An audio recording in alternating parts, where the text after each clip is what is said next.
Hello and welcome to Rocket Baguette Summer Grand Prix, a week-long Rocket League invitational event with 12 best European teams on display, all vying for the title of the champion.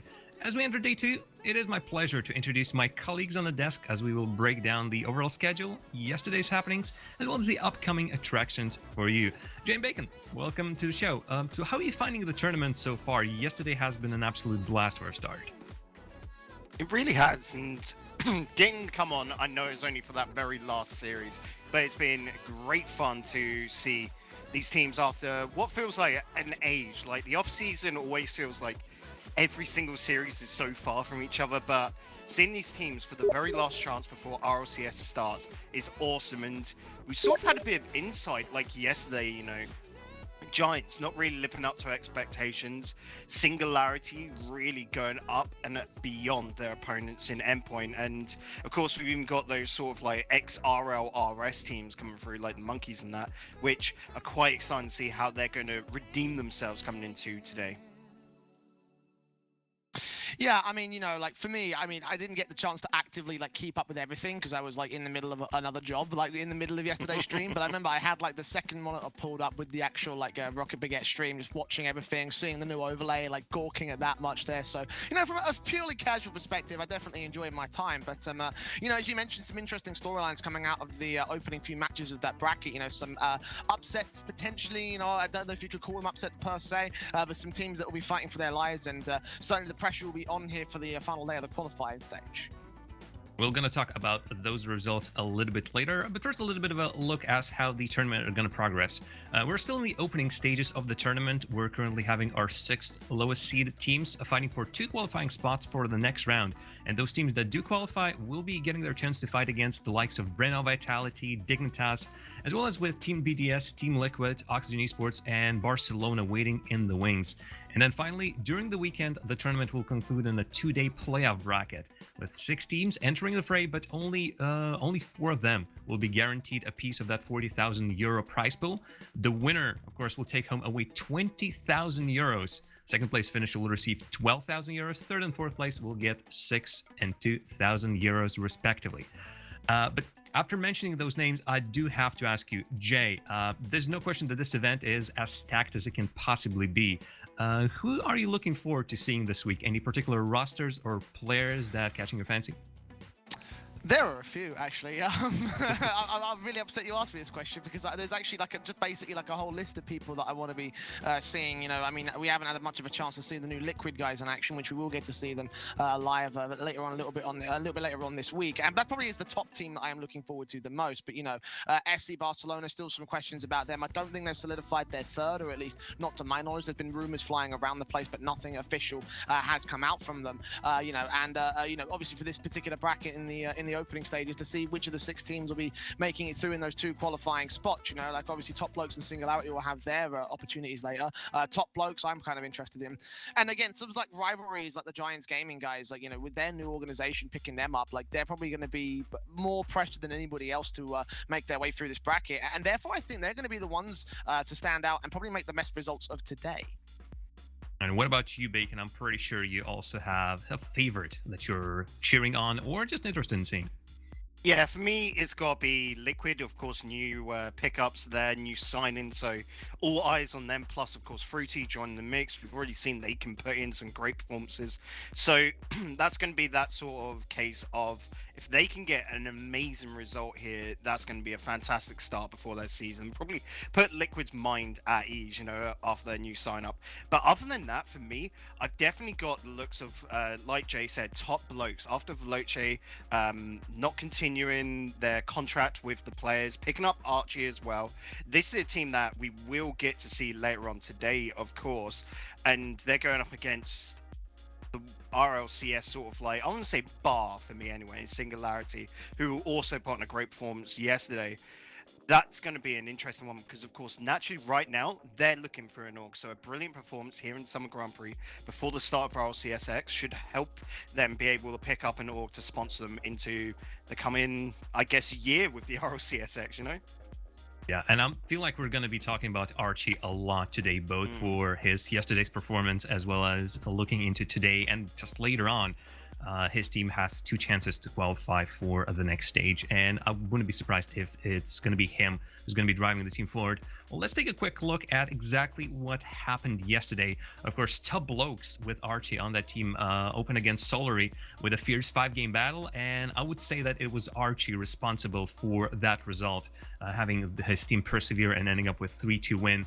Later on, we saw Endpoint outlasting the Monkeys in 3 games. Tarass Metenčuks and Ixo looked solid, but they never could seemingly utilize their field control and get their clear-cut chances. It was 2 games at the very least where they squandered a chance at the very end of the game and couldn't make it sure that they either win or make it into the overtime. Another sweep then followed, and Top Blokes yet again.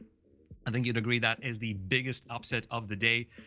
We saw the longest overtime of the tournament so far as well, clocking a little bit over 6 minutes. But even with all that extra time, Vodafone Giants only ended up with 3 goals. Right now, this is the worst single series performance so far of the tournament.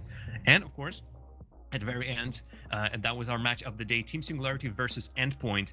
And really, everyone on Team Singularity has stepped up. We obviously would have expected it from pretty much anyone on that roster, though Noli, Skrupkila especially.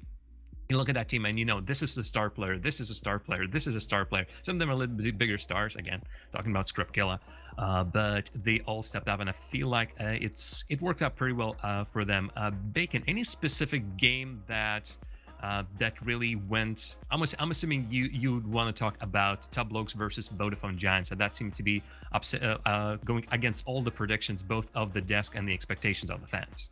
Oh, it definitely was. Like, Vodafone Giants, and I guess I'm a little bit harsh, didn't really show up yesterday. So today's a redemption for them, of course. But we weren't expecting it to be so cut and dry. Yes, sure, it was a 1-0, then 2-1 with that incredibly long, like, over 6-minute overtime and then 3-2. But Giants were just so inefficient. You could see their boost stats, and whilst they were maneuvering around the pitch slower than their opponents, they were using a wicked amount more boost than them. So you're there going, Giants really were not performing yesterday, and Top Blokes taking it in a 3-0, which will go down very harshly on paper. You look at Giants, and with how Solary is playing as well, if Solary were the ones to make it through, you'd think Giants would have been able to take that. So Giants have got a massive run right now. They've got the saving grace, I guess, of the Monkeys in their first match. We're only saying the Monkeys because saving grace purely because they were in the RLRS last season and are a lower seeded team, but who knows, they could upset them bringing on Ixo, massive powerhouse as a player and quite a like for like with Cash, so they could do an upset if Giants played like they did yesterday. But every single game sort of has its own promise and a lot to look into, dissect, pull into today and give us insights, because these players, if they have not improved themselves going into today, there could be a couple of upsets. I'm talking about that yesterday. Those teams all haven't gotten out of the tournament just yet. All of them had that second chance, but some of them are on that last chance right now. Of course, a very first game as well. And really, up until this point, we had the safety net in form of double elimination brackets, allowing the teams to stay alive. But now there's going to be first departures, and it is the very first game. Well, it is going to be the second game of the day, rather, but it's the first game I want to take a quick look at. It is, of course, going to be Monkeys versus the Giants. Both teams are looking for their first win in the tournament. We've talked about how Monkeys and Giants just lost their opening games straight up. Not just wins in the series, wins in the game. They haven't even registered a single game. You mentioned, Bacon, that Giants could not utilize their speed advantage, but would you say it could come in handy against the Monkeys? Could Monkeys be susceptible to that, what we have dubbed the Spanish Bim Bam?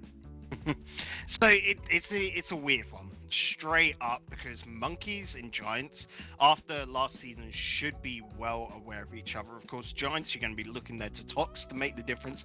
Monkeys, after yesterday, EXO is the one I've got to be looking out for. When we looked at, in their previous history, Matane and Tars are consistent. They're always going to be putting on that 8 out of 10 performance. When it comes to EXO, he's got to be the one that gets him over that final hurdle. He's got to be the one to actually really be the big goal scorer and that striking element to them. So if EXO doesn't perform today, and this is harsh, I know, from me putting like near enough the whole weight of the Monkeys on his shoulders, they're going to struggle, especially with Giants, who we've seen in past performance are always a team that just skirts on by. When we look to their performance last season, the RORS, being able to win game 5s each and every time, hence why yesterday was such a shock, because you count them into it right until that last minute. So coming into that first match, Monkeys have had the hardest draw.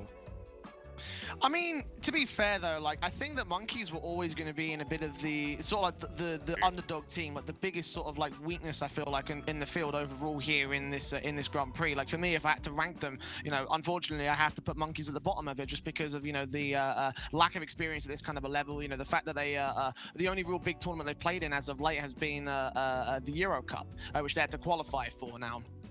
I feel like, obviously with them going out in last place in the Euro Cup as well, or thereabouts, like they didn't really have much of a chance to really show us anything of top tier worth. So, for them being in this position, like it's not going to be too much of an unfamiliar territory for them. And the pressure is certainly on, to say that much at least, but it's more so on for Giants Gaming. And in that respect, I think the question that comes to light is, will they be cracking under that pressure essentially? And we'll have to find out when time comes around. But, for Monkeys, they can definitely play a style which very much suits them. They can play their own game. They don't have to be as pressured as most of the other teams here in the field. So yeah, I mean, like Monkeys' potential is there, but it's all about living up to that potential. Yeah, and when you look at that Euro Cup as well, they went to game 7 against Giants. That was a massive back and forth game with Monkeys actually coming back and nearly pulling off a reverse sweep. So again, these two teams know each other. So Monkeys, like I said, whilst getting a hard draw, I think that's purely down because they've got opponents that know them. They could maybe upset some of the other RLCS teams if they're not used to it. But Giants here, they know what they're going up against. And this will be probably one of the best games of today, just purely because I expect it to be close. And we're going to see exactly what's going to happen. That's going to be our second game on the stream, but let's turn our attention to the very first matchup that's going to appear on your screen shortly. It's, of course, Solary versus Endpoint CX. Teams are coming off the losses to Top Lokes and Team Singularity, respectively. And Bacon do spend a bounce back from Endpoint because I got the feeling yesterday that they had all the right tools, really everything at their disposal, right players, right plays. They equaled Team Singularity in possession during that play, but they just weren't finding that last 5-10%. Can they do that today? It's going to be a hard one because Endpoint, yes, they sort of, while starting off strong, being able to really put in some good performances into those first 2 games. I mean, we had the 4-minute overtime and then Endpoint taking it and looking almost dominating. The first game was even 50-50 and it was just etched out by a mistake, basically. After that, Endpoint then dropped off and it all came down to really, really awkward rotations and trying to push too far downfield. When they're going up against Solary, with that connection the lads have to each other, they got some great chemistry. That's going to be a problem if they try and pull that out against. I just want to see Endpoint playing that sort of counter-strat style. Once again, instead of trying to force issues, I want them to be looking at Solary and trying to intercept and break down those passing plays that the Frenchman will try and pull out. And you've got to think as well, like, to be able to break down those kind of plays, you have the perfect man to do so on Endpoint, and that's Virtuoso. Endpoint's performances in recent tournaments have not been as fantastic as you would have hoped they would be. But their spring series was pretty impressive in their own right, so they always have that to work with, and they're going to try and see if they can utilize the elements that they've already had, plus the upgrades they've made recently. So I think Endpoint right now, they have the most potential, I think, out of all the underdog teams, if you will, in this tournament. And I think that of all the teams to go quite far out of this qualifying bracket, they're probably my pick to probably be the biggest surprise. Well, as we're almost ready to head into the first game of today, Bacon, I'm going to ask you for your prediction for this game. Who's going to take it between Solary and Endpoint? After seeing yesterday, I think it's going to be Solary, and I think it could go the whole way to the 5, so let's say 3-2. All right, Jay. I'm going to go 3-2, but I'm also going to go to endpoint on this one. I think that the elements there are a little bit more, have a little bit more potential. Even though Solari might be a bit more consistent, I think on the right day, endpoint are going to be able to skyrocket through these matches. So it is a close call, though. I will give you that. All right, well, these are the predictions of the desk, but let's find out what exactly happens on the field for the first game of the day. It's DannyBoy and Craftman on the microphones. Take it away. Thank you very much, guys. An interesting conversation there. Split desk, thinking it's going to go either Endpoint or Solari's way. But Danny, we saw Endpoint's game yesterday when they were taking on the Monkeys, and they seemed like the more attacking team. But it was, in my opinion, their shooting percentage in the end that let them down. Even though they did win that game, that was really the key thing, their key weakness coming out of that series versus the Monkeys. I have to agree with you there, because that series hinged on a number of factors as well. One that you mentioned there, it was the Mets and Norris in terms of the creativity, the smartness there. Jay was mentioned, the likes of Vert there, what he can bring to the table. Yes, that's true. Agree with him. He can make things happen, but for me, Mets Norris, if he is flowing, if he is the one attacking, is he the one going to step up into it? Because as well as Crafters, is if they lose this, they go home as well. So they kind of have a chance to really feel themselves into the day here. They've had one game to have the benefit factor of it. Other than that, they won't have that chance again. Yeah, you got to remember, this is an elimination game. Best of 5. Loser goes home, winner goes on. Welcome to day 2 of the Rocket Baguette Summer Grand Prix. It's lights out and away we go into the first game of the day. And it's going to be Solari on the attack first of all. Exotic looking for Yukis in the middle. He shots right onto net. Mesonor is able to block that one away early. Decent little opener here. Met straight across, relating wave. A little bit slow, a bit sluggy to get up there, and Mets just to drop it down. Crafters, we've seen these teams already play. We had the honor doing the end point, but it's Kerr out with the one shot. Wave deals with it, pushes it wide. And Solari are going to be right on you, shooting high and fast. Which is kind of what Endpoint did yesterday, but they defended well, certainly relating wave yesterday, getting the lion's share of saves under his name. Here comes Virtuoso, who we named as the MVP, Danny. When they were taking on Monkeys, he was just phenomenal at field. It's a good attribute to have as well. It's just how well can you do it against this French dominant team. They will not be acceptable as like the Monkeys were earlier. Good stoppage, quick little play. And so far here, this is a bit of worrying sign, Crafters. Brilliant Wade's had that play twice, hasn't got it, and that backward well exposed, and that shot should have been on target. Really should have been. Once again, just shooting percentage between these teams, not the best in the world. At least keep it even for the moment as we tick past the minute-and-a-half stage. It really feels that Relating Wave and the rest of it Endpoint are the ones to be on the attack more often than not. And Solari just try and win this midfield battle in there. Well, at least they win it there against Mets and Norris does Exotic. For the most part, they're winning the midfield and then just giving up possession in the blue half of the field and just letting Endpoint just recover themselves and then mount attack downfield. But here comes a shot from Kerr, just straight into the path of the Relating Wave. Here comes Yukis again, peppering that net as hard and fast as they can. Solari just not giving way in this blue end of the field.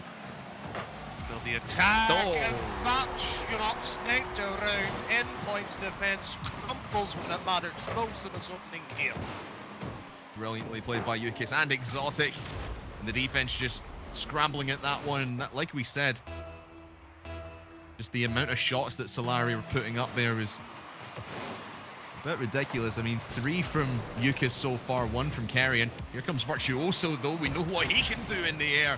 Straight to the backboard and straight out to the midfield again. Well played by the Solari defense, but Mets and Norris is straight back on this one. Wave is there to try and make a follow-up, but Exotic will cut that one off before it can be even again. This is what we want to see from Solari, just cutting plays off from Endpoint. To the backboards goes Mets and Norris, and Relating Wave waiting for that one just a little bit too far.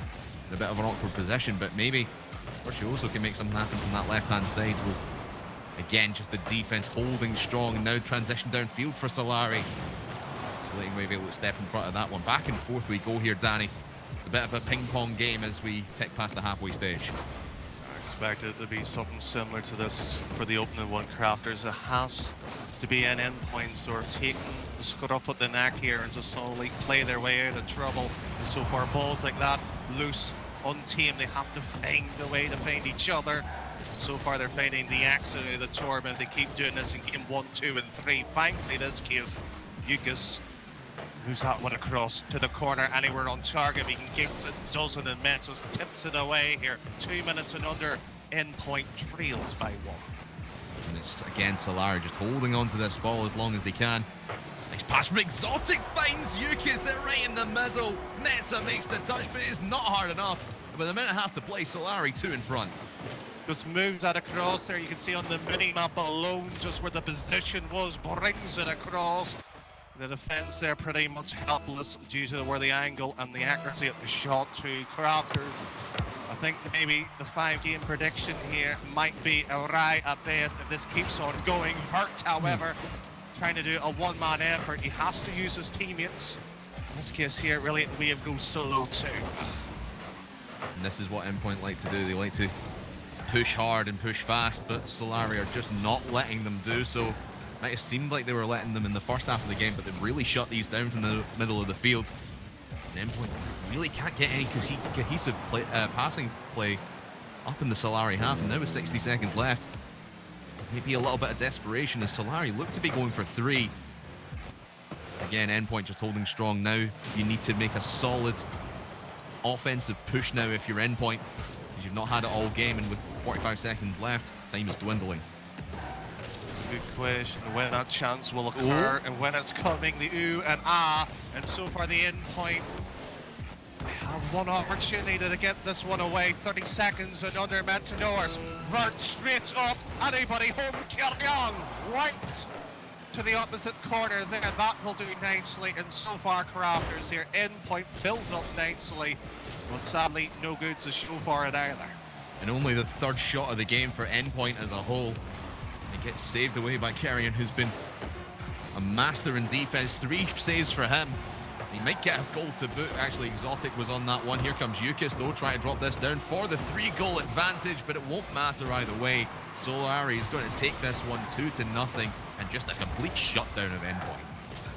It's been a fabulous bit of defense there with Solari for the most part here. We just might see an attempt there at best, but bar that factor, Crafters, we're seeing probably a good bit of defensive from them, but it's their offense you have to give credit to. I mean, just alone by the ball possession, dominating the field, slightly favoring a bit more boosts, showing you they have the midline dominated by that point too. Endpoint look a little bit like a headless chicken performance at this current. Yeah, I think most of the field domination from Endpoint, that 44%, that really came in the first minute or two, but then after halftime, it was really Solari just pushing that ball. 56% the field domination, the ball spending 56% of the time in the blue half, so Solari just running away with the stat advantage of that. But it's great to see from Solari off after being, we could call it a sloppy first half, and then they just got their things together and started finding each other for these solid passes. And what we saw from Endpoint yesterday, that's not the same Endpoint we saw in game number 1. Yeah, Endpoint much more cleaner, much more crisper, and especially in that passing play we've seen in game 2, how easily they were able to move the ball, shuffles around the defense quite easily. This Endpoint looks sluggish, it looks slow, looks unprepared, probably be the best way to describe it here. They weren't ready for Solari at all. And Crafters, if they do this in game 2, would hate to be in that sort of comms mentality, probably at an all-time low there, and their backs against the wall. Haven't shown me just enough here to give me confidence for that 5-game thriller that Bacon and Jay was promising us. Yeah, not yet, but it's still early doors as we go into game number 2. One stat I just noticed as the graphic went away there, no demolitions from either side. An interesting, very slow-paced game, but Virtuoso looking to go quick within the first 10 seconds. Get his shooting percentage up. He averaged 1 goal a game yesterday, obviously not scoring through it. That first game, he needs at least another couple in here. Here comes Relating Wave, though, drops that down, pinches it off the ceiling, and down, and Endpoint are ahead early. Well, just moves across here, but at the bottom of your screen you just see Vert. He just went demo, and he just went anybody in orange. He just eliminated. And happily enough, he picks the right one to sweep on by to leave the door open. 1-0 with 30 seconds. Go on and Vert moving turn as quickly already. They're trying to bounce quickly, and it's a good start too. Here comes Metenčuks, and he can't get it into position quick enough, and Solari's just going to go on the counter-attack. Kerr shoots, and he scores. Relating Wave can't get a touch into the corner. And just like that, Endpoint so aggressive in their push-up, leaving just this back line open, and Kerr finds that lane down the left-hand side. Everyone's begging to be scoring. It's just amazing how quickly sometimes it could occur there. But bar that factor, one apiece, and there Kerr just pops it down. Metzos to hold it nicely too. The nice little battle happening in the corner. Endpoint should be a little bit cautious. We have yet to see them play well from it. These situations will help please build a solid platform. They have to push further. Met solid block. Vert moves that one, shuffling the defense to Solari across the field. Metenčuks plays it across. Second touch on target in 2-1. Simple as it gets. What positioning here for Metenčuks. Looks like he's going to go back for this one. Draws the Solari defenders in and just turns on that powerful shot. And the pass from Virtuoso on point. And Endpoint right back into the leads. We talked yesterday, Danny, about how veteran a player Metenčuks is and what he brings to this young squad of Endpoint. Those kind of plays, those kind of patient plays, that's what experience gets you, knowing what you can turn on and defending that one solidly once again, keeping the lead just now, going towards net. Virtuoso actually will put this into the corner. Overlaying Wave and Virtuoso just clumped together, but he's leaving that one for Metenčuks. Joessi with the double save will get that one away, but here comes Wave. Plenty of boost, not plenty of boost in fact. And that will go right back into the hands of Exotic, right back downfield to Solari go. About to pop on that one. It's a bit of chain, but he expected Solari maybe the push onto that. Both of the two teams not feeling the same wavelength there. Backboard stack, nobody there. Metenčuks. Well, he was there, right time, right place, and Wave just bangs it down here. Possession, Endpoint, not even considering they haven't seen each other in the passing play. He seems to be able to solo well for 2 minutes. 30-odd seconds left here, Crafters. At Endpoint here might be leading, but you wouldn't think that. Yeah, it's sort of the same story as we saw from game number 1 with Solari all over this, and a bit of an awkward touch from Metza on his backline, but they do retain possession for the moment. But now Endpoint looking to push the issue once again and finds Metenčuks. Does relating Wave. Brilliant offensive push from Endpoint, pushes the goal margin to 2. Oh, you would expect Solari. We've seen in the game 1 they defended quite well. They were able to keep Endpoint at bay, but hopeful challenge on that one there, and they just regain that lead. Endpoint able to extend it by 2 here. Metenčuks, good delay. Not open here, and the French can start knocking here. Sadly not the case. An quick shot. Unfortunately, he decides to roll it on the ground to blast in the top layer. Look at Virtuoso go solo play of his own. Perfect position for someone to come in on that one. But Kerr wise to it, just taking that one away. That's the danger when you give Virtuoso open field and open space like that. You give him an inch and you'll run a mile. That's the kind of Virtuoso that Endpoint want to see today to keep themselves in this qualification stage of the Summer Grand Prix. Remember, this is an elimination match. Whoever loses will be going home. Whoever wins will go on and face the winner of our next game, which up on stream will be Vodafone Giants and Monkeys. What a matchup that would be, regardless of who wins this one. I can't wait to see who gets through on that one to possibly qualify for the group stages. But a minute and a half to go here in this one, Danny, and Solari just can't seem to get anything going downfield.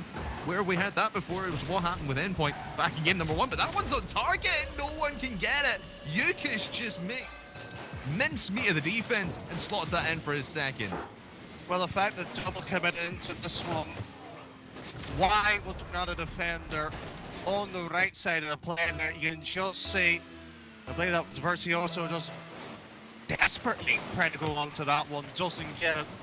Solari will be helpfully taking that one in, or that factor here. Endpoint will be sitting there feeling that's a chance loss, so let's close the game down. Brave back into the corner. Metenčuks launches downfield, chasing it too.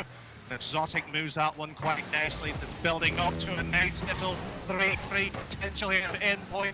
Just want to throw a hamper into that one. Sadly doesn't, bar that factor. Raptor slowly chasing now.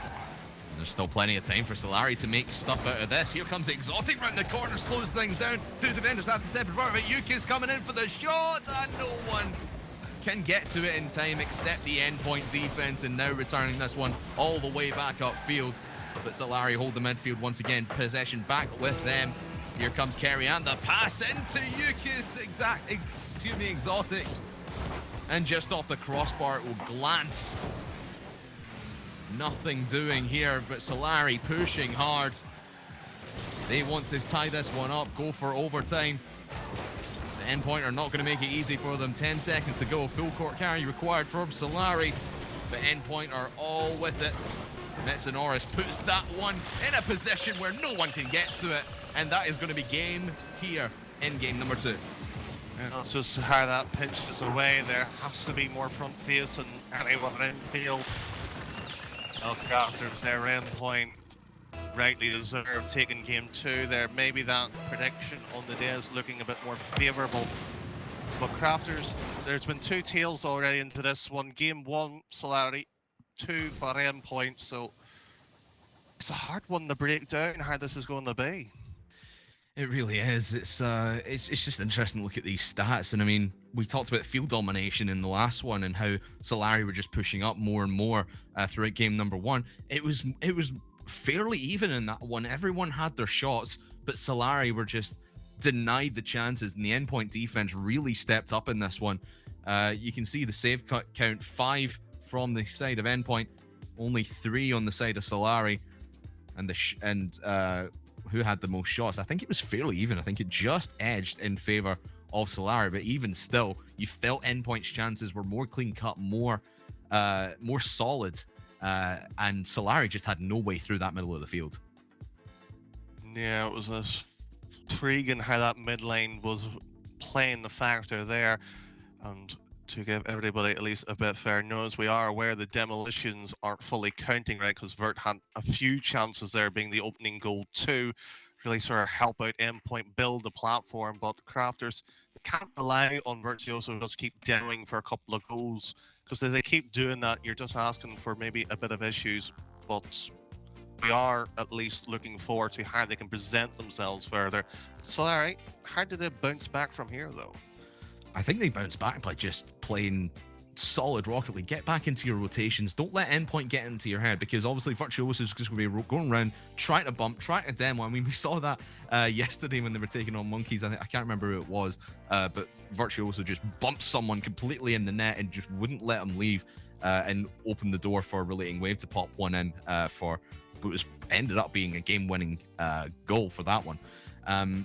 But here, I think Solari, again, they're so good at holding that middle of the field. They just need to do it more consistently and stop giving the ball away to Endpoint, because that's what's creating chances for them, and they're pushing upfield our Endpoint, and Solari defense just can't take control of it. They just need to win those 50-50 challenges in the middle of the field, and that'll work wonders for them. Yeah, will that be the case off a 2? But we've seen Endpoint earlier in terms of this week already in day 1. Played a couple of times around, but didn't do well enough in terms of trying to push further into it. Bar that factor, game 3 will get underway quite literally now, as Relating Wave was on the kickoff of Virtuoso. It's almost like a magnet he has, just willing to demo at instance.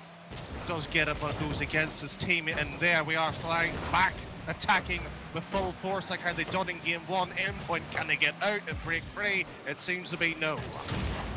No for the moment. They are starting to push, and Solari just picking up pieces of this one, and Endpoint just happy to ping pong this one into the other half and play a little bit of defense, let the game come to them more so. That's when you let Solari in, rather. And you let the game come to you, and Yukis, oh, he bounces in the ricochet off the crossbar and down, and I think it came off the keeper as well. Regardless, Solari take the first. Well, just the fact that he goes up and moves in quite nicely, you have to be, frankly, be in the situation, but... Oh, well. How do you let that one go in? Will they be asking them, is that one ends? End point. Why? What is this kickoff wave just pushing up with them and leaving the back line open? It was an ambitious move by Endpoint to try and gain some field position off of the kickoff, but it goes horribly wrong, and Solari are 2 goals up within the first minute. Could be 3, in fact, as Yukis is going to touch this one down, but Wave steps in front of it in the nick of time. And Endpoint looking for the counter-attack. It's not gone their way so far. Here comes Virtuoso, shot onto net, and Yukis gets that one to the side. But here come Endpoint rallying back after taking this 2-0 deficit within the first 60 seconds. Want to push it back within 1. Here comes Metenčuks. Plenty of boost, could get another touch out of boost now, in fact, and it'll be Kerr to put that one straight back into the path of Relating Wave, and Virtuoso around the corner now. Endpoint starting to hold this middle of the field. Well, they really need to and start gaining some field position, push that ball into the orange half as much as you can. Solari's defense are holding strong for the moment, Danny. I think we can say that for a little bit of a pinch of salt for areas off that they need to improve greatly in their offense. That's where it gets to the end point. Non-existent in game 3, 2 minutes gone, and we can barely count the amount of shots I've had on target, and Kerr just moves it across here, really at the wave. I love the fact Yukis is just sitting at mid-lane, sweeping around, just searching for the demos, just closing down any avenues that can be opened up. The Crafters here. Endpoint's got to play a couple of short passes here, at least make some inroads here, because they're barely a dent in Solari's half. Well, you saw they took your advice pretty much straight away there, Danny. Virtuoso and Relating Wave. Try to pull off a bit passing play in the middle, but again, just being a little bit too predictable perhaps, and Solari just jumping on that. Here comes Relating Wave, they'll pass in. Not get it past Carrion. Here you can see Solari's transition downfield isn't the greatest in Endpoint. They are starting to get more possession for themselves. It's not translating into any counter attacks or any attacks whatsoever for that matter. Here comes Wave though, in front of net, and no one able to jump on that. A bit of the boost starve game going on is Endpoint. You can see on the left hand side of your screen. Only Relating Wave, the only one with boost at the moment. Now Virtuoso just pick up that 100, but it won't be enough. It's Carrion. Flicks that one round. Beautiful shot to the top right. Just moves in there nicely, catches it, and just hits it on the volley. Anywhere near enough posting inwards, you're near enough having a decent chance of scoring. Endpoint look dusted. They have not shown enough anything in game 3 here. The series is really reliant on Solari making mistakes. They've barely made one here.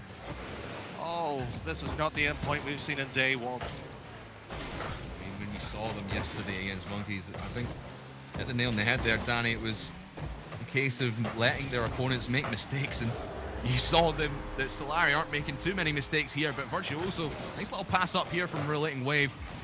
And a power through the defense, draws in Carrion, who's in a very awkward position, in fact. Slots that in to bring it back within 2, but the playstyle of Endpoint, like you mentioned, Danny, just waiting for their opponents to make mistakes. It didn't work against Singularity yesterday. And it's, at least in game 3 here, not working against Solari for the moment. But Virtuoso looking to take this one a fair bit slower than what they've been going for. And I think that's the change-up that Endpoint need. Try to take things a little bit slowly, catch your opponents off guard. But that's a draw in, and Yukis with the shot onto net, but it's straight back into Nan's Endpoint. Exotic plays a chance to move that down. Yukis is moving across here. Solari, we talked about that mid lane being really much a part of it. Oh! How can you let that one go? Everyone just slowing it down in front of net. I think that's what Virtuoso was trying to do, but Carrion and Exotic just faking out everyone. People flinging past the ball left, right and centre. And Solari with a comfortable lead now, 4-1, as we tick towards the final 60 seconds of game number 3.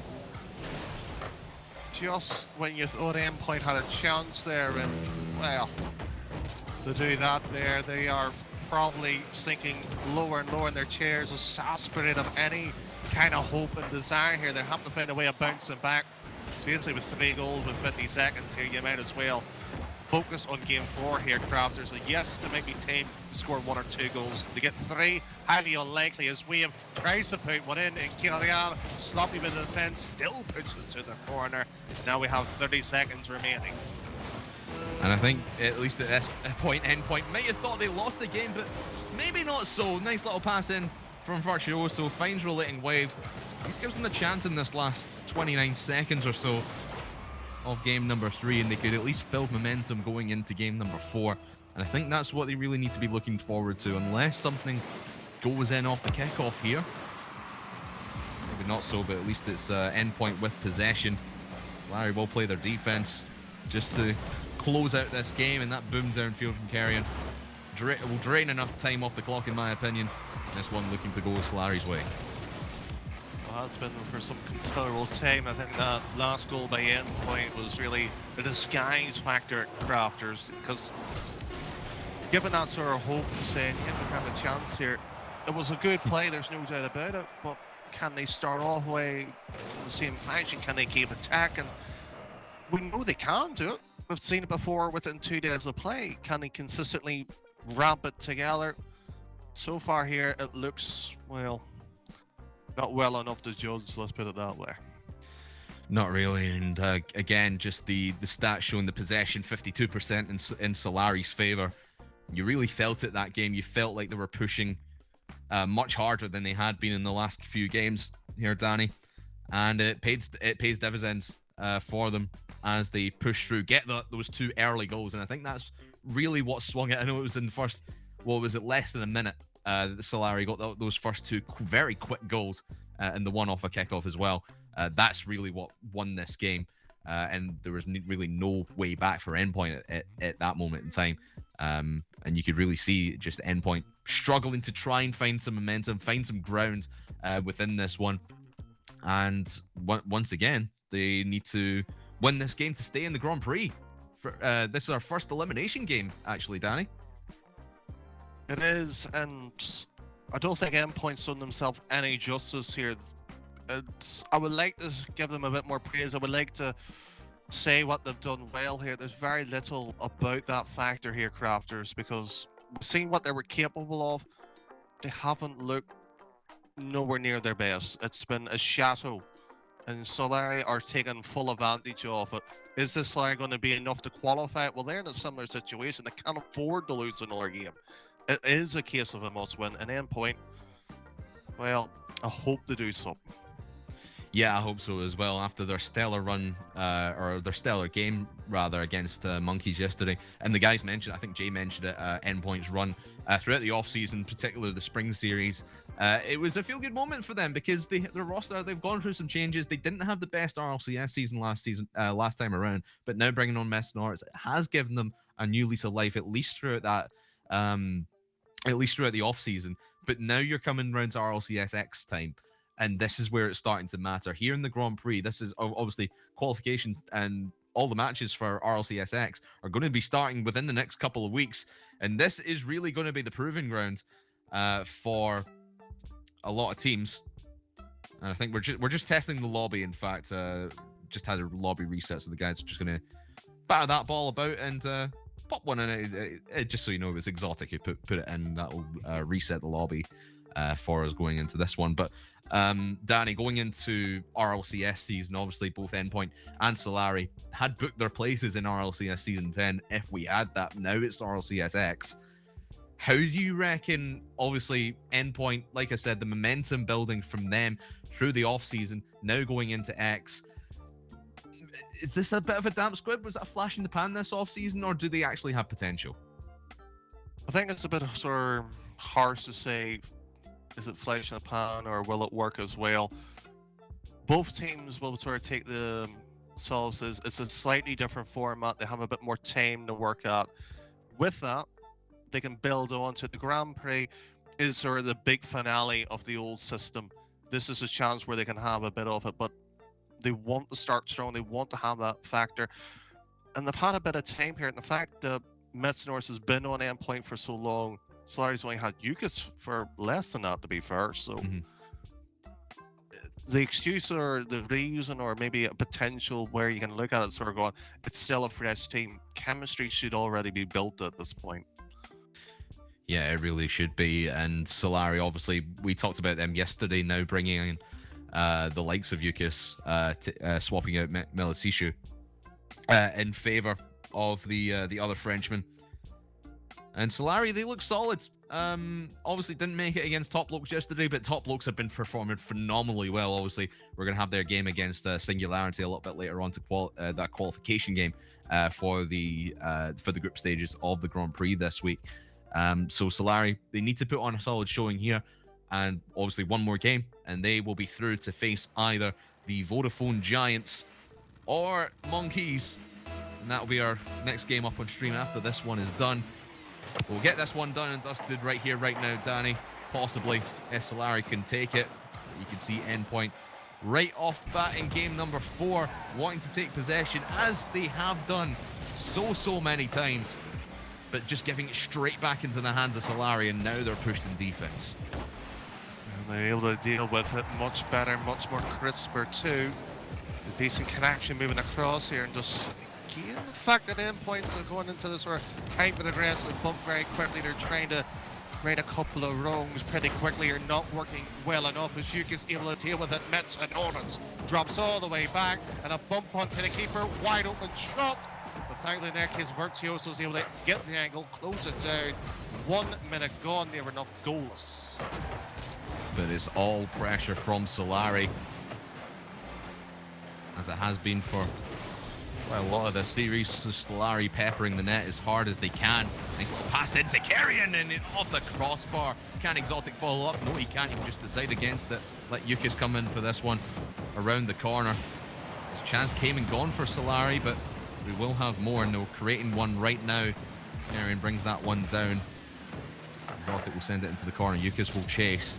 Exotic over the top. He's got a pretty empty net to shoot on, but hits it straight into Relating Wave, who's waiting on that back post. Not the best shooting percentage here at the start of game number 4 for Solari, but at least they're making opportunities for themselves, where the Endpoint are just held back, restricted in their own half. And yet again, another shot from Solari, a fairly weak one, straight into the defender. I'll have to find a way of getting a response here. Endpoint, because they're now getting the calories all the way back. Exotic, he sees Kerr. Oh, what a pass that was in Relating Wave. Moves it across Kerr, not in the right position that time around. And you have to feel a little bit sympathetic to Endpoint there. They had a chance to break through. They've been battered through. That 1 second there, a misstep. Or that factor, sorry, now on the attack. Here comes Yukis looking for Exotic, who's sitting on that back post, waiting to just flick that one in. But again, Endpoint just struggling to get past this midfield line. Solari just working so well, rather. It's stealing the boost, holding everyone back. Now Virtuoso maybe on a little bit of a break here, but he's got no boost in the tank. He's just going to lose that 50-50 easily to the Solari defense. 2.5 minutes gone, 2.5 to go here, Danny, in game number 4. Still no goals on the board, but it's looking ever more likely as time goes on that Solari's just going to hit one in. But here comes Metenčuks and Relating Wave to prove me wrong. But straight, once again, straight into the defender. And now Yukis looking to go over the top through 3 defenders, but can't find the hole in the final 2. Well. Can't find it, but will they be able to keep on knocking? And so far, sorry, moving nicely. Virtuoso, you're bumping, trying to get boosts, and your 2 teammates are holding the defense. That's a nice transition. Stacked to the backboard. 2 are up. 2 dealt with. Relating Wave shot. Well, it's almost like he's trying to get the vacuum cleaner to get a bit of the sample of the sand here at Wasteland. Still haven't got anything. Virtuoso launches downfield here to get the attack going again. Other than that, Relating Wave over to Vert. Cut out by Solari once again. So this is a good little run of offense for Endpoint. Not really had too many opportunities in this game. Still no shots actually registered onto net, but are starting to create these chances, and Solari's just working out of their, not quite their back quarter, but maybe their second quarter in their own field. Holding Endpoint to a T. Just pushing this one back downfield. Still close to a minute remaining and no goals on the board, despite as many times Solari have shot towards net. 4 alone from Exotic. It might be Endpoint's turn as Relating Wave gets the first shot for Endpoint in this game, and it comes with less than a minute to go, but Solari right back on this attack. There they are, stacked to the backboard again. Wave's mistake. No hit. Vert just launching that one to the side. We're trying to buy a bit of time, bit of position here. Vert climbing all the way back. Wave sitting patiently.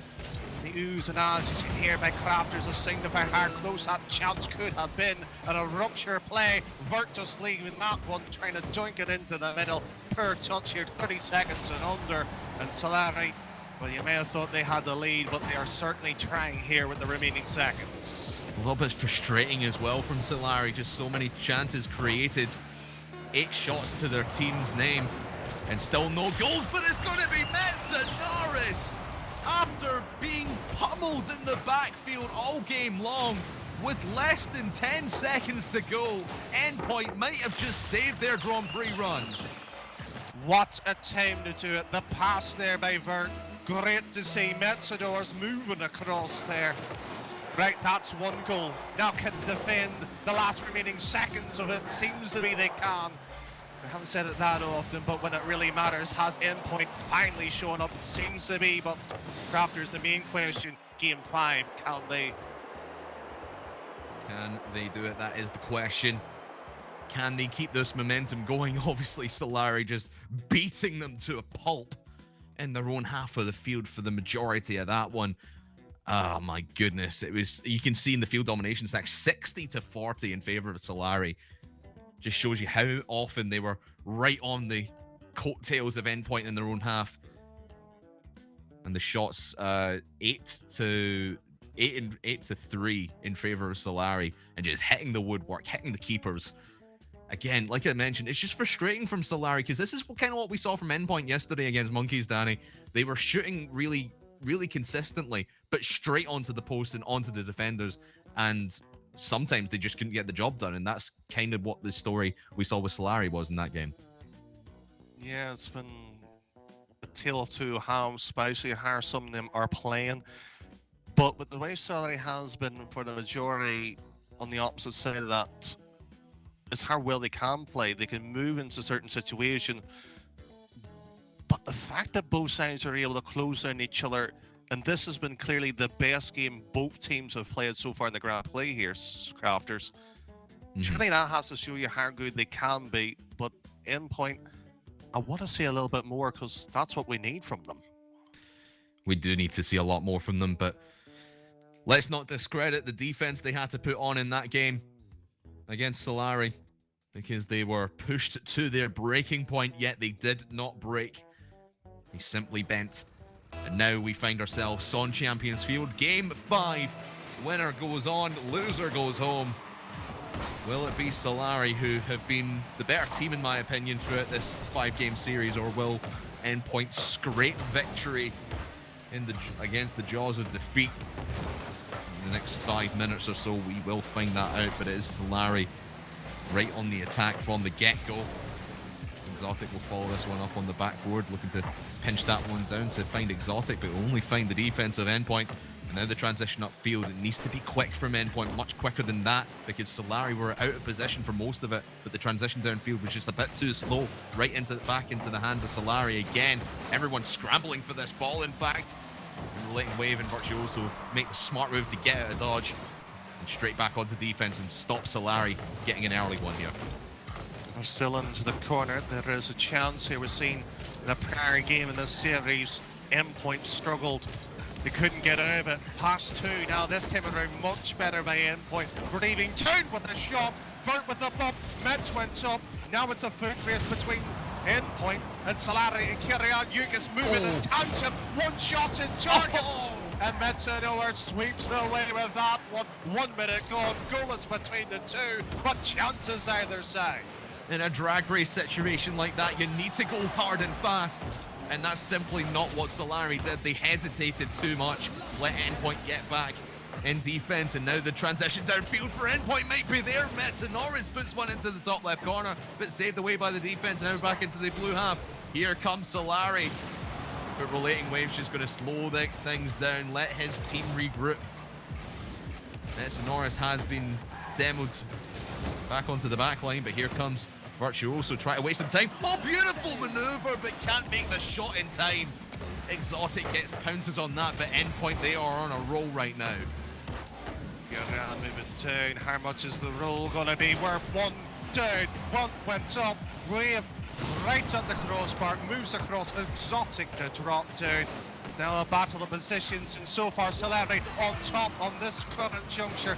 Half of the game's been played here. Endpoint, at least to a certain standard, has been the better side. But Solari are feeling themselves here as Metenčuks just sends this one down the lane. Crafters here. It feels like a one-goal game now. Certainly does, and it might be in fact if Exotic can get it down. It's actually carrying. Misread the name, but it doesn't matter. Solari get the goal exactly on half-time. Relating Wave can't put a stop to it, and Solari take the lead. 2.5 minutes gone, 2.5 to go. And Solari might have just stamped their ticket to the next round, but not if Endpoint have anything to do with it. To the backboards, Exotic will tip that one away. Here comes Virtuoso on the pass from Relating Wave. They'll try and get it under, and he does! Beautifully played by Virtuoso and ties the game. You've had 4 games, Endpoint. Same with yourself, Solari, and you save the best for last. Okay. They might forgive you for this one, but how good is the rest of your nerves with half a game remaining? Tournament life against you here. One mistake and you could be out. And Vert right from the kickoff trying to see and test the defense of Solari. They move well. They have to play it down the middle. It's not the wisest decision, but Kerr elected for it. Juessi, slow touch, delicate moves it across. Shuffling now to Exotic, pinch away. Metenčuks seen one pinch go to his favor. Second tier of asking two. Endpoint now building the counter attack. On big demo from Kerr onto Relating Wave there. Just shuts him down because he was in a decent position to make a follow-up touch from what Metenčuks was putting on to the backboard. Just looking at the stats here, Danny. 6 shots in favor of Solari so far. 5 saves in favor of Endpoint. It's been the story of the series here. Just Endpoint having to play so much defense. And they might struggle here. Exotic over the top. Mesa, oh, just enough boost to get to that one. And Solari's offense was coming over the top. Now ticking towards a minute remaining. Again, it's Solari on the attack, but Endpoint now with the possession. Here comes Exotic to pick that one out of the air. And everything getting slowed down to a snail's pace by Endpoint. It's the pace they want to play with because Solari are just going to go quicker than you, much quicker than Endpoint can muster up, and passed in from Relating Wave to try and find Virtuoso, but Relating Wave finds it for Virtuoso instead from the corner, and Endpoint are ahead with less than a minute to go. Just what the doctor ordered. Endpoint was ill. They have found a way of curing the illness of being eliminated, and Kerr, Exotic right on the kickoff, Relating Wave to take Solari out of the tournament with a 3rd goal. Endpoint desperately chasing for that now as Wave once again infield pass, too hot, too steamy. Virtuoso can't hold that hot potato as Juessi there that time around moves it down. 30 seconds, Solari do or die. And Solari, we've mentioned the shot count from them, only 1 goal to boot, and they've got to put another one in the next 20 seconds if they want a chance at overtime. Juessi picking this one up in the middle of the field, gets demoed for his efforts. 10 seconds remaining, full court carry required now from the half court in fact, but it's right back into the orange half, right back into that orange corner. Very awkward position from Juessi, only half boost. Can he keep it up? Yes he can. Well, Exotic will keep it alive for the moment, but straight down. Oh my goodness, picked up by Exotic, but he can't keep it up. And Endpoint will steal this game, Danny. They walk away with a victory, and they stay in the Grand Prix. That game felt really Solari's to lose as Endpoint. Well, the fact they got away with that one, well, let's see if they can make that second chance really count. The statistic alone just shows you 50% yes to ball possession. They were 3% lower in comparison to the domination. I don't think even the stats show you a whole picture. You have to sit there and experience and watch it. And yet Solari probably feel hard done by, as to say, Crafters. Yeah, you can see it from the shot total as well, way in favor of Solari. We mentioned it's just frustrating. We mentioned it in Game 4, in fact, it was just frustrating. The amount of attacks and the amount of shots they were putting onto the endpoint net. It was just frustrating to watch them hit the post, hit the crossbar, hit the defender every single time. And they couldn't walk away with the victory in game number 5 after really dominating, in my opinion. I think, I'll be honest, I think Solari was the better team throughout the series, but they just could not get the job done when it counted. Yeah, that's unfortunate. There is situations you've got to win it, really. And how that played there, and I think just with that statistic alone there in the stats in relating to Wave MVP, there's some shots he made in that series was crucial. Yes, the other two played their role. They're going to have to improve greatly. Whoever they're going to play later on the bracket, that's going to be a tricky one, Crafters.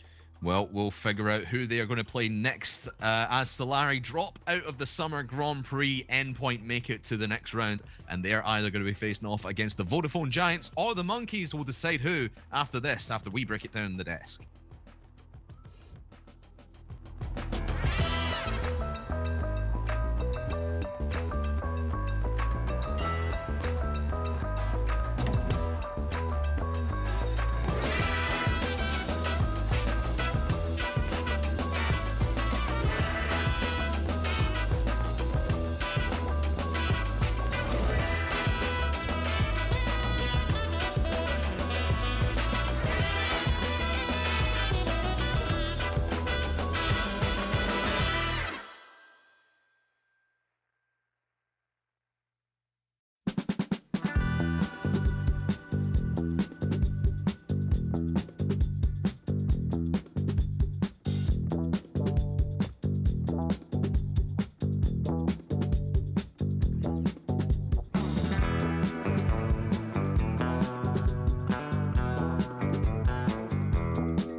Welcome back to Rocket Baguette Summer Grand Prix here with Danny Boy and the cohort, Craftman. Welcome back.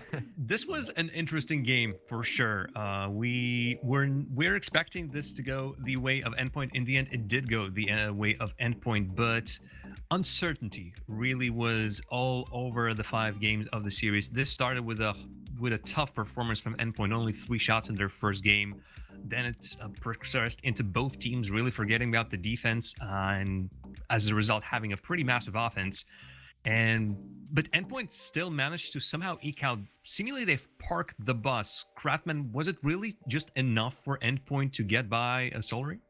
Yeah, I think like I said, I think they just scraped this series win because Solary was just all over them in the offensive half of the field. And you look at the save counts throughout each game, and it's Endpoint making all the saves. Solary didn't really have to do that much defending because Endpoint really never had a shot too often. And you look at the stats in the last game as well.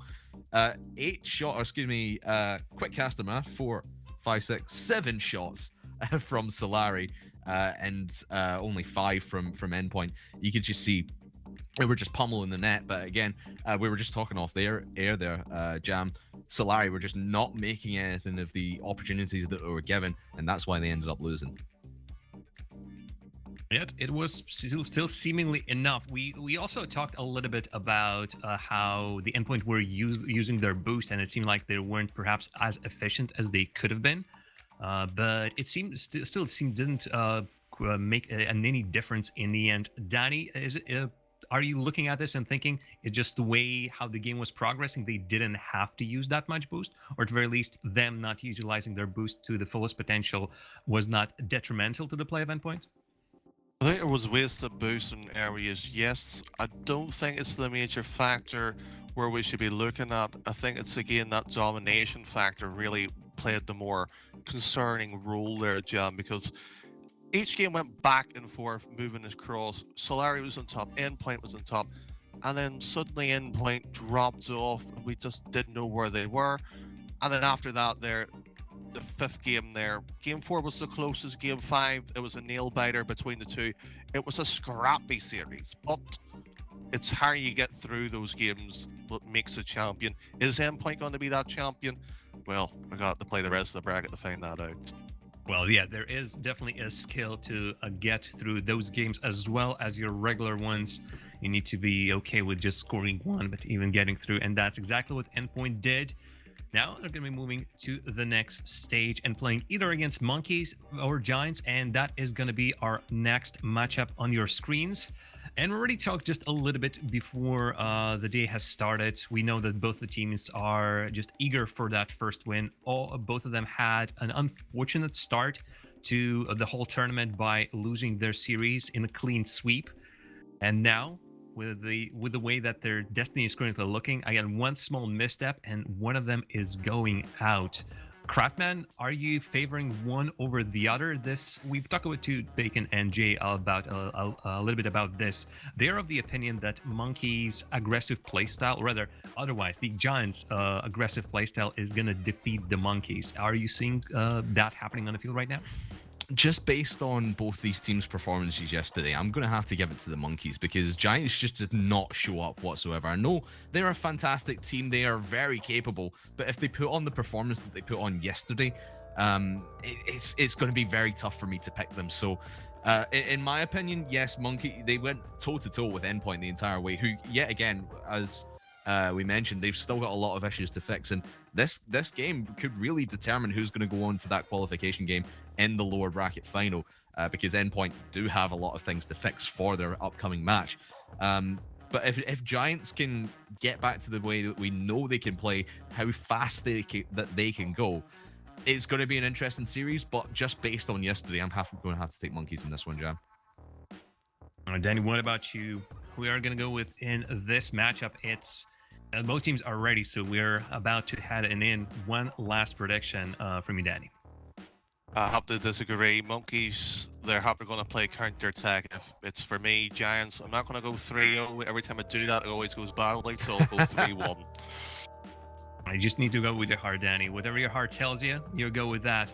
But it's not only about the heart, or you need to keep your heart cold, your brain fresh, and your reflexes tight. And we're about to see whether it's going to be Vodafone Giants or the Monkeys on the field. In the casting booth with you, the Eternal Jay and Digital Bake.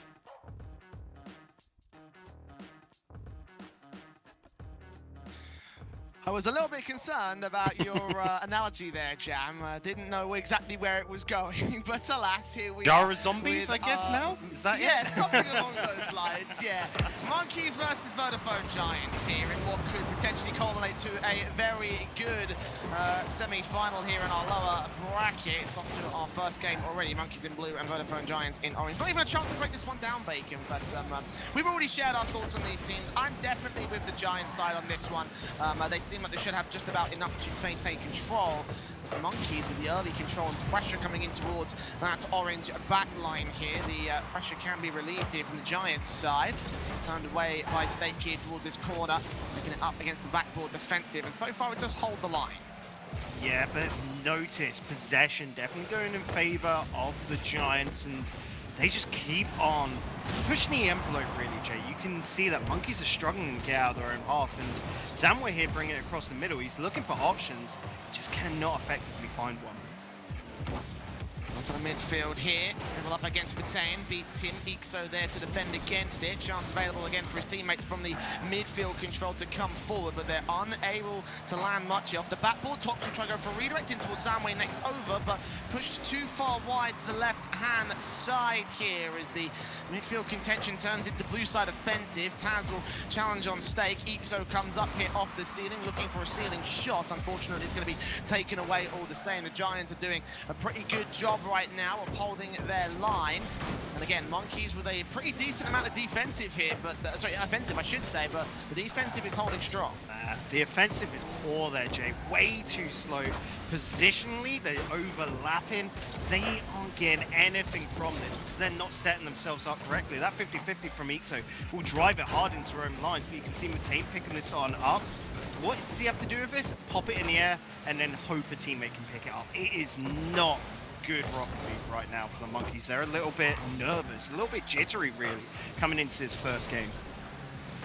Touch and go off the sideboard, controlling off the backboard. Second touch, it's going to go right in for Ixo, set up perfectly to score the first for the Monkeys. Good opportunist moment coming out here. That pitch straight over to Ixo. No one in defense expecting the ceiling pitch, and so they're just caught off guard. Whilst, like I said, the first couple of minutes been looking really good for the Giants. A very controlled game. Monkeys just getting one opportunity, and that opportunity is good enough for them to take the lead. This is going to be the opening goal for the Monkeys. I realise the overlay does not quite say that. We are working on getting that fixed for the moment. It is Ixo and Taz off to the offensive once again, trying to turn it on from the corner board here. Taz going up high for a dunk down chance. It does get taken away by Tox here on the defense. Stake pushes it over to the blue side corner. Ixo in position to receive it, and Tox will continue its momentum over to that box. It should be taken away by the defensive line of Ixo and Co. Set up again, Tox takes it past one defender in towards Zamwe, and Zamwe takes off the crossbar as well. Bouncing it back behind the line, we're 1-1. We are indeed, and this was beautifully played up to Tox. Tox going to be able to deliver that back to Zamwe, who can just send it on past. Really working those defenders, Jay, there. Making sure that they don't know where the shot on target is going to come from. But naturally, they've got to go up and defend it, cover those lines. After taking the 2 attempts, there is no one back to save that final shot. Again, Monkey trying to set up Ixo for a quick lead steal. Not going to happen for the moment here. The Giants are contesting right now in the defensive again. A couple of balls trying to slip past that back line, but it's not quite going to go on for them here.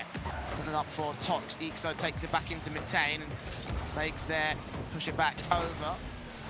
Tox in the back line. He'll be passed on towards by one of the blue side defenders. Monkeys are unable to really get this offensive going. Ball down from Ixo. Metein will move into the corner to try follow suit. 100 boost being picked up by the defenders for this moment here. Tad's going to get beaten out. Again, the returns coming through from the Giants are taking away most of the setup and the agency here for this squad. Ball plays very close towards the box again off the backboard in towards, I believe that's Tox coming in for the dunk down chance. Not going to be able to make it happen, unfortunately. As control is received, but not able to follow suit with their own shot. Payne, he gets it past one. Not going to have enough bounce out there, so it's easily picked up by Zamwe, and Ixo going to be able to stop that in his tracks. But notice once again, Giants, with their hits, are keeping this at bay. Nice little dive in from Metein, but it's not really going to damage them enough. Straight over into Zamwe's hands. Again, that interception up in the air. And you can just see at the moment, Jay, Giants are just not being made to feel uncomfortable. They're quite in control. If I'm looking at Monkeys right now, I want to see them putting out some dribbles. These aerial lines that they're trying to lead are not working for them. You know those clears going downfield, they're just getting intercepted so easily. I want to see them keep it down to the ground and under the control. 30 seconds left. Metein's going to try drum up some offensive. We're still even out. Stake down inside the box. Tad's going to try and take it away into that corner play. And challenge from the opposition takes it off to the right-hand corner. Metein has control. Not for much longer though, he gets challenged successfully, and the Vodafone Giants will just try and keep this pressure at play. On 4 seconds to the clock here. Stake now with his own contention against Metein. Challenge once. Here comes his teammate for a dunk down chance. It's taken high and wide. Zamwe still with the dribble play. Metein takes it out. Tox back in. It's not Tox, excuse me, but either way, Metein down, and the ball does hit the floor. So we're in overtime for this game. Yeah, where we thought this game might be one that might disappoint, Jay. We're going to say beforehand when we're looking at this, this was not, I think, anyone's real feature match of today. It started off so well and a lot of great back and forth. I'm liking it from Monkeys, they're being able to hold it, but again, they're just an opportunistic team at the moment. You can see that. They just got to get things under control a little bit better. I'm loving that hit out from Tarass, but he did need Metein or Ixo downfield to really finish that off. They're doing 2/3 of the work. If they can finally get that last cog in the engine, they're just going to be absolutely flying away with this. Shots on from Zamwe, new odds for that lost cog. It's him right there, and then a goal coming in to end off the OT for the Vodafone Giants, taking the first game away from the Monkeys, and sadly the offensive was unable to get drummed up from that blue side. Therefore, Vodafone Giants basically had the majority of the control there, Bacon. Oh yeah, they definitely did. Like I said, bringing it up, we can see the stats there. No, we can't. But wow, okay, yeah, I am very surprised. Okay. It all comes down to, so I guess for a lot of the guys at home, not really knowing what these, like ball possession and field domination means. So ball possession, after you hit the ball in Rocket League, it turns to your team's color. So whilst Monkeys were doing a lot of these big hits downfield, I guess that's where they're getting their time, whereas everything was a lot more well-controlled, kept closer by the Giants. On the opposite end with field domination, that's all about keeping it in your opponent's half for a longer period of time. So if you look at the Monkeys, they kept the ball in the orange half for 52% of the time there. So I can see that stat definitely because it was back and forth there, but just well-constructed plays were definitely in the Giants' favor.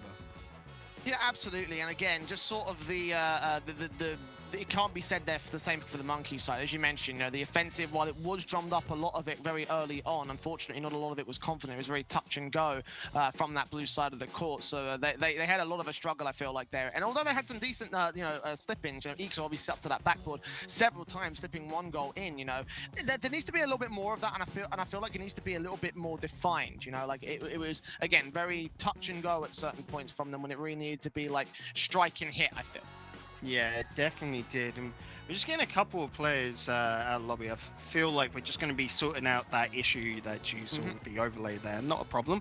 We can get that fixed.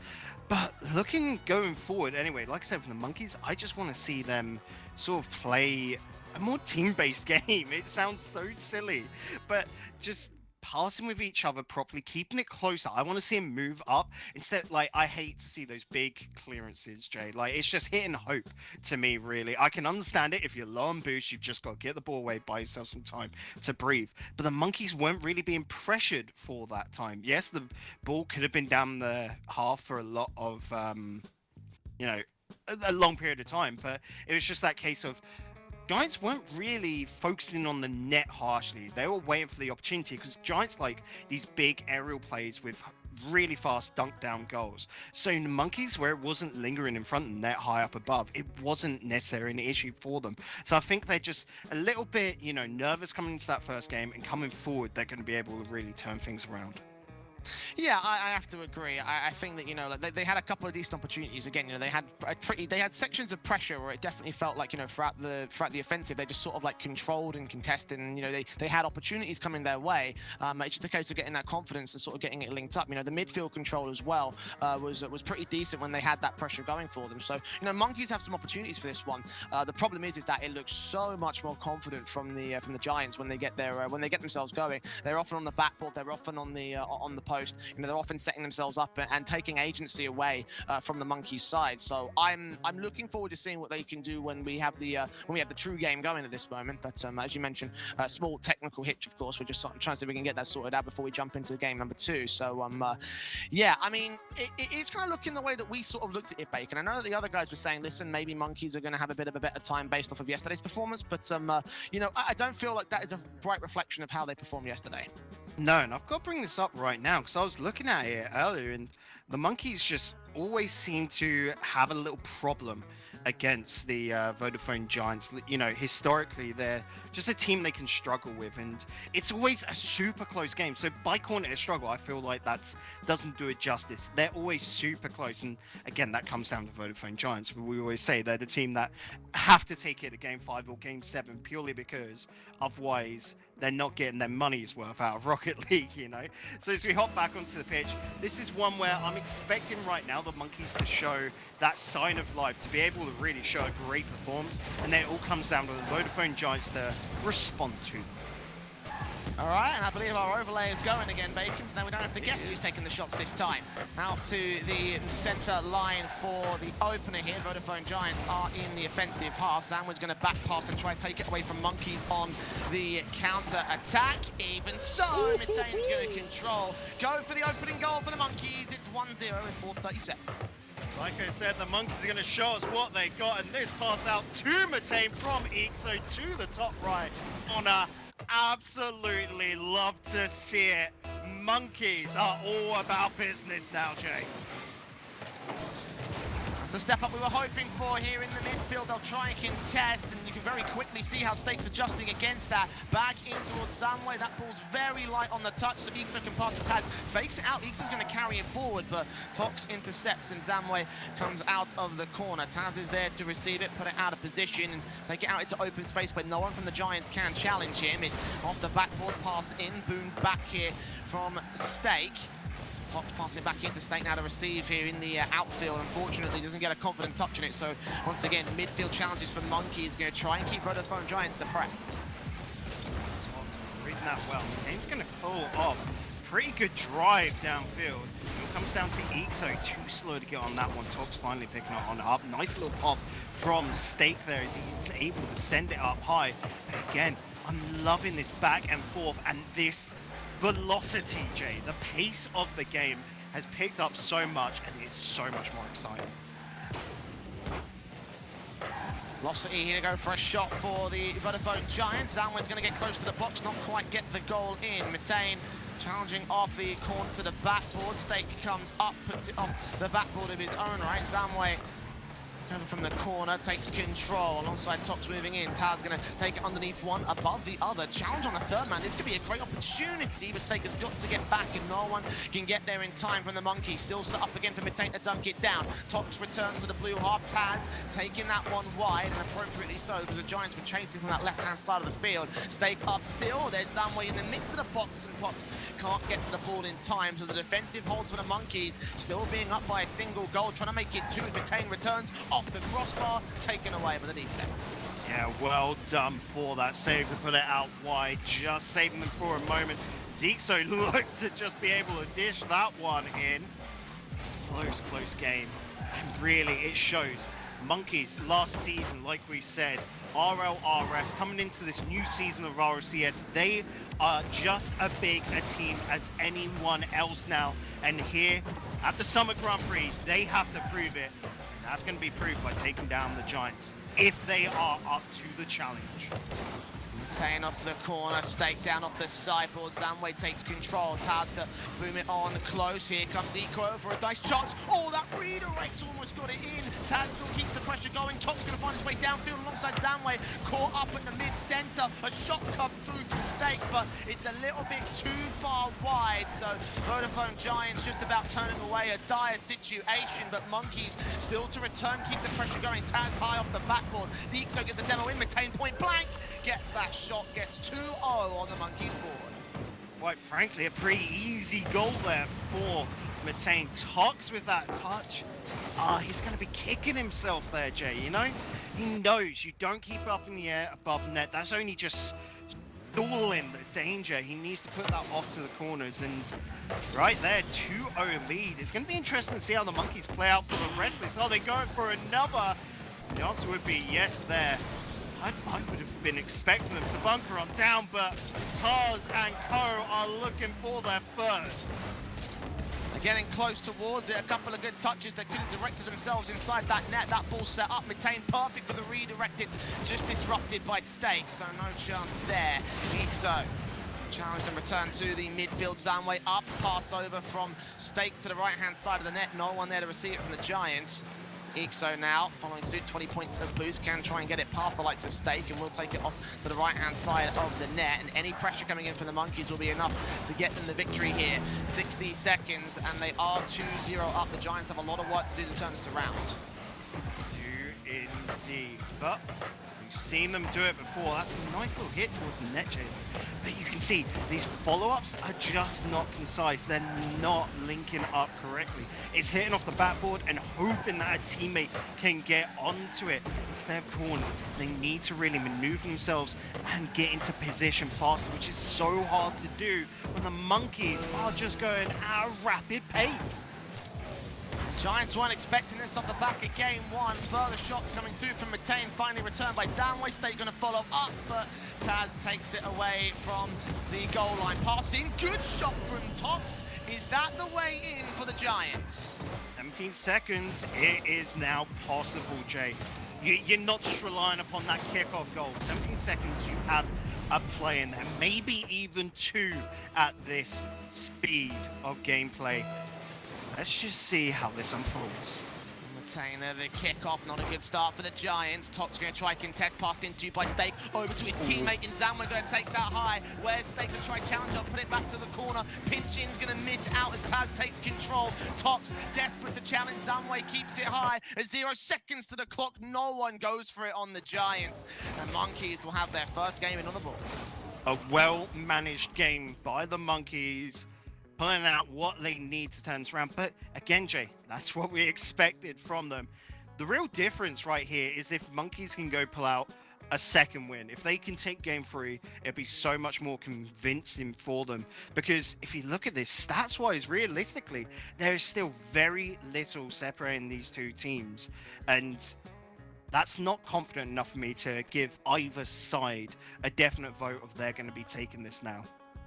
Yeah, I mean, both teams sort of balanced out on the ball possession. It's just the case that Monkeys were able to generate a few more chances for me and able to generate a few more opportunities. And again, that blistering fast pace is what kind of led to that, in my opinion. You know, they really struggled to deal with that on the Giants in a way that, I think they got caught off guard because they went into that first game. They had a pretty easy time dealing with the touch and go style of Monkeys, and Monkeys came straight back in, completely wiped the slate clean, did not allow a single mistake almost, and it led to this really good game from them. It really did, and going into the next one for the Giants, it's going to be an interesting little change up, I think, from them, because they've seen the pace of their opponents, and I expect them to try and replicate that near enough, but they're going to have to pull in so many infield passing plays. I expect less of this off the backboard, you know, try and drop it on down. Instead, I'm expecting these really quite intricate little plays that we know they can pull it off, so expect Tox to really pop off in game 3. Yeah, I'm hoping so. I mean, Tox certainly has yet to really, shine through for me so far in this tournament and so far in this matchup, obviously. In general, I think a lot of people would sort of pin the Giants as having a bit of a disappointing performance. Against top blokes, yeah, that's still a pretty decent team, but, I think a lot of people would have weighed them to at least hold a chance as opposed to, conceding 6 goals to 3 in a sweep series. Even though those games were all within one single goal each, Giants Gaming really should have posted up some games on that board. And right now they've got to post up some decent results right here. They have found their first game, obviously, but the response coming in from Monkeys feels like it's going to be quite significant, Bacon. Now, tell me, we talked a lot about, Giants being able to outpace the Monkeys. It felt like they were doing the similar sort of thing over on the Monkey side in that last game. What do they have to do to adjust against that? So, I'm just looking at this. We're just getting back into server and testing it there. Quite interesting. How these guys go about testing the lobbies. It's just like a load of flipping and flopping about. Always makes me giggle there, Jay.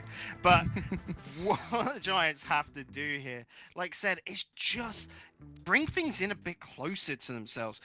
They're going for these really hard hits off the backboard, which it's easier for Monkeys to be able to get up in the air and intercept. Instead, I want to see a lot more shadow plays, even some demo plays come on into it. Like I said, I expect Parson to really turn up, and that's where Tox really pops off. But bringing these demos, because Monkeys were given way too much free room to maneuver about on the pitch. If you start removing one of the players, their rotations are really going to be brought into question, and they're going to be feeling really uncomfortable. And I don't think Monkeys have got that level of experience yet. Like we said, they're coming up. I know that the Vodafone Giants again were that sort of RORS team last season, but we've seen them at that higher competition. Monkeys still a little bit unproven, and so they probably don't have that same level of experience as the Giants do.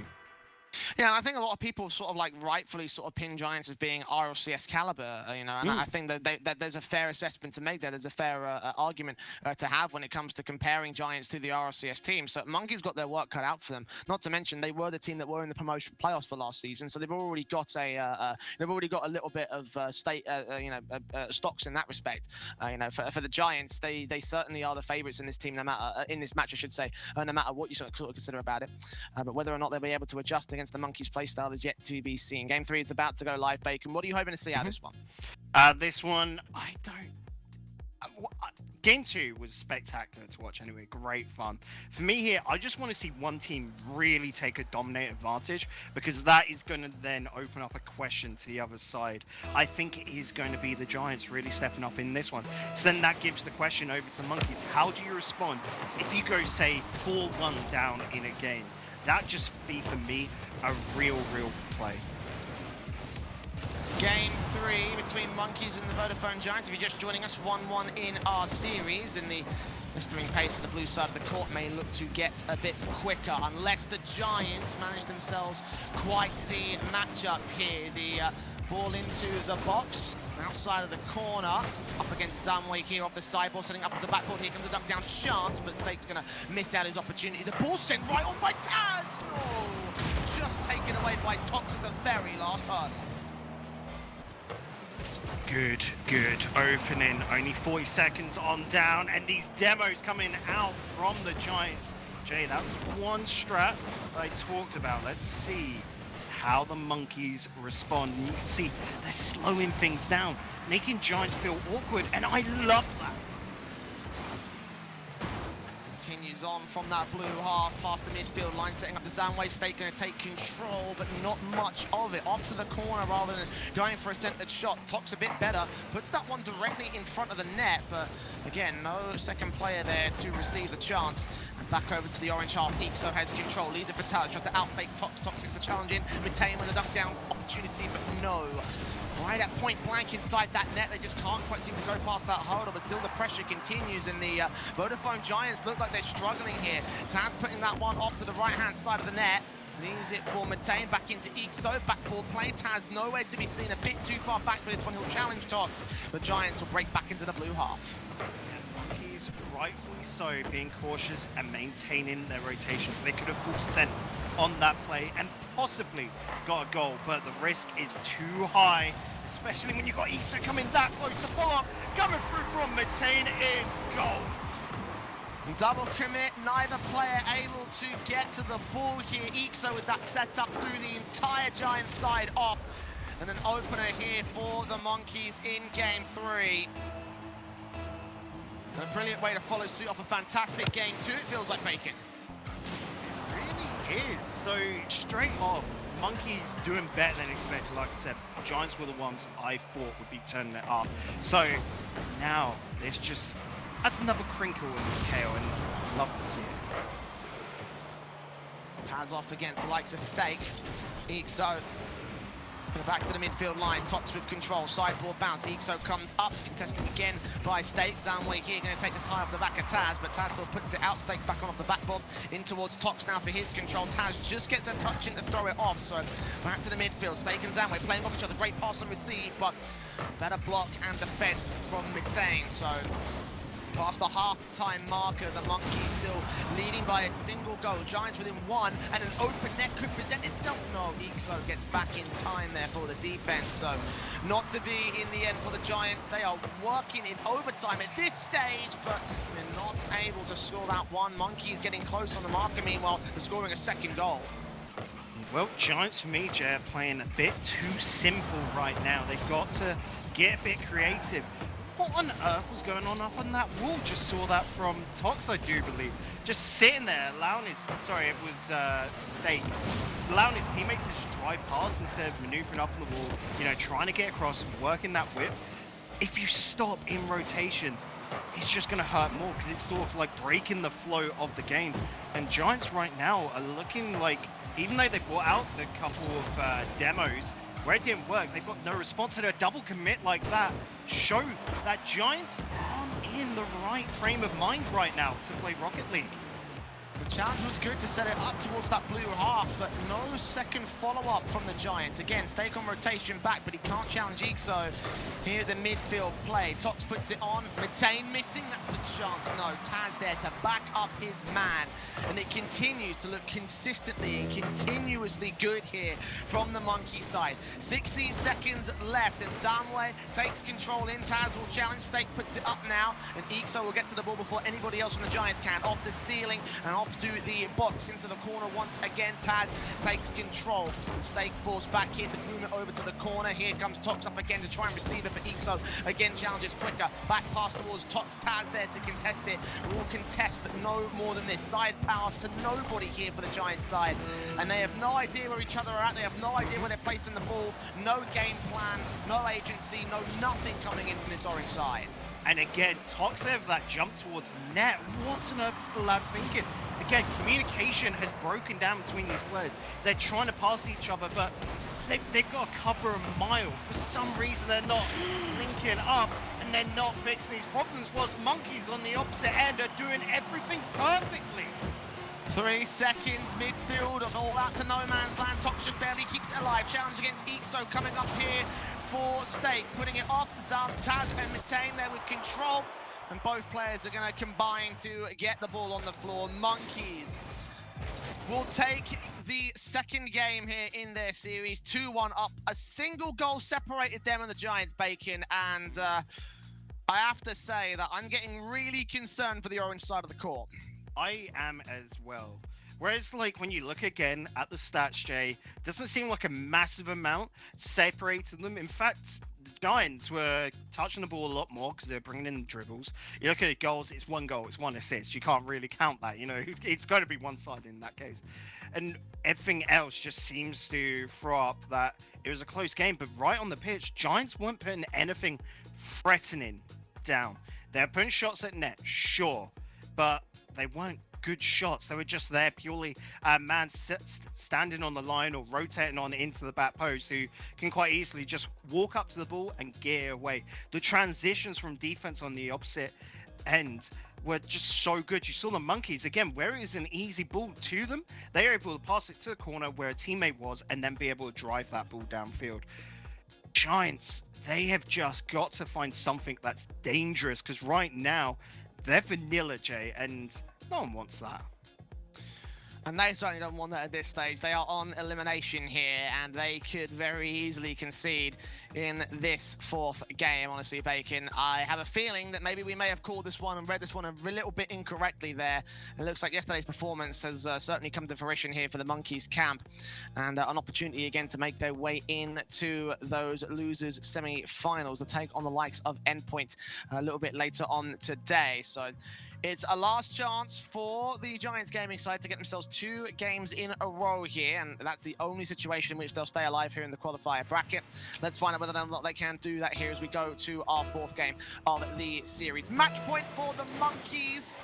It's kick-off between Ixo and Zamway. Leaves Stake for a setup. Mitane will challenge that, going out into Tox now. He comes forward to receive this ball off the sideboard, pushed back in by Taz once again. And Zamway to the right-hand side of the net here. The midfield control, the demo's in as ball goes back off from the backboard of Tox. Sets up a secondary shot, but again, the challenges of 50-50 is going well enough for the Monkeys defense. They've made their way right down. There's no one there.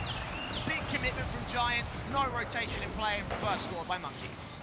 This looks more like Tarzan order a taxi, Jay. He was just standing down the opposite end of the pitch like, anyone want it? Good. Easy. First goal. Done. Dusted. And this is a massive sign of weakness for the Vodafone Giants there, Jay. If you're just able to allow a member of the opposition into your backlines willy-nilly like that, you've got to be asking yourself, how did he slip under your radar? I'm worried here for Giants. They've got massive, massive work to do. Ball off the backboard, second touch in from Zamway, follow up by Stake, and that is much better. That is much more likely to see a whole lot more of that coming out for the next 2 games. Yeah, again though, it's a massive commitment downfield, so worried in that aspect. You could see the last man think that was Tox just running back, but still, they're using each other, they're getting closer. Monkeys are able to deal with the distance easily, so you just turn that on its head, bring it in close, where reaction time is not going to be as helpful for them. Yeah, Vodafone Giants, let's hope that this is a sign of good things to come. Saps from Ixo are going to continue to come through here. Taz from the corner, second touch will be taken away by Tox now as Ixo gets a demo in. Against the likes of Stake. Ixo, backboard play once again. Tox going to wrap back over and leave it for his teammate out. Zamway setting off the backboard, going to play his high off the backboard one more time. Tox coming in for a dunk down chance, and again, it's Mitane to take it away from him. No opportunity is going to present themselves. The Giants get so far as the setup before it's denied by the Monkeys. Ball played back off the backboard again. Zamway running out of boost to set this up against Taz's position. Again, he'll take it away, so no chance for the Vodafone Giants here. 3 minutes and 20 to the clock, and they'll have the mid control. Stake with 3 points to boost. Backboard play, touching from Mitane will take it away from the setup, and the Giants just can't seem to get these standard plays going for them here. They need to receive a bit more team cohesion, I think, to break this defense. But look at the Monkeys. A little bit of inaccuracy on their hits and touches. It's hurt them a little bit, so they couldn't get these effective build-ups, and it's allowed the Giants to be able to fend off these attacks. Again, that hit coming out, where was that directed? Tox going for the follow-up, of course, naturally he's going to in case there was that miss, that mistake, but it's become a bit of a weird game. And on the contrary, by comparison to game 1, it's now Vodafone Giants that are looking touch and go.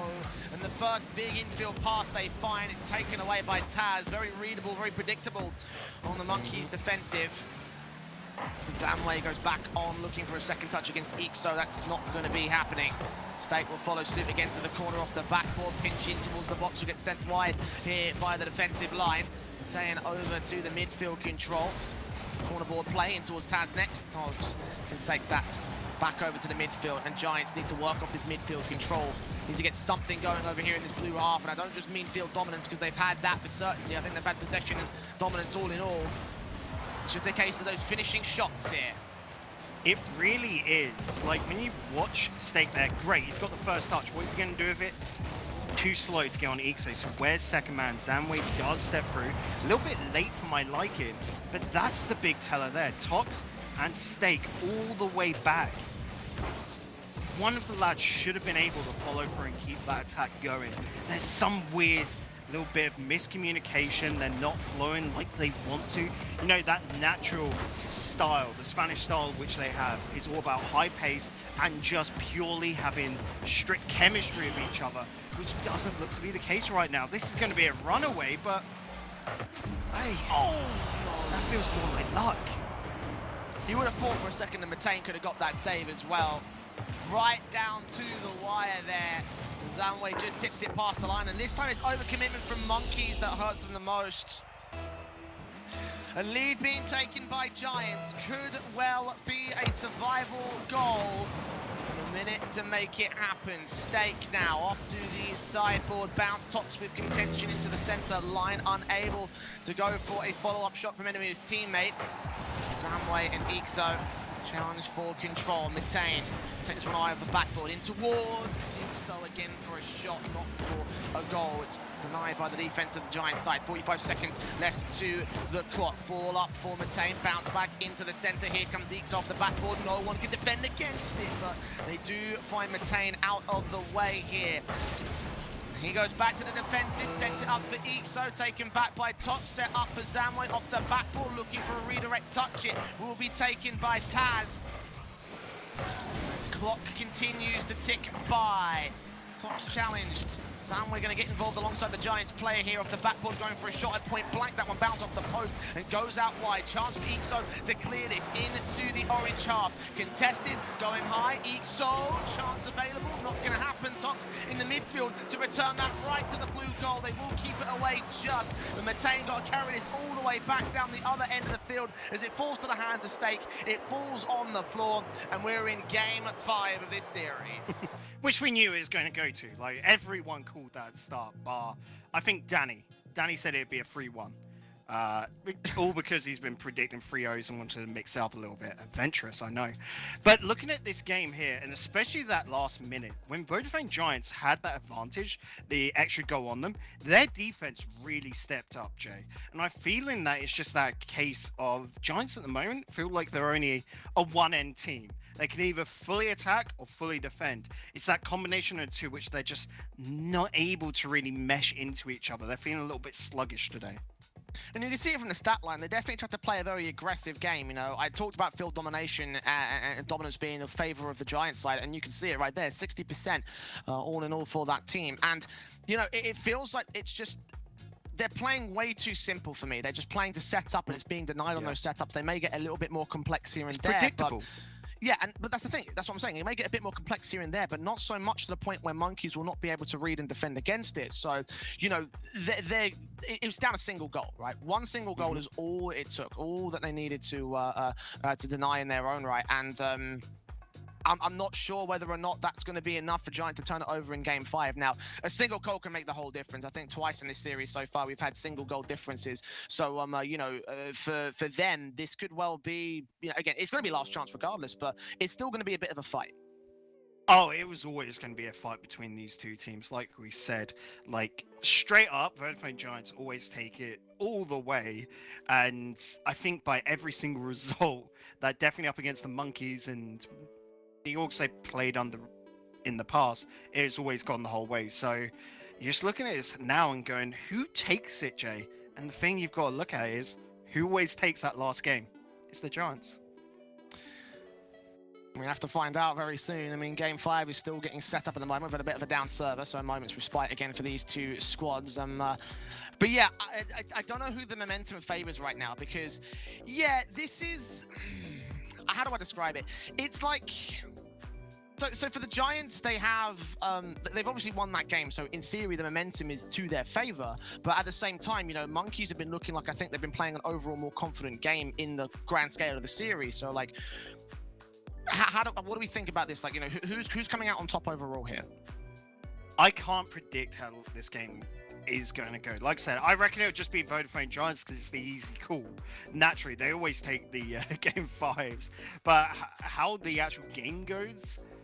don't know, because these two teams have been at times really impressive. Game 2 Monkeys, loved what I saw from them, but afterwards they sort of just dropped off and became a bit disappointing. Like we said, Giants at the moment feel like they're in a little bit of a struggle. You know, they're a bus with square wheels, but they're still being able to go down the road. They're still just getting enough out to be able to send it the whole way. And it's that consistency, like we said, that experience that they know how to play and get wins whilst in a bit of an uncomfortable situation, going to be what puts them over the edge and gets them into the next round up against Endpoint. Experience versus pace, it always seems like it's going to be the playstyle mismatch here between these two teams. I'm not really sure which one is going to win it out overall, because I've seen qualities of both right here. For the Giants, it certainly feels like they are, you know, they're able to maintain a lot of control over the ball in the field, but the Monkeys, they just need a few different chances. As soon as they get those chances, it's going to be a game to their favor, and that's the thing that the Giants need to shut down. You know, again, getting more complex players that they can't quite read so much on the offensive line, and the defensive, of course, to rotate and hold its own. You know, that's what I think the Giants need to focus on here. Yeah, and one thing I've noticed as well, we haven't seen that Monkeys traditional, you know, stay back in defense, hold, and then an explosive breakaway. We haven't actually seen that yet, which is very uncharacteristic of them. So I'm wondering if that's just a change up because naturally EXO, new to this roster, or will they just pull that out now? We're about to find out which one will be the reality here. We're up to game 5 in our best of 5 right now between the Monkeys and the Giants, here for survival in the lower bracket of the qualifiers. The winner to take on Endpoint later on today. For now, though, they have to beat each other. Dunway and EXO for the kickoff. Top's going to try receive this into the blue half. Taz has control. He's gone out to the corner play. Bounce out against Zamway. It's a backboard bounce, but no further than that. EXO going to be contested into the midfield control. Ball up for Metain, getting his touch in, looking for a second against the challenge. It's Snake that gets involved in that one. Pass back in towards Tox. This is looking a bit better here for the Giants. So close at point blank and take. He's going to take that right past the line, first on the board for Giants. Really well worked, the defense here. Giants, impressive stuff and what we expect of them. Finally turn it up. Like we said, it's always in game 5 the last of a series. And you love to see that. Playing out defender after defender, really using width to their play. Beautiful stuff from the Vodafone Giants. Zamway going to get beaten out by EXO. He's going to try pass up to his teammate in Metain. Blocked by Stake. Returned back by Tazdo. Going for a shot. Zamway blocks it inside the box. Demo's now starting to come through from the Monkey side. One thing we haven't seen much from these guys at all is the physical contact and Demo plays. Zamway goes up here, puts it back behind EXO, setting up Stake for a chance right now. Taz barely defends against that. Tox to come forward? No. Metain gets up before he can reach that ball, gets him and EXO on the quick breakaway on the counter-attack here. Mid-control contested by Taz, going back off the backboard. It's Stake to receive it, so the Giants able to deal with whatever Monkeys have to throw at them. Yeah, Tox was wise there though, Jay. He knew, you know, naturally they're a goal up, why make any risks right now? And especially there, when his teammates have just been demoed, not really quite sure which width of the pit they're going to be on, so he just let it breathe a little bit, step back, and naturally Monkeys then questioned that, because they were expecting Tox to just jump at it, where he didn't. They questioned themselves how to think about it, and it hurt them. This breakaway is going to be massive from Metain, they're just easily put to the side by Zamway. Giants are absolutely fierce right now. Ball out of the midfield, pushed up here. Zamway going to try control it. Got coming in to try and get the balls inside that box, but nothing received so far by the Giants. It's much more passively played in this one. Shot from Tox goes towards the net, denied by Metain, so no worries there for him. It's EXO and Taz beating out, ball up. Metain going to try and contest it. Stake's going to get involved and take it away from the Giants side. Tox into the midfield. Taz back over to the orange half. His second touch will be received by Stake, going right on towards the net again. Close but no cigar. Good challenge from Tox, rolls close, but they've got a defensive pretty decently set up. Their rotations adjusting for these angles. Now the pressure can come through from the Monkeys. Metain to receive back in towards EXO's position, and Stake and Co will get involved. EXO with the drill play, beats out 2 onto the third. Challenge is not going to go well for him. Metain one final redirect chance, puts it close on the point blank position, but couldn't get it past the line. Oh, and that's good up and over from Tox there. Taz comes in well in the back line, but then what can he do further on? He's just dribbling the ball down to the midfield, and once again the ball locked into the Monkeys' half. Giants are looking to hold down this midfield line. You say they're playing passive. This is just better midfield control Rocket League. Yes, it's much passive than trying to just dribble it the whole way and bang it off the backboard. But it's so much stronger than that shot close to the mark. Tox here out of position, ball out into the midfield line. Taken back in by Metain and Ixo to the corner and off to the box once again. The ball up here for Tox, Metain, Snake and Zamwe. In the contest, good shot in by Taz. The cross comes out inside the box. They get us to evens. Yeah, looking at this back in the replay, double commit right there is what killed Giants. What were the lads thinking? Again, this is just a slight slip up. We've seen it from the Giants all evening long. It's costing once again, but luckily they already had that safety net. They've got to be looking for another, but look at Monkeys. They're the ones looking for another, bringing it in close. Tox with a runaway. What can he do? Locked out by Tarass. Dangerous, dangerous times. This is do or die in this tournament, Jay. Oh, look at the play from Ixo. Is that going? No, it's a little bit too far wide, but Tox takes it away regardless. The Giants still on the chase. Samley and Tox going in from the corner. Backboard play sets it up. Dunk down chance is going to be a little bit too far away from Stake. I thought they almost put that in an own goal scenario. Ball sent it close. Ixo gets involved. Defensive is out of there. And that is a 2-1 up for the Monkeys. Giants in serious hot water. Oh, Tox thought he got the touch that would save it, slow it down enough, but no. Ixo chases on plan B. Near enough the same as plan A for the Monkeys there. And they're going to be able to get it. 50 seconds to get a redemption goal for the Giants to get the equalizer. But it's Metain on the ball. He's going for the no. And Ixo's got another. That's it. Giants are in hot water now. 2 goals to make up. They're in trouble. They are in a lot of trouble now. And this kickoff, this play, this recovery needs to be played to perfection. Metain and Tox quickly get on the kickoff. Stake going to follow suit for a ceiling shot. He's got a player to try to clear it all the way through. Off the backboard, so high. Taken away by Metain. And Zamwe to rotate back to the defense as Monkeys try and apply the pressure. Players in midfield, shot comes out. Blocked again inside the box. Ixo beats 1, beats 2, carries it all the way to the box again, but off the backboard, no chance for a 4th goal to seal the deal. 13 seconds for Vodafone Giants to score 1 man, 1 goal, I should say, back. 6 seconds and time's ticking. I think it's over with Ixo going for 1 more shot. It indeed is.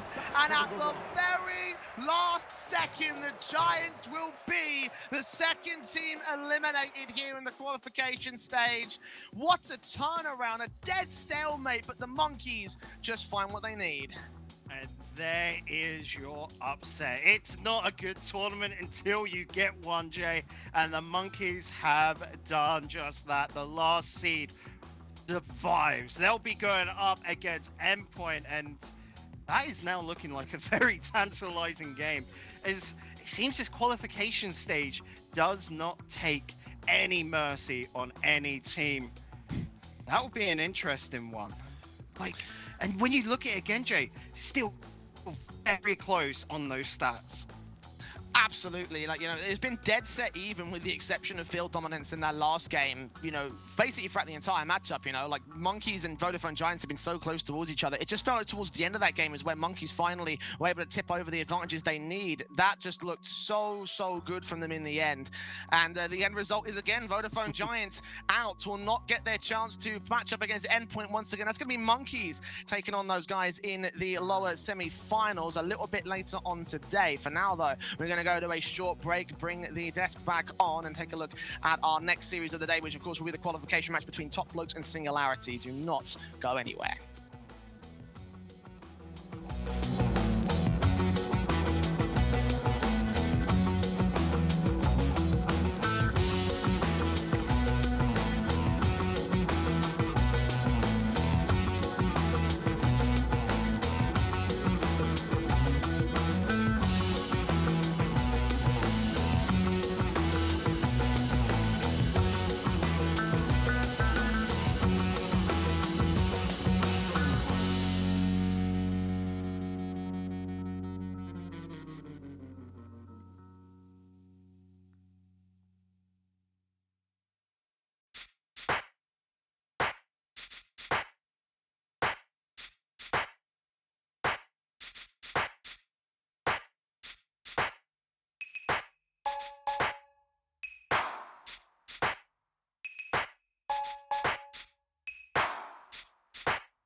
Welcome back to Rocket Baguette Summer Grand Prix.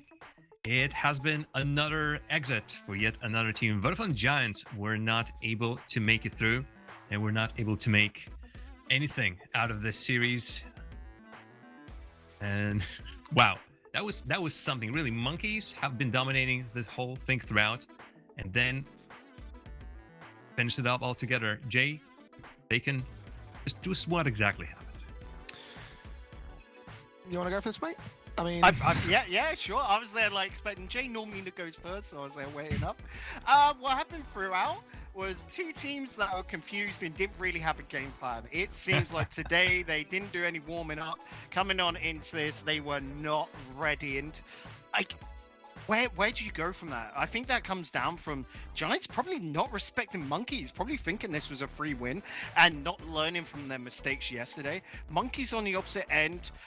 Game 1 was very close. They learned from that, went into Game 2 and looked good compared. And then after that, it just it was a very weird back and forth. Consistency was definitely not something we saw in that series. yeah, I can attest to that. Like, it definitely looked so weird at certain points. Like, again, like there were moments where I thought, okay, well, the Giants' experience is going to carry them through this series, and their very aggressive play style is going to come out on top. But the experience is the main thing that they had going for them. Other than that, they were outstyled by the opposition. They were outpaced by the Monkeys once they finally got going. Like, it just looked so confident from them.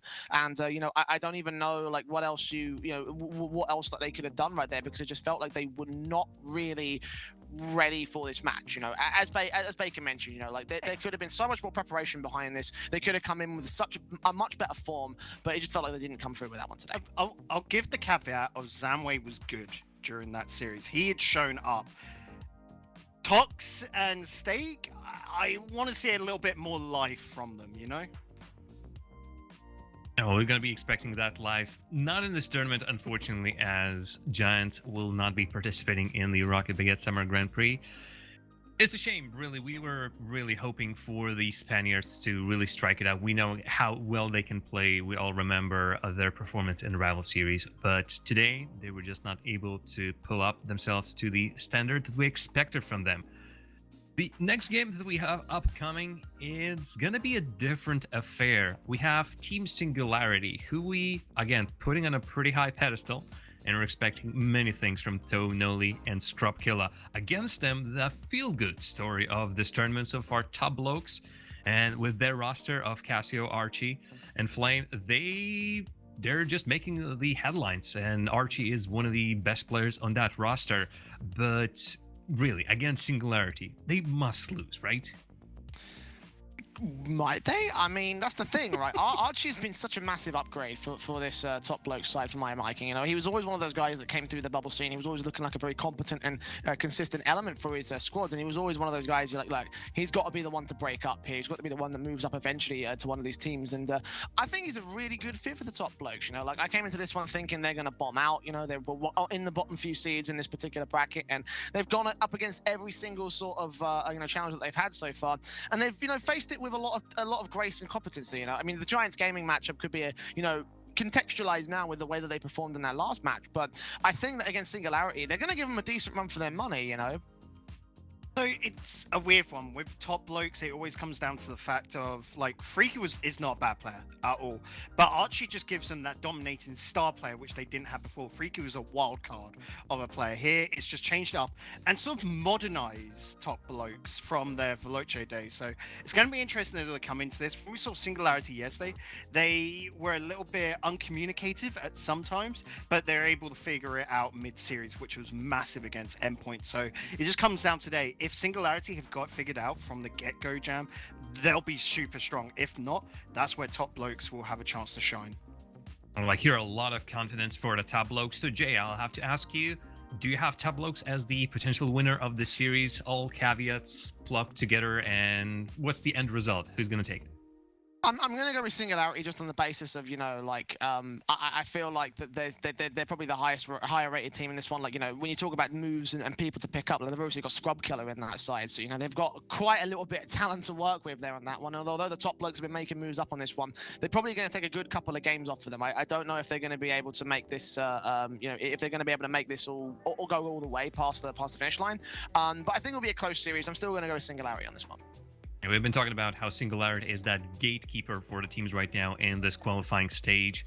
Bacon, would you assume that they will be able to gatekeep Top Blokes out of at the very least, the top bracket qualification?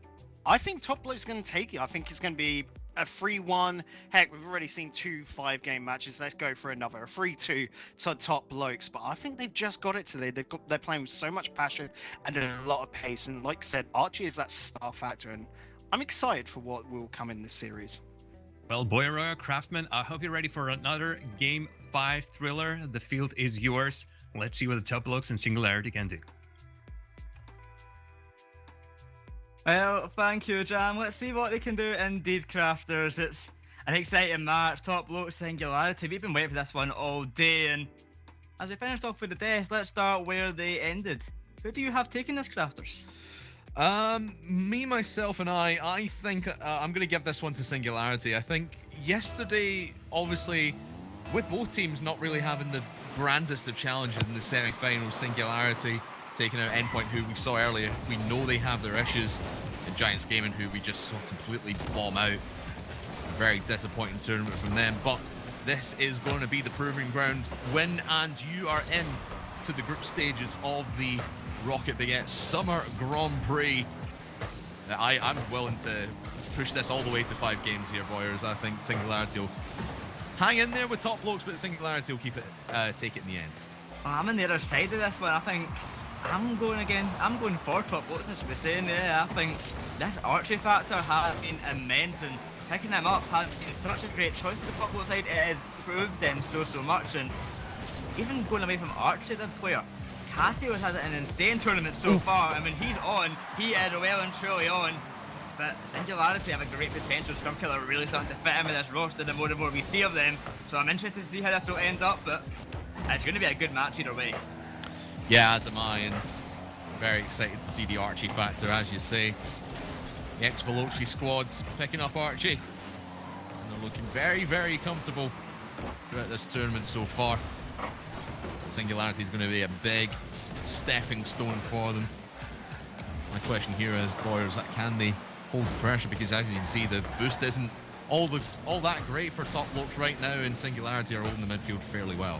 There's a common thing for Top Blokes, like you mentioned it was in that Giant series we played yesterday, a lot of the time it was one person on about 8 of us constantly, and the rest are on 0 to kind of low 20 range. So seems like it's really rare for the whole Top Blokes side to have full boost, but it's working out for them. They're playing a great style, which is working out well, and they're trying to find a goal off the opening bat. 2 minutes in, a goal yet to be scored. But Flame trying to change that himself, dropping it down. Saved by Foe, barely getting a touch away. Off the corner, Scrub Killer's there, dropping it down. The pressure remains up high, getting close. The Scrub can take control in the pass down to Nolly. Going to be intercepted for the time being. The Top Blokes, they are getting close, but not there yet. Close but no cigar. In these early stages, just feeling out Singularity, and Singularity are rotating fairly well, like you said, keeping control most of the time and taking everything away from Top Blokes, but that's a big mistake there from Noli. Scrub comes in a nick of time to make sure that's put towards safety. But I think it is Top Blokes with the majority of touches and the majority of field possession here, Boyers, as we pass the halfway mark here in game number 1. Still no goals on the board, but might be one there from Flame down to Casio. No, Can't get it in. Casio. But here comes Archie. The factor does not work out this time. Singularity hold on to 0-0. Oh, Singularity, some great saves there, but that really should have been a goal for Top Blokes. A great picture from Flame, trying to redeem the mistakes just made. Casio, Archie, 2 amazing chances, barely missing out. 2 minutes now left in the clock, the score remains 0-0. Come round the battle. Foe looking for the clear away, not going to find it, sent back to Nolly. Up high will go. Looking for the drop down, looking for a pass. Not working out just yet. It's Flame now to the backboard. Centre, clear away. Archie has to back off. 90 seconds left on the clock, and now a fair, a really close game. Nobody breaking out just yet, but Top Blokes have certainly been closest, but they need to score those shots. They certainly do, and we've seen it before here, Boyers. Doesn't matter how many shots you put onto net, is the only ones that matter are the ones that you put in the back of the goal. And Top Blokes might be pushing as hard as they possibly can, but Singularity holding on. Try to push upfield, and shot count fairly even at the moment, but you can feel the momentum is with Singularity, in my opinion. And it's pass Indo for Scrub, finds Noli, but can't find the goal this time. Still scoreless. 1 minute left.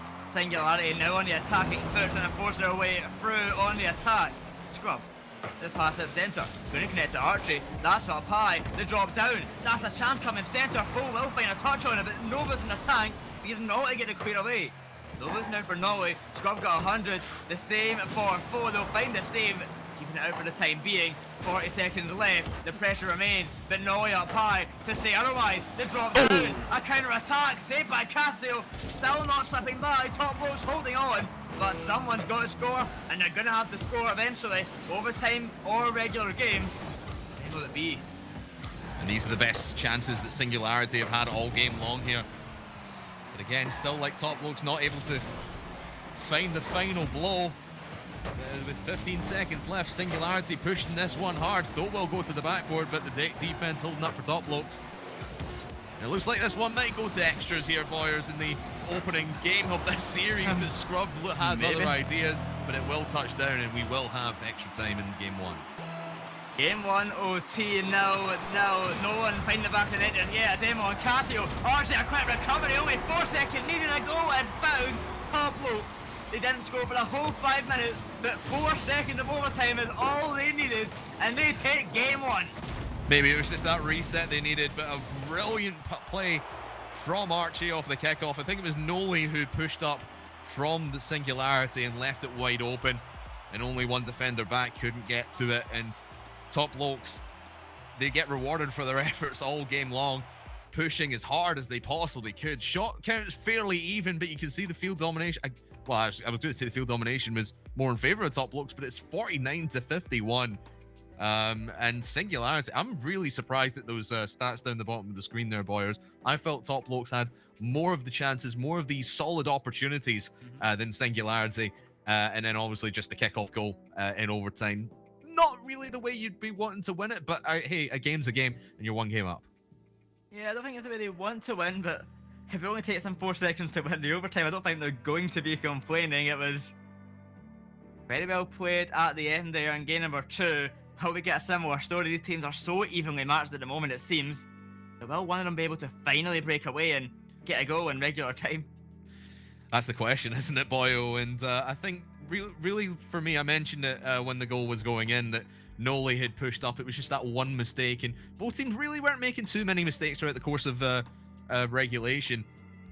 And then just that one little mistake right at the end just sent it the Top Blokes' way. As we go into game number 2, Top Blokes will gladly take the series lead into this one against Singularity. Obviously not over for any of the teams that either team that lose this. They will go down into the lower bracket qualification game, and we'll be facing either Endpoint or Monkeys, which is going to be our game up on stream right after this one. As we start game 2, I imagine Top Blokes want to dominate from the start, but Singularity looking to make it an opening statement and go with an early shot. And if we talk about where teams will be ending up, the winner of this, they'll be going to Group B, facing off against Dignitas in the first round, and that's a group of Oxygen, Dignitas and Barcelona. Singularity want to make their way to that group. A 1-0 start, a good shot from Nolly, finally finding a goal in regular time. Could it be the start of something new? And not just a goal in regulation, but a goal altogether for Singularity. Got one on the board with less than 30 seconds gone off the timer. Maybe that's the confidence that they need. But you talked about the groups that they'd be playing into. Like you said, you really want to be winning this one because you've got Dignitas to play into, as well as Oxygen and FC Barcelona. Whereas if you lose this and qualify through the lower bracket, you're pretty much in the group of death against Vitality as your first game, and then either BDS or Liquid if you're to go and win that one. So stay away from Group A is what I say. hope to hang on here and face off against still a formidable team in Dignitas in Group B. Well, certainly so. The ball drops off the rim. It could be another scrub. Oh. That's the crossbar. The fall from four will finish it off. 2-0 Singularity. A shaky miss there, almost. But luckily, both there to clean things up. Yeah, and a clean transition upfield as well, beating out the last man in defence. The top bloke's just a little bit too far pushed upfield. And who can blame them? 1 goal down, you want to try and bring that one back, but Singularity, you've really got to be careful with their transition because their team cohesion is on point. And they're starting to get into the rhythm here in game number 2, and there's Scrub again in the midfield, holding fort down here in the top bloke's half. It's all Singularity here at game 2. Oh, dropping it down. Pass one, he'll go. Casio holding the back line. The ball flies to Flame. He can take it high, looking for a pass off the ceiling. Top bloke needs to get in the aggression. That's a chance now. The flick, not going to work out. Casio sending that out to the side, but Folk can take control. Low on Booty, sends it to the back ball. The follow-up there, that's going to be a goal. Scrub Killer makes it 3-0 Singularity. And again, this transition, Tho just holds us, puts it where Flame can't get it. And I think that was Archie on his way back to net, but nothing he could have done about that one. Scrub sends it home, and 3-0 for Singularity. They looked like they were the better team, in my opinion, in game number 1. It's just very unfortunate they lost that kickoff goal in overtime. Now they are proving why they are one of the top teams throughout this entire Grand Prix, and why they deserve to be in the group stages come Thursday. And Noli try to flick one on. Can he find someone in the middle? No, he can't. It'll just go back to Scrub, but top bloke's right on this one. Oh, that's so harsh. They missed that one. It was an excellent goal. Top bloke still within 3 minutes left on the clock. They've got time to come back. But low shots taken, only 2 so far. They've got to get a move on it. They won't have any chance. A launch upfield. It could be the turn they need. The Scrum Killer takes that high to the ceiling. The drop down. Past another. It's to the back ball. It could be the chance that Singularity needs to secure this game. The drop down will say otherwise. The clock keeps ticking. That's all good for Singularity. Game 2, what a turnaround. How confident they've been. Scrum Killer fitting into this roster perfectly. And it's such a nice change to see for Singularity. Yeah, 9 shots from Singularity as well in this game so far, and we're only halfway done it for that matter as well, whereas they didn't really put on those numbers in the first game. But here comes Flame looking for the first goal. It'll drop down to Archie. In fact, Scrub gets the save, but it's not enough. Archie right on this one. A great one from Casio, starting that whole play off. Flame off the crossbar. Disappointing miss. That should have been scored. Luckily, Archie's there to clean things up. He brings it back within 2. There is still time left. Top blokes, 2 minutes on the clock. 2 goals needed. They can bring this back, but it's not going to be an easy task whatsoever. Especially when Singularity are holding the possession like they are doing, but you can see top blokes now trying to make a bit of a momentum swing. But that's a big miss there from the defense, and Scrub's just going to walk this one all the way down to the backboard. Might have looked like it was on target, but at least waste some more time off this clock. Precious seconds ticking away for top blokes. Try and bring this one back, but on the backboard, here comes Archie, and Tho steps in front of it in the nick of time, holds on to the lead for the moment for Singularity. Flame, the side ball, takes it slow. A good 50 with Scrub, that falls out to Casio. Off the back ball, Nolly is there. No follow up in time, alleviates the pressure for Singularity. A booming clear upfield, fall on target, just wasting time, run down the clock is all they need to do. As Casio takes the ball high, hunting for a goal, hunting to make this closer, dropping down, a chance on the backboard, look for a bump, look for a demo. It was such a perfect opportunity, but completely wasted, and the score difference remains 2. And Singularity just playing solid defense right now, holding on to this 2-goal cushion. That one a bit dangerous as it's going in front of the net. You can see top blokes just fighting for every inch of concrete on this floor. Casio creeping ever so closer to getting that goal. Nice pass there from Archie to find Flame, but intercepted by Tho. Will just drain this clock a little bit more, but top blokes pushing so hard. But the Singularity defense is absolutely staunch right now. Nothing is getting past the Great Wall of Singularity. Nothing getting past, and it's worked so well. 3 early goals and just held the fort. With 30 seconds left now, I would say this game almost certainly done and dusted. Wouldn't have top bloke Singularity a 1-piece series. A great turnaround from Singularity after that game 1. It was a close affair anyway, but The loss obviously not appreciated by them. They came in all gun blazing, and I guess that's got us Prix for us crafters, of course. Scrub Killer, he's been doing so well today, and this game has not been an exception. Yeah, and Singularity just bringing that one back, proving why they are still probably one of the top teams in this league, in this competition this week. What a turnaround from game one it was, though, because they were on the back foot for the most of it, and just felt like Top Blokes were all over them in game one. But their Singularity just proved a point and put as many shots onto the net as possible. I mean, 5 from Tho all by himself, 4 from Scrub, 4 from Noli. Only Flame came close to that individual target of 4. Absolutely dominating performance by Singularity, and if they can keep that up, boys, I think this might be an easy sweep back. Not quite a reverse sweep, obviously, but a sweep in the next 2 games. And I think Nolly, they're achieving probably the lowest average speed I've saw all tournament of 45 kilometers an hour. That's impressively low, to be totally honest, but it worked out for them. They were able to find a win. Bo, on the other hand, he's rushing around the pitch 29 seconds in air, 54 kilometers an hour average speed, and the highest boost consumption at 2,651. So it's a big start difference between those 2 players, but that is the dynamic that was working for them. And Bo, what a performance that game 2 was. Yeah, Tho was just everywhere on that field, along with Scrub Killer as well. I think Singularity, their rotations are very, very clean, and just holding Top Blokes back in their own half for the most part. Oops, excuse me, my dinner's coming back up. But what can you say about Singularity? You can say that they're rotating very well. So to see Top Blokes just sitting back a little bit, it was very passive in my opinion, from what we're used to seeing from Top Blokes.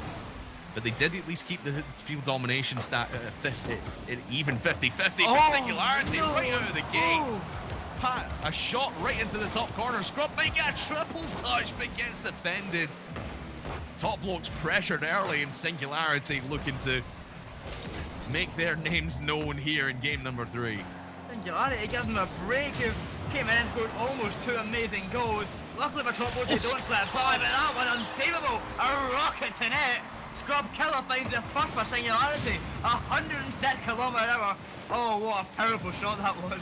Absolute boomer from the Scrub, and brilliantly played by Tho as well. You could see that the defense thought it was just going to be Tho taking it, maybe taking it to the corner, and then Scrub just coming out of nowhere to bang that one in. Singularity, once again, as we saw in game number 2, just going ahead early, and Scrub looking for the double touch, won't get it. Archie will defend this one fairly cleanly, but Singularity just holding this midfield, holding the possession for themselves. Top Blokes are running scared. Flame with a pass to Casio, a tap up high, and no one able to connect. It's a clear away. Went by Archie, looking for a follow-up. Decent boost, but he's not going to make it there in time. Top Blokes need to find a goal. As Singularity, they're going to do the same thing they done last game. They'll find a few more, they'll hold back in the defense, rock solid. Top Blokes cannot let that happen. They've seen how hard it was to penetrate through that wall, and it's not going to be fun for them to do it again. Certainly won't be. The Singularity just man in, man out. Solid rotations from them. Now Top Blokes try to build a little bit of momentum. They are pushing upfield a little bit more. Minute and a half gone. Still no, actually 2 shots actually registered in the side of Flame. Casio will get one himself. No one's in net, and it'll tie the game. Finally, Top Blokes find the goal. After so many attempts, one will slip by. 1 a piece of the game will go. And Casio just slipping that pass. No, he can't make it back in time. They get a tied up game. Top Blokes are getting back into the swing of things now, but they've got to keep this up. Can't let Singularity get any momentum behind them again, because they'll just run with it. Back into the middle, look at Scrub Killer just booming that long. Straight into the hands of Top Blokes, but this is something that we've never really seen too much from any other team. Most teams will clear long and then just let the other team have it, but Tho and everyone from Singularity pouncing on this long clear, and they work it to perfection, getting the second in for his team. Oh, that should have been saved, and the small touch not enough. 2-1 Singularity. They take the lead once more. Oh, I thought they just redeemed themselves, but they threw it all away back, trailing by 1, and they've got to do it all again. They've got to get a move on and find this equaliser soon before they can see another goal. Might have had it there, but Scrub right on this one. We'll get this one clear for the moment, just at least into their corners. Singularity not letting this ball anywhere near that mid lane. Just pressuring so hard, not giving anywhere for Top Blokes to go to the top corner. Can't send it home this time. Now Top Blokes maybe with a little bit of a breakaway chance here. Up high the ball will go. Lurking around, ready to pounce. It's Archie to the corner. Bringing it centre, no one there to follow folk and get the clear away. Cassie in the midfield will keep the pressure going. Out to Flame, that's to the backboard. A miss. Scrupula's there to find the clear himself. With half the game gone, the score lies 2-1 Singularity. The Top Blokes pushing up now. Finally on attack. That's there from Nolly. Shutting that down. Dribbling away. The ball comes centre. Scrubkiller upfield uncontested. All by himself. Looking for the flip reset. Not going to find him. And the ball forward back to Foe. And he's not giving Top Blokes any time. That's a flick launched at the backboard. The pressure remains. Nolly flies past. The Scrubkiller not going to slow down. For Singularity right now, they are creating opportunities for themselves, but Top Blokes are starting to get into the swing of things on defense and keeping Singularity at bay for the moment, regardless of who has the possession. Top Blokes are certainly defending well, but they need to turn that into a bit of a counter-attack with still a minute and a half to go here. Singularity just pressuring as much as they dare and not giving Top Blokes anywhere to go, but Casio looking to go over the top there into the corner. Flame will follow that one up, but Singularity just slows everything down and keeps the ball right on the cars of themselves. Archie, a good 50, sent back to Scrub though, he will take control. Bump on Casio, gonna take him out of play. Flame beats to the ball, the pressure's there. Singularity might find the third, but barely beat to it. Flame now upfield. Archie a chance, Archie! Chance a shot, it's gonna go in. A tied up game once more. Top Blokes are not out of this yet. Where the hell did Archie come from? He was out of nowhere, just boosting all the way downfield and completely out of nowhere. Top Blokes had tied this one up. Tie series, tie game here in game number 3, boys. And after being on the back foot for most of it, they might even take the lead here. Casio right on the kickoff bar down. Archie flying on this one, but Tho steps in front of it. But now it's time for Top Blokes to take charge from the front. Singularity will get the possession back for themselves, but Top Blokes on a run. Oh, the bar down shot from Casio, that could have been it, but another chance. Intercepted in the defense, upfield they will have to go once more. Top Blokes, they've brought this game back once again, 2-2. Can they find a win? Or Singularity find it once more. Maybe avoid the overtime, maybe find it just now with the pass down centre. It's a chance, saved by Casio. The Top Blokes, they've got to break out or just hold on for overtime. They're in a dangerous position now. It's Nolly to the backboard. He's got the boost to follow. A drop down, just slipping by the top corner. Casio, upfield, drop down, over to Foe. Keep it going, up high, met by Flame. 5 seconds left on the clock, not long left. Singularity, Top Blokes, overtime looking definite, unless something can be done here. Scrub a chance, that's to the backboard. Not working out just yet, Foe the clear away. The ball touch the ground just yet. 0 seconds still. Up high. A pass once more. Archie beats out Foe. Going to the ground. Now 0 seconds on the clock. Overtime here we come. 2 apiece in game number 3. And will Top Blokes get another kick-off goal in overtime? No, they will not this time. Singularity counting their lucky stars this time, but them on the back line for Noli onto Flame, in fact. Maybe just hold this Top Blokes offense just for the moment. Tho fires to net, but straight into the path of Flame. Really interesting, this extended overtime, or at least extended compared to game number 1 here. If Top Blokes, I think they, as you can see, all 3 members of Top Blokes just push downfield, all in the same place, might be way out of position. That might open the door for Singularity to go back upfield. Flame, gonna back off. Top Blokes need to try and get a break. They need to find a breakthrough. That's a chance now. It's Flame upfield. Archie's already backing off, though he's not going to find a touch on that. Casio beating to the ball. That's dangerous. An amazing drop down. Oh, perfect play. Foe and Nolly. That finds a goal. 3-2 Singularity. And they go 2-1 up in this series. Oh, and the miss from Casio just opened the door for Tho. I don't know if he ran out of boost or not, but it was a miss either way. And it opens the door for Singularity to take this one in OT and be 1 game away from a date with Destiny in Dignitas. One step closer, and oh, Singularity, a treat to behold. They have played so well. Top Blokes have kept it close that game, but they've got to push harder. They've got to do better. They're playing in the back foot so often, and they are paying the price of it. They certainly are, and I mean, almost 60% field domination from Singularity just shows you how hard they were pushing most of the time. And with the lion's share of the shots, once again, only Noli fallen below 4 shots on Team Singularity, whereas Casio, again, the highest scorer, or highest shooter, I should say, on Top Blokes with only 3 and 2 for Flame and Archie as well, respectively. And the save count, I mean, you see the saves from Flame, 3 saves for himself, and only 3 on the side of Singularity as a whole. Just shows you how much they have to defend, how much they have to try and break out of their own half, because Singularity are just not giving them the space to work with. And that is really the key to victory in this game. If you can just shut down your opponents, not giving them that space to move, especially what Singularity is doing, they're just rotating round, one in, one out, and just constantly on this ball, making the touches. And that's really what's putting Singularity ahead of anyone else right now, and Top Blokes are feeling the full force of it. And I can't overstate how great Foe's been today. That last game, out of all the stats they're showing, he was at the top of 6 out of 9 of the stats.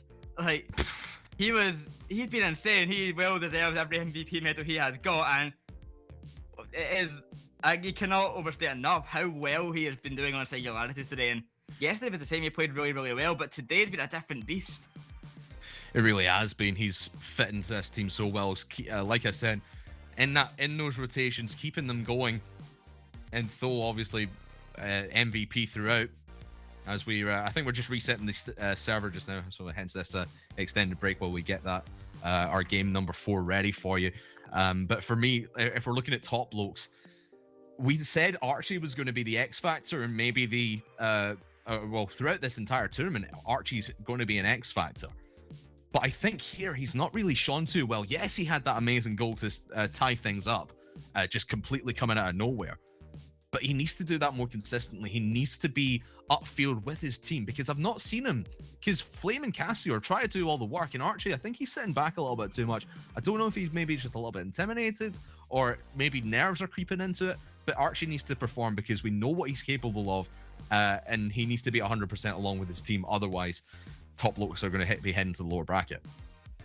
I will say I've been a bit disappointed today on the Top Blokes side, especially with Flame. He was looking a lot better yesterday, but there've been a good few missed chances from him, a good few missed opportunities, and I know he can do a lot better than that, so I'm hoping this could be the chain that we want to see from Top Blokes. It's their last life before they head to the lower bracket. Game number 4, 2-1, Singularity. We could be our last game of this series, but will we have one more? We've had 2 game 5s already. Why not give us a third? But Singularity have words to say about that. Though putting the first one in within 6 seconds, and the defense just breaking apart. Look at this. Casio was just stood still on the front post, facing the wrong way, and Tho could just shoot wherever he liked on that net. Bad for the Top Blokes, especially right off a kickoff. You cannot be downhearted like that early on in this one. But look at Casio straight away off the kickoff. Finds Archie, and he's got it. Might have been a disappointing start, but they've come back in stellar fashion. Perfect, that's exactly what I want to see. Casio, Archie on attack, linking up, making plays, and just like that, we have a tied up game once more.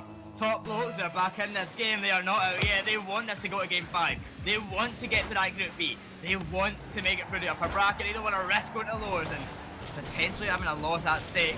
They want to just win it out right now. And they're going to try their absolute best to do so. 1 apiece, 4 minutes 30 seconds on the clock. Plenty of time in this game. But who will take it? Top Blokes are going to try well and truly to do that.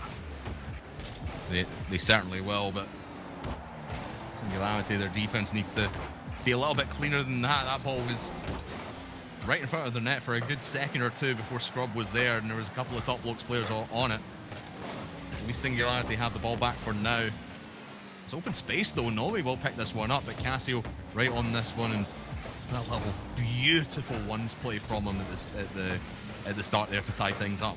Chef's kiss. It was beautiful. Uphill top blokes will try and advance. Casio beats to the ball. Flame alone to the back wall, met by Nolly up high. He'll go looking for a play of his own. Low on Bush cannot follow up. The defense on top bloke, but they need to find a clear away. It's hitting the ball a bit too far to follow up, but not far enough to keep off the offline. That's a double commit and then what a recovery. Casio, how have you kept that out? Up high Flame will go now, try and play a counter off of it. That's in the back, well it could be a chance to send it in centre. Archie gets bumped in the process. Casio to come in now. Up high, the drop down, follow up. To the woodwork, it's still not in. Top blokes, the woodwork being the worst enemy this series. Certainly has been, and back into the middle we go. Top blokes just firing on all cylinders right now. Singularity really don't know what to do with themselves other than just hope that their fourth man on the field, being the woodwork on the goal frame, is doing the work for them. Only a couple of saves on the side of Singularity, but I reckon 3 or 4 have been made by the crossbar and post, obviously not showing up in the stats, but certainly helps them this time. But brilliant touchdown there from Noli to Thole. Threads to the eye of the needle in the defense, and Singularity ahead. These Poe and Noli link-up plays have been top-notch, crafters. They have been so many of them, and they have all been perfect. Another great goal for Singularity, puts them back in the lead, one step closer to victory, and with half the game gone, top blokes, once again, I say it time and time, they've got to get a move on, and it might be more and more. The shot going to the crossbar, not finished off, but no, not going to slow down. Off the sidewall now, looking for that pass in centre, beats the ball, the drop down, forcing it away through. That pass and another sent back to Scrub, he's going to miss to the corner. Well, he's got time. Casio a bit too slow. Actually bringing it centre. Looking for a teammate. No one there to receive the pass. Got Dyer down. Top blokes finally breaking through onto attack. But Singularity's defense too good at the moment. Nothing is getting by.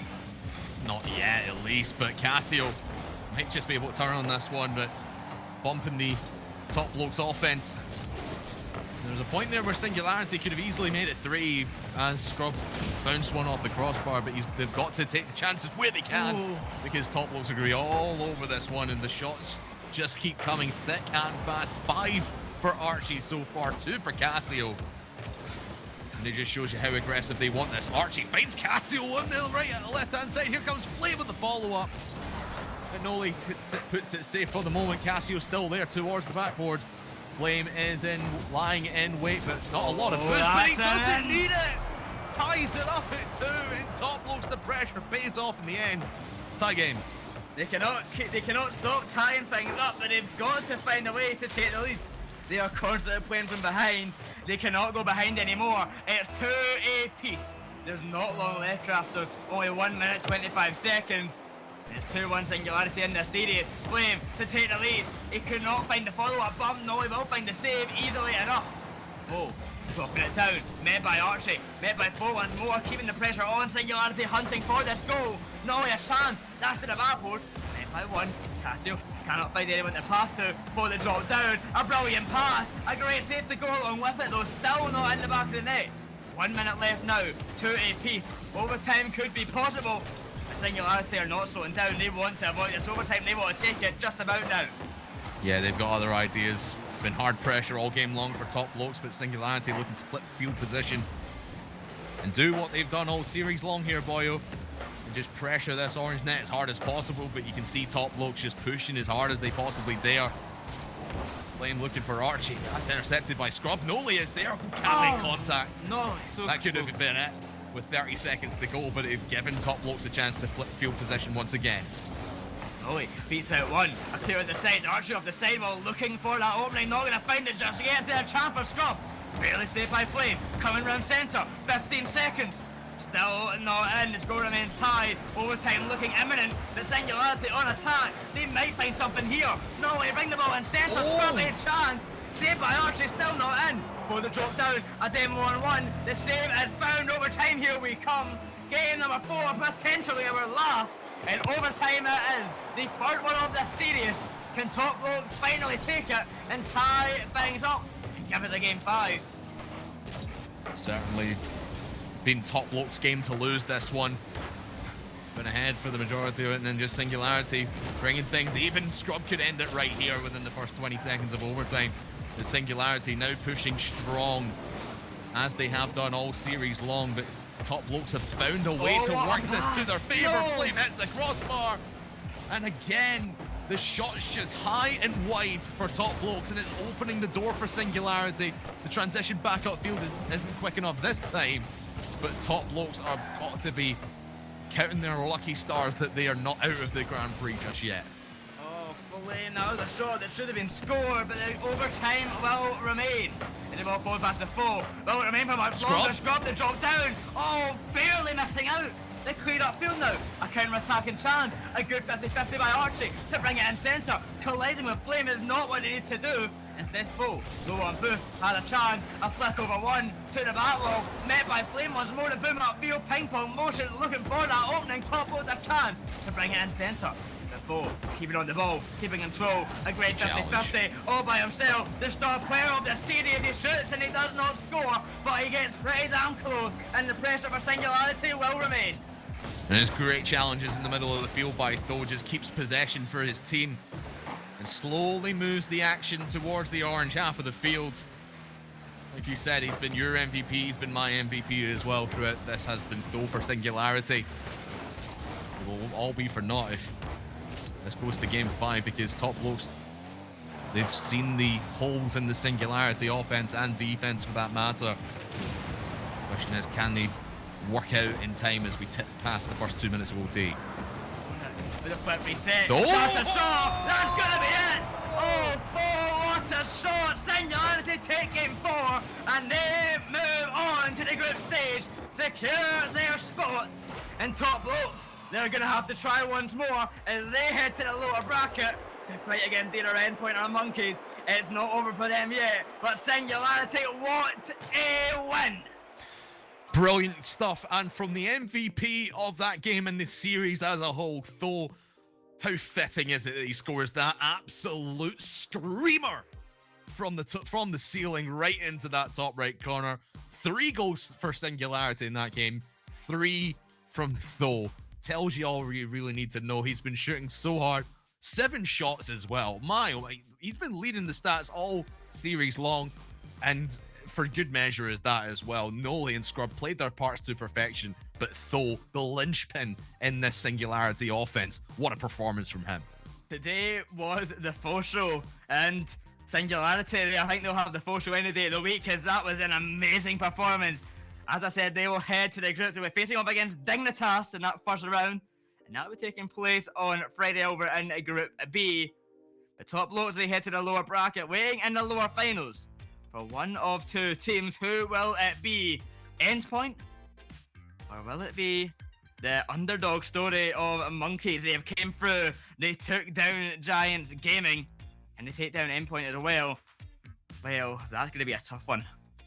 It will be a tough one, and that is going to be the one up on stream next. We will take a short break, but after this, me and Boyers will break it down the desk with Jam, and then Jay and Bacon will have that next game between Endpoint and Monkeys. Don't go anywhere.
Welcome back to the second day of Rocket Baguette Summer Grand Prix here with our casters. Once again, what a game. And Boyo, I just have to ask, just how good was Though? That was mind-blowing. I don't think I said it enough during the cast how good Fo was, but I can say it again and again. He was the star factor of Singularity. He was the reason they won. What a performance that was from him. I can't wait for later on to see the Octane stats on that one, get the exact numbers and everything. He had an amazing day. Through the roof, it seems. Everything is going to be through the roof. And he already was in the lead from yesterday. He seems to be really popping up on that team. But we've seen an incredibly close matchup, 3 overtimes. And really, the first game was incredibly close, bar that one goal in the overtime, one small mistake by Team Singularity. But then they've definitely adjusted. And while Top Blokes were fighting blow for blow, it was always one more goal. Could you see a situation where Top Blokes could have won it, Craftman? I think if they just converted a few more of the chances that they were given downfield, because let's not lie, it was, with the exception of Tho, maybe, it wasn't the best Singularity performance that we could have seen. There is a lot more to give from this Singularity squad as they go into Thursday and that group stage. So I think if Top Blokes, they were given a lot of chances, but they blew a lot of them. And I mentioned that they were just hitting the crossbar, hitting the post, hitting the keepers. It was just a disappointing shooting percentage game from Top Blokes. So who obviously they're going to be facing the winner of our next game. And I think even if it's Endpoint, it's going to be a battle of who can hit the crossbar less, or even Monkeys as well, because they didn't really perform too well either. The name of the game, hit the crossbar less. Well, sometimes that's exactly what you need to do to win in Rocket League. Boyo, quick opinion from you. Are you feeling like Tho and Noli are working well, but it's Scrubkilla who's currently lagging behind, or is it still a lack of a little bit of cohesion from the whole of Singularity? Would say Fo and Noli linked up really well, but there was a couple of key issues I've seen from Noli as an individual.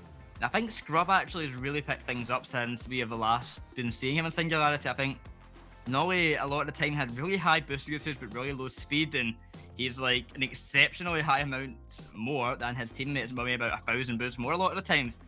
So he's using all this boost, but what is he doing with it? I think that's a glaring issue, and he wasn't getting really involved with a lot of things. He had some excellent passes to Fo, but I think Scrubkill was a lot more solid, and it's great to see that improvement. Hoping for the best, and best of luck to him coming on forward. They, of course, are already qualified for the next stage. We're going to be playing against Dignitas on Friday, but we have our next game ready. Endpoint CX versus Monkeys, 2 teams that are struggling, or at least trying, at the very least, to try to get to the group stage through the lower bracket. They won their respective games against Solary and Giants. And both of these games were marred by mistakes, barred my inconsistency, but now they have to fight each other. We've seen Endpoint stave off Solari, who had the control of the game but couldn't convert. We've seen Monkeys come up strong again with the help of that strong roster. We've seen Ixo, once again, being on point. How are you seeing this one going? Craftman, are you preferring Endpoint or are you preferring Monkeys? I'm going to take the side of Endpoint in this one. Obviously, we saw these guys face off yesterday, and it was a clean sweep for Endpoint. Not that it wasn't close. It was a close overtime finish in game number 1, but then Endpoint took it fairly handily after that. But I think Endpoint, out of the games that we've seen these guys in today, Endpoint, yes, they were making a lot of mistakes, but we're making less than Monkeys. And I think Monkeys were just fortunate that they came against a Giants team who were underperforming this time around. So this is going to be a big challenge for Monkeys, and I think Endpoint will squeeze it in the end, because I think they as a team just work much better together than Monkeys do right now. Even with all the mistakes, they do get it together, and I think Endpoint take it. I'll say 3-1. I'll give Monkeys a game, though. What about you, Boy? I'm going to have to agree with Crafters here. I think Endpoint were looking not up to their standards. They were not looking good in that Solary series. They were able to take it at the end, but it wasn't a good win from them. But Monkeys, they did play against a very lethargic Giants Gaming, and Giants Gaming severely disappointed me. More than severely disappointed me this whole tournament. Kind of 2 top 4s in some huge tournaments. It wasn't good from them. So I think Monkeys did get a bit lucky in that regard. maybe they'll prove me wrong. They proved me wrong once already. I was on the Giants side for that lower bracket game, so who knows? Maybe Monkeys are just the team who can qualify for everything, and they'll keep that streak alive. But I'm going to give it to Endpoint, and I'm going to say I think I'll give them a 3-1 as well. Well, I usually don't give predictions on this desk, but this time I'm going to go against you both and say Monkeys. Maybe in 5 games. We're going to see exactly what happens. The TheEternalJay and Bacon are waiting on the sidelines for this 4th match of the day. Guys, take it away. Sorry, Jam. I don't know. I don't think we can agree with that one. I certainly feel like this is going to be a simple-ish match. I don't want to say too simple, but you know, again, I'm going to give them a little bit of the benefit of the doubt there on the Monkey side. I do think they could potentially have a game under their belt, but I don't think this is going to be a series that goes their way. No, they need a lot more consistency in this series, Jay, from what we saw last time. Definitely EXO popping off, and Tarass probably pulling in that old style of defensive heavy, because as we get onto this pitch, Monkeys in the orange, Endpoint CEX in the blue. Endpoint have been very heavily aggressive so far in this tournament, and so you need to work those counter strats. Monkeys could do that maybe, Jay. Ball up inside that box to kick things off over in the Monkeys' offensive down the center line onto the box. Metenčuks will take that high, and it will be taken away by EXO all the same from the corner. Bounce out inside that box. Metenčuks going to try and take agency of his own right. Ball back over to the orange half of the field. Punishable by Relating Wave, but he's got a lot of players to deal with. Demos in, puts it right in front of the net, and that Joessi gets the opening goal. Absolutely love it. Relating Wave has been the one key factor of Endpoint throughout the entirety of this one. A real MVP. And there, not only the push downfield, but the demo to create the open net. Take a bow. That's one hell of a way to start things off for Endpoint. Obviously the favorites in this series, therefore would need to get things off on the momentum swing. And far into the orange half, they're going to be struggling a little bit against the defensive. Monkeys have managed to maintain that much of control. The basics are not going to work out so easily here for Endpoint. A couple of awkward balls and missed touches there for the Monkeys. Offensive is going to get returned over to the center line, back into the orange half here. EXO wrapping over against Relating Wave, going to beat him, set up Metenčuks off the backboard. Second time! Oh, it goes in as well! Monkeys to respond. A Tiger in attack here. EXO with a nice set, but the double touch from Metenčuks to drop it across. Absolutely a beautiful play from him. Monkeys stepping up to the challenge. Well, Endpoint not going to have it so easy as they would have wanted it to. They're going to continue their pressure plays, though. 3 players caught on the left-hand post, almost triple committed to that defensive, but not to be in the end. Ball back on from Relating Wave is going to be denied by Metenčuks. Endpoint continue the pressure, continue to shoot off the backboard inside and close to the net. Unable to get the goals in for the moment here. Pressure still applying against the Monkey side. They have struggled a little bit. It's over the Relating Wave to receive that pass. Go for the redirect, denied by the defensive line. Interesting so far. In the defense, you gotta let it breathe. Naturally, Monkeys gonna be cautious, but then they know when to explode. Good idea with passes downfield.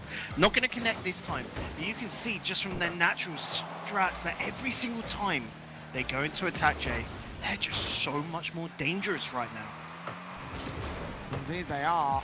Ball centered off inside that box. Follow-up pushes from Endpoint do not amount to an attacking force in the midfield, is where they will maintain control. Virtuoso with a limited amount of boost will test from the corner, forced back in by the Monkey side as they go back downfield here. Dribbles up, Bonbon right off the crossbar! The save from the player up off the backboard, just kept away from Endpoint there. Not going to concede that lead, still stuck in stalemate for the moment. But right there for the Monkey side, got within inches of scoring the lead here. Yeah, and big shout to Relating Wave there to be able to drive the ball downfield to get it out and away. And he's still got this going as it makes its way to the center. Tar's going to be able to get the clearance. And Endpoint finally picking up on what Monkeys are doing with their maneuverability about the pitch. But they've got to turn it into a goal. Hits like that, Mets was not on the same page. And it's only cost them as right now. That's a beautiful opportunity. Good stuff from Lane Wave, who, like we said, has definitely been the MVP to shut that out and really see the monkeys off. He's not able to get that goal in, though. Set up for the cross, he couldn't find all of it. The defensive and monkeys holding suit. Metenčuks going to try and continue the play. Relating Wave wraps back over, looks for a second chance, but Ixo takes it away from him and challenges Virtuoso. Metain can take ball presence and try flick back in against Metza. Unfortunately, a bit too far away from the ball. Taz has got to come up and give the defensive a run for its money. Not able to do so, though. It's return to the midfield. Virtuoso and Relating Wave on the chase. Back on. Second touch from Relating Wave doesn't come through. Taz against Metenčuks, beating one. Not quite the second. That return could work well for Taz, actually. Triple in a challenge from Relating Wave. This ball's going to get dangerously close, but not able to strike back. Endpoint just tee it away, disrupt that ball's path. 60 seconds to the clock. Impressive defense there and a counter attack coming out from Taz. Here's one lad that if you're stuck in a 1v1 scenario, last man back, you want it to be Taz in net because he is probably one of the finest goalies there are in Rocket League. Monkeys really impressive so far here, and Endpoint as well, Jay. We have to say they have not continued to slouch. They have turned it up to 11 as well, and it's great to see in this do or die scenario. Pinch attempt there for the monkeys almost went on. It's denied by two defensive plays. Virtuoso bumped out. Ixo will go back on target, taking over Relating Wave. Virtuoso in the midfield can receive this, just punch it in, but unable to secure it against Metain. 10 seconds left to the clock, looking like an overtime maybe on the cards for game one here. The monkeys backed up centre line. Good shot from Metenčuks going off the crossbar, and Ixo keeping it on the floor for our OT, confirming it at this stage here. Bacon 1-1 for game one. If that doesn't set the pace, I don't know what does. Oh yeah, definitely. And Metza, what are you doing here, lad? Good hit away from Taz. And a nice little interference play up in the air by Metain. Endpoint, this style change, instead of looking so grouped together, looking for long passes, basically big powerful hits, they're really taking it to the monkeys, and they're looking good whilst doing it. Taz up, trying to beat out Virtuoso, takes it underneath him. Metenčuks comes forward with a pinch off the sideboard into the corner board now. Metain coming out of field, going to leave it back for Relating Wave now. He beats out two. Virtuoso to bump the last player out. Flick up, sets up a teammate, doesn't go for the shot, and that gives enough breathing room for monkeys to rotate back, playing off the floor crease, off the ceiling crease, I should say. Relating Wave coming in from the center, gets that 2-1 victory on the board for Endpoint. Metza, the MVP of yesterday, probably setting up the MVP of today so far. What a pass that was into the middle, and Relating Wave definitely on the same page, is able to pick up on it and do it justice. Endpoint being able to weather the storm, that was the monkeys. And it's so interesting, Jay, when we saw them earlier on against Solari, they were a shadow of this current team. No, I mean, you're right, to be honest. I feel like that this, you know, this is a very different sort of team being brought to the fold right now. Like, it's night and day, the difference right here. Endpoint able to edge out that victory off the basis of, I think, a lot of very good setups. I'm kind of curious, actually. Like, I'm kind of surprised that Metenčuks got awarded the MVP award there. I know that it comes down to in-game score. But for me, I feel like Relating Wave was the guy that had the most impact in that game. Like, you know, when it came to his setups, his dribble plays, of course, he got himself a nice goal in there of his own right. You know, one of the two that was scored by Endpoint. He looked really good for me. Yeah, Metza got that purely off the back of his defensive work, his defensive capabilities, and driving the ball downfield. You look at that in a very interesting light here, and demolitions are going to be what I point out with both Free from Relating Wave, whose demos were a little bit quieter, I think. They were very much off camera compared to Virtuoso's. But it just comes down to Metza is the one that starts, Relating Wave and Virtuoso, and then creates a path downfield, which he can then drag it down, get it set on up, and then he falls back into his third man role. Endpoint right now have really gone away during this break, during this last hour and a half, during these last two series, and thought about what they need to do to step up their game, and it showed. Blistering fast pace coming in off the kickoff here for Endpoint here in game two. Virtuoso off the backboard gets that Relating Wave for a shot, actually beaten out by Taz in this one. Passive touches, not able to make it work so well. Pass in field, oh, blocked off by Ixo there. Virtuoso not getting away with that one. Metenčuks will go back on double commit. He can still adjust for this. He's a bit too far forward of the ball, so Virtuoso got to take that one high. Try and set up his teammate, dunk down, chance denied by Tarass next up. The Monkeys being pressured here in their backline. Finally, a return comes forward. Good touch from Metain, but Tarass can't follow it up, so Relating Wave will hold the defense, and Endpoint keep us at stalemate. Yeah, that defense coming out from Tarass is incredible. The link up will maintain the confidence and the trust in his teammate to get downfield. And this, again, the link up. These two lads have been a duo for as long as I can remember. And this right here is why. Beautiful chemistry on show there to read where that ball was going off the basis of the touch, and communication was on point for the opening goal for the Monkeys this time, just past the first minute marker as well. Oh, look at Metsu though, that shot's almost going below the crossbar, just hitting that crossbar in this case. Miss from Virtuoso though, not going to quite look as confident in the midfield control. You think so? Yeah, incredible stuff. He knew a teammate was behind, knew that his opponent was going to go for the block, so if he just leaves it, and knows, of course, that he can, he's got the lad behind him, that it's just going to trickle down to the ground. They pulled out one attacker, meaning there's only going to be one lad in midfield, probably one back in defense, and they can try and drive down on it. It didn't work as they wanted, but this is a completely different level of communication coming out from Endpoint. Virtuoso challenging Taz, and Taz will put that back down to the corner play. Metenčuks is going to leave that ball once again. Metain's going to beat him, and Virtuoso challenge Relating Wave successfully. Second player coming in is Ixo. He can't quite find the shot that he needs. Taz will still put it back over towards Ixo though, challenged again by the defensive side. Relating Wave will get it back to Metenčuks, and they'll chase back downfield here. Still no goals coming in for Endpoint though. They are returned back to their defensive half quite frequently by the Monkeys. Taz goes up off the backboard. Ixo going to look for his dunk down opportunity. Virtuoso here to receive the dunk right back on target, taken away by Metain into the mid-center. Metenčuks challenging again onto Metain. 40 points of boost can still make this whole dribble play work. He's denied by the defensive Taz to come in with a recovery play, but unable to find his shot. So Endpoint just barely keeping alive, but certainly the field dominance has shifted to the favor of their opposition. Yeah, the Monkeys have realized now as well that they can't just take the ball right up into the opponent's goal and try and get the delivery right in the box. They need to take their shots from further away. We're talking about the 30% mark into their opponent's half, because they need to pull out those defenders. Endpoint are so clutch. If they're not in net, how are they going to save this? Big commitments you could see there on the mini-map there from Endpoint. Couldn't rotate back in time, and that one challenge is really what won them the goal, I should say. Almost the game, 2 minutes to go, and they are 2-0 up. Endpoint. Oh, look at Metain, look at Metain! Oh, lovely, absolutely lovely. Simple as that, shut up and appreciate.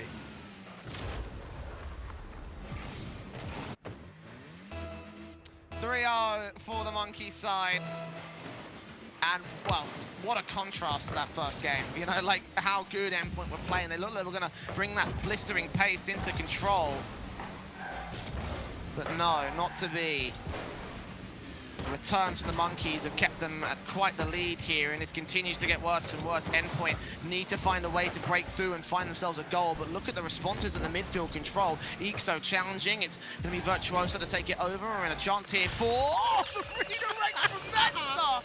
All right then, Endpoint has skills of their own. They're going to pay the bills for the first goal. What a swipe at the ball. Such a skinny touch, Jay, to be able to get that redirect up and over the defender. Metsa just playing on a whole nother level. 2 more goals to make up. He needs to stand up and do more of that if he wants a chance. He wants to give Endpoint their chance here in this game. 1 minute and 30 to go. Virtuoso and Taz off the corner play. Taz going to contest, challenge Relating Wave, backboard into the next player up here, Metenčuks. Passing off to Virtuoso, a bit awkward positioning. He doesn't connect on the ball. Instead gets back towards Relating Wave. Taz intercepts. Metenčuks takes it up high. Beats 1, not 2 or 3. Metain gets that clear out. Relating Wave will put it back in towards Virtuoso. Challenged by Metain now at the midfield line. Monkeys re-aggressing back onto the blue target. Metenčuks there to defend against it, but the pressure can be set up once again.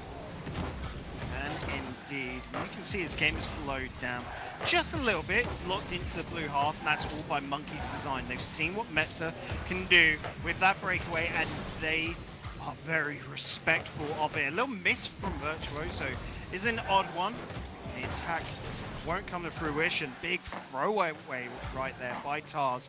But Monkeys, they're just going to look to wear down this clock, Jay. Oh, how about or just score the fourth? I mean, you said they're going to wear down the clock, but apparently they're not happy with the 2-goal lead. Going to make it 3 instead. Metane to intercept the setup from Ixo, get involved in the defensive. And this probably does spell the end of this game here for Monkeys to equalize against Endpoint in this series.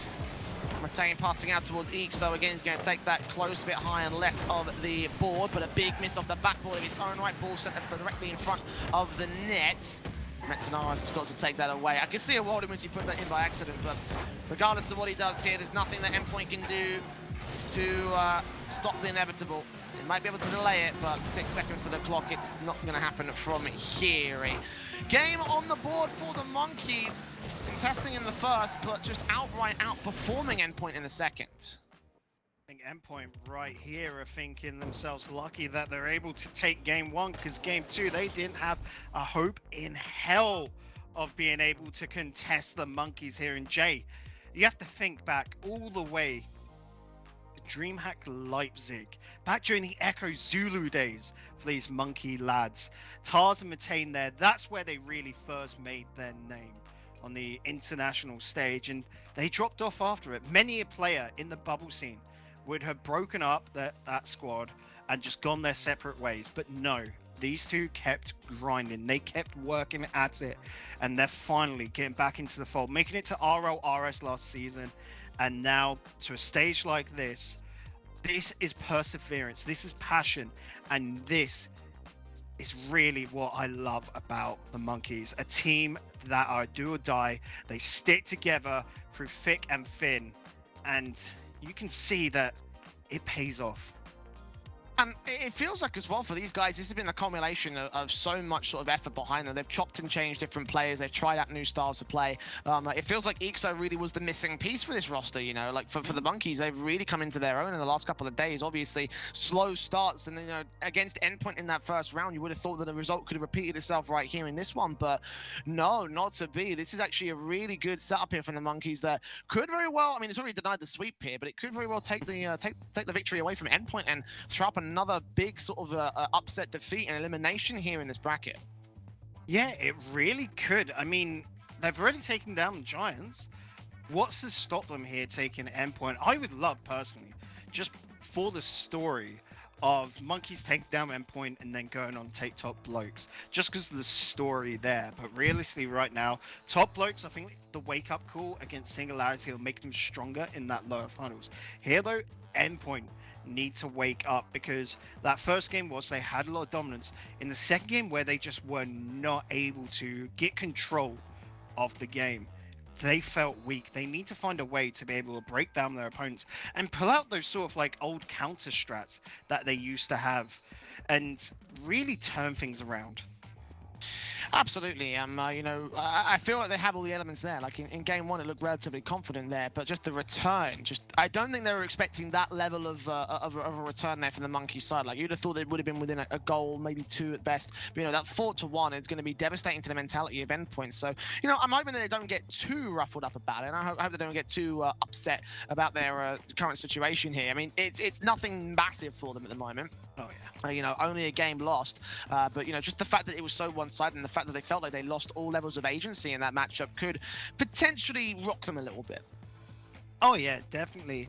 And again, this is something that maybe there needs to be a little bit of a change up, because I'm looking right now at the stats, going back over it again. Similar number of shots from both sides. I feel like it just comes down to Endpoint. They're not making good of those chances. There's a lot of throwing the ball towards the back net to see a defender move. Their demos, there was 3 of them in total throughout that entire game. Now, to me, that's not a good number for Endpoint anyway, because they're built around demos, and we didn't see many of those, you know, darting across net demo attempts. And I feel like they need to pick that up, make their shots a bit easier. We know Metza is absolutely popping off, and Relating Wave on a similar point. But Virtuoso, if you're not feeling that hot, be a nuisance and go and try and, just disrupt your opponents, because I feel like that could be where Monkeys could fall back, purely because, again, they don't have that experience against these top end teams week in, week out, like how Endpoint, RLCS last season. So they might not be able to come up with a counter to that very demo heavy meta where they're just continuously not able to pull off what they want. I mean, for Endpoint, they do have the experience, and they need to turn this victory over their way. I think it's just a case of on the day form. And you talk about Virtuoso not being, if he's not feeling hot today. I mean, for me, like him feeling hot is him going up to the front field and getting all the demos. So Yeah, if he's true. not feeling, that's where he seems to shine the most. And we saw a lot of the stats there on screen, and previously seeing what they've been able to achieve in the previous matches. His sort of like boost consumption is so massive because he's constantly chasing for those demos, and I feel like right now they're not quite coming through for him here. Yeah, and he's not even getting bumps. That's the big problem as well, because whilst we talk about demos, it's really just the fact of moving a player out the way to create an opening. So we move on now into game number 3. Virtuoso is going to be the player that I keep my eye on, because if he is just using that massive amount of boost, like he is consistently the highest on the pitch, he's got to change something in his gameplay style to just give a second option to his teammates. Game 3 getting started. It's Endpoint over in the offensive half. Taz, control out from that corner. We'll take it away alongside Ixo to receive off the corner board. Metza off the ceiling, passing out towards Virtuoso. Metain almost sent it back to his own net. Defended by the defensive here at the Monkey side in the end, regardless of who got that touch in. Relating Wave, got 2 players to beat. Tad's going to contest. Up now for Ixo, passing out towards Metain once again off the backboard. Second touch for a redirect. He could not connect it this time. Goes out wide to the left-hand side. Metenaris now to try and receive, but even his touches are looking a bit awkward. Bouncing centre from Ixo, turned away by Virtuoso. And a minute into this game, the Monkeys have certainly had themselves the pressure. Oh! What a big shot from Virtuoso, forcing an own goal and forcing a burst from Endpoint. I don't know what to say, Jay. Monkeys at the start, that pressure which they're putting on was so weak. It wasn't going to result in anything. You look at the boost and you can get an idea that Endpoint were not worried. It's a response. I like that. Not the goal. The goal was a kickoff goal. But I'm just saying that both teams now have to work for it, because I don't even want to think about this first 30 seconds. Well, mistakes on both ends of the field. I'll try and put the first minute behind them at this moment. Metza and Virtuoso alongside Relating Wave into the corner on the orange half of the field, putting it directly in front of the net here for Wave, but unable to make it happen for the shot. And again, big commitments from Endpoint. We saw a lot of this in their series a little bit earlier on today. The defensive not able to hold up. Monkeys trying to exploit that and get down to the other end of the field, just continue to apply the pressure, eventually taking the Endpoint players for a ride. It's Taz and Metain off the sideboard. Second touch leaves that outside of the box to the left. Virtuoso bounce out. Big miss from Taz. Might actually end up working better for the Endpoint side. Relating Wave 2 touches, getting it right there, setting up Metenaris for his goal and getting a second lead regained by Endpoint. Okay, to me that is officially the first goal of the game, because at least it's a good goal coming on through. What a jump in from Metza onto Metain. Metain couldn't do anything. Trying to focus on the ball, probably got ball cam definitely on that scenario, so coming out of a blind spot. And realistically, you've got no control there. Very little boost as well. So it's just Metza jumping in, making hay while the sun shines. Beautiful stuff. Metain flick up, leaving it for a teammate, taken away by Relating Wave in this one. Metenaris up and over. Virtuoso going to chase downfield, but Metain should be able to respond off the backboard. Relating Wave high and close, but not able to get a shot in. The back and forth Touches from Monkeys and Endpoint will ensue. And Taz and Metain, good block off from Virtuoso. The shot will be denied. And Ixo will come forward here from the corner, beating out one. Can't quite beat the second. Tried to bump Relating Wave on the way back out position. The ball back in off the backboard, setting it up for Tarass. No one's inside that net. Big forward commitment from the Monkeys, and that will lead to a 2-goal lead. Nice play here as well. Relating Wave making his opponent, Metain, think that he's going for net. Takes it right up to the last second and then turns it. So it goes into the wall. Metza is free in the middle, unchecked. And so he can just pop that away. Endpoint playing mind games and setting up in duos to effectively pincer their opponents. 2 goals of the 3 scored by Metanara so far in this one, so certainly earning his stripes when it comes to that MVP award. As Virtuoso blocks that off at the midfield line. Metain will contest, and Metanara's there to block it all the same. It's chased down from Relating Wave, not a lot of boost for him. Going quite far with it, beating out Tans, putting that ball off the backboard in towards Virtuoso. Next up, off to the corner play, and they're going to try and contest from this corner. Good touch in for Metza, will keep it over in the orange half, but you can't do much with it here. They're just going to touch and go once again. A couple of opportunities presenting themselves to the backboard, but the second and third player is a bit too far back here for Endpoint. It's not too much of a worry. There's still 2 goals in the lead, and eventually they find that third one as well. 4-1 on the board for Endpoint, looking real confident here in Game 3. It's coming down to all this width in their game as well from Endpoint, which means that the Monkeys in defense have to play so far apart. The Monkeys can take a very heavy barrage style on net where they're close up, where they don't have to use a lot of boost. When it comes down to scenarios like that, they question themselves, they double commit like we just saw. And so Endpoint have found the biggest weakness in Monkeys defense, and quite often to a lot, the only weakness that Monkeys have in defense. Now it all comes down to Monkeys to be able to realize that, try and just hold this ball away for their dear life, and over the next minute and 10 seconds, somehow find 3 goals. And time's ticking for the Monkeys. We've seen several comebacks over the course of the community takeover from worse scorelines, so I wonder if this will be one of those. Minute to go to the clock. Virtuoso, loads of control here despite not having many touches on the ball. Metanara's there, passed into the shot, and that's going to extend that lead for Endpoint. 5-1, and the confidence just brimming from this blue half. Clap your hands together, wash them clean off this game, because Monkeys are done. 4 goals down. No hope for them to come back, quite frankly. I know 50 seconds still up on the clock, but Jay, for me, if you're Monkeys right now, you got to be thinking, that's fine, we're still in this series, what can we do to beat Endpoint in the long run? This is not a battle, it is a war. And so, Monkeys look at it, try all these different angles, all these different forms of attack, to see where Endpoint are weakest. Ixo making a save there though? Question. Well, at the end of the day, it doesn't really matter too much. I think realistically speaking, Monkeys have checked out of this game, and as you mentioned, the main focus is going to end up being the next one, because we're on for Brazil. 19 seconds. Brazil as well, if it happens. Well, I mean, the meme dream. Yeah, you never do know. it for the memes. Come on, guys. I mean, personally, I'm hoping for 101 Dalmatians, so, you know, like, that's my thing.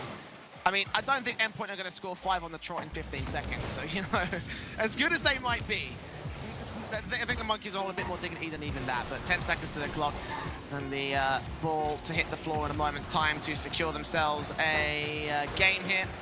And again, the main thing, as you mentioned, is for Monkeys not to get too hung up on this game, to look... Oh, he's got it!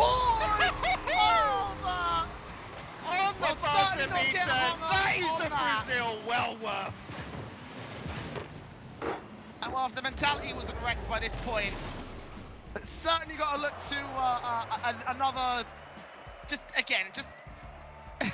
back to the point we're making. Don't get demoralized from that, because there's at least another game in this one. At least one more game for them to try and turn it around. 2 if they want to get the mini reverse sweep, as I like to call it. It's a stunner of a goal, but in the end, Endpoint were going to win that one anyway. Yeah, you knew it was probably going to be on the cards from 4-1, Jay. 5-1, I said it, it's done. Those next 2 goals didn't really matter, but you still love it. If you're gonna do the Brazil, do it in style, and Virtuoso definitely did that. Beautiful stuff, but one thing to note, very even stats, like when you're looking at stuff like ball possession, field domination, boost consumption, it's just Monkeys being very inefficient with their movement around the pitch, their boost usage, definitely, and then also at the same time, not connecting with each other. Their comms, I don't know what happened during that game, but they were not linking up, were they? No, I have to agree. Like, I just feel like there wasn't enough. There wasn't enough of the synergy that we kind of need from a Rocket League team to be able to compete at this level. And you know, that's going to hurt them going forward. Again, they just have to make sure they maintain the mentality game. Because we saw how they were able to respond from game 1. In game 2, they came back. They had probably an even more confident game than Endpoint. So if they have another even more confident game here than Endpoint going into our 4th game of the day, or the series, I should say, then we might see a bit more coming out from Monkeys. But they have to make it work right here, right now. Ball already going off the Monkeys' backboard as we start things off in the kickoff. Ixo and Taz on the defense. They're trying to find their way out to the midfield. Metenčuks is going to get involved in that one. Taz already rotating back to the net, so it's going to be left for Virtuoso to take control right in front. Challenges one, sets up a teammate. Oh, a bit too slow from Metza, so Ixo will block it. Relating Wave and Virtuoso back above the backboard. Going to make sure that they just keep that ball as far away from the Monkeys as they possibly can. It's going to work out well for a counter. Return still, good shot from Taz, not to be allowed by Relating Wave. Yeah, but I'm still looking at the Monkeys right now, and each one of their hits are not passes. They are just purely touch the ball, get it moving downfield, and we'll think of what to do next afterwards. You've got to think 2-3 steps ahead. There's got to be a plan. There's got to be strats, and right now, Monkeys don't look to have that. It's just purposely try and rush it and hope. Well, hope is not going to be good enough, but it will get them close. Relating Wave there with a demo on Taz, and Tarass now running out of boost, who has Virtuoso in the center line to receive it. Does fall back in the end as Batain now has control, beating out none.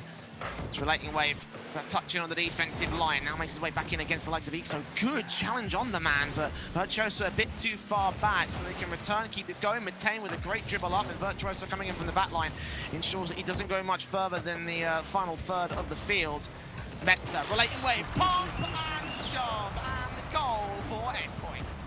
Beautiful little play. This is what we thought they'd be bringing out earlier, but now here it is. Relating Wave with the setup on a silver platter for Metza, and then just goes in for the bump to add even more insult to injury. Beautiful set piece from Endpoint. 3 minutes to the clock. Time is a ticking. There's only a single goal separating. There's plenty of time for Endpoint to be equalized against. Monkeys have to find their way forward. But so far, Endpoint are looking real good here off the start. Challenge against Metain in the center. Relating Wave gonna push out towards that corner play, and still control with 100 boost picked up, setting it up for Metenčuks. So the backboard, Virtuoso with a dunk down. Chance! Metain barely gets it away. But Metenčuks puts in close. Relating Wave with a demo! Oh no, it's saved by Ixo, but he's the last man in net. And Virtuoso still smells blood in the water. 2-0 for the Endpoint side. Yeah, hit after hit. This was a beatdown on the goal of the Monkeys. It's going to be final nail in the coffin. 2-0 up right here for Endpoint. Monkeys have got to be quick on their feet now as we're reaching the halfway mark, Jay. 2-0 down. They've got to get a goal. It's got to be now, but it's kept away. Metza doing his team justice. Now the attack can begin from Endpoint. They're up in that orange half. Challenge from Taz will put it off to the corner. Virtuoso up with boost. Relating Wave here to receive it. Metain's going to get to the ball instead. Relating Wave still a good shot off the backboard. Sets it perfectly up for Virtuoso. And now it just continues. Getting better and better for the Endpoint side. 3-0 on the board. What was the plan there from Metain? Taz way too deep into the corner, and just look at it. They are not synced, they're not on the same page, and they are not ready to take on Endpoint, who are now finally figuring it out. Who knows? Maybe this is Caster's Curse at its best, and I'd love to see it. 2 goals back into it. I just want to see Twitch chat, Jay, right now chanting for the Monkeys because they need every bit of energy they can receive. Gonna be a tough graph, but it is possible. 2 goals to make up, 2 minutes to do it in. Look at Metain. It's one off the backboard. Virtuoso will control now the pinch. It's a denial from Taz in the midfield. Ixo to the backboard, sets it up for Metain. Close, but no cigar again. Still a shot and a recovery from Taz. Okay, business just picked up. Monkey still within 1. I don't know why Monkey's doing this. My heart might not be able to take it, Jay. After that, which was a brilliant attack, really putting pressure onto the defense. Endpoint, maybe you could argue, need to pick up the defense there. They got a little bit overconfident, but they brought it back within 1 minute 45. Monkeys are well and truly back into this. And Tars here, being able to give a helping hand. He is directing his teammate to put it out to the left so much better. They're linking up once again, and it is looking good. But not accurate. Recovery play, still keep the pressure. Here we go! And Monkeys suddenly spring to life. 3-all on the board. We're not done yet. Bringing from tree to tree, it seems, as the Monkeys are able to get free. 3-all up on the scoreboard. And now we well and truly have a comeback. Just have to see, can they get all the way to the end? Or is Relating Wave gonna bring his team back ahead? A bit of distraction helped out with him. I think a bump play came through, yeah. Shoving one out, the second challenger couldn't get there. And now, suddenly, things start getting hot. 4-3, back on the board, in the lead for Endpoint. Monkeys still have a minute to try and turn this back around. Some of the contacts and challenges have been pretty good. But look at Relating Wave, look at the control he has over the ball. Bumps in from the backline, Ixo still contesting the midfield. Second challenge will now allow him to maintain a chance to strike. Sideboard bounce into no man's land, and Metenčuks will get there first. Ball to the corner, 60 seconds remaining. Taz and Virtuoso challenging for ball control, setting up Relating Wave again. Good tee off, taken away by Ixo. Third player coming in from the right-hand side, gets that shot a bit too high. And now Metain to Ixo, into the midfield. Going to try pass back to Metain, take this a bit slower. Challenge on Relating Wave goes better for the Mr. Relating Wave here. Up inside that box, Ixo trying to pass out towards Taz, sets it up and dunks it down. Monkeys will not go down without a fight here. No, this last minute and a half has just been absolutely spectacular. Link up, Ixo lingering on deep into the corner. Tars is ready to finish it off. 4-all. Last 30 seconds of madness. And they absolutely rest the world of pressure on the shoulders of all 6 players in the server, more specifically for the Monkeys, because they are elimination points. 20 seconds, they need this game, they need one more to turn it back to a survival chance. And Metain and Taz will lead that charge into the midfield. 10 seconds remaining though, that ball's going back in from Endpoint. Turned away from the corner control. Virtuoso up, dumped down, over to the corner. Ixo with control, backboard, sets it up, chance missed. Taken out by Virtuoso out of the midfield. Control out, he's still got a chance. Pinches it, puts it right in front of the net, but Ixo takes it away. Metenčuks is keeping us high and keeping the buzzer from buzzing, but it eventually hits that floor, and we're in overtime.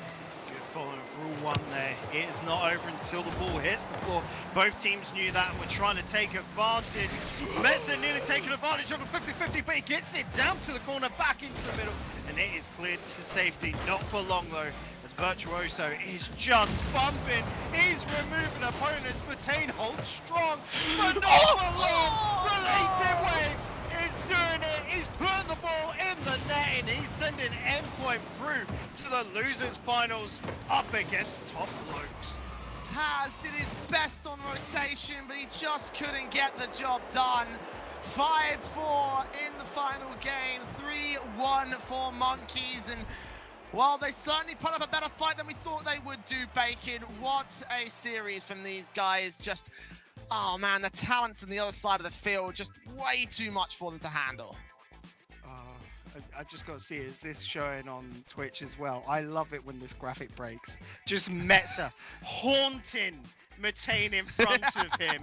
As it's beautiful.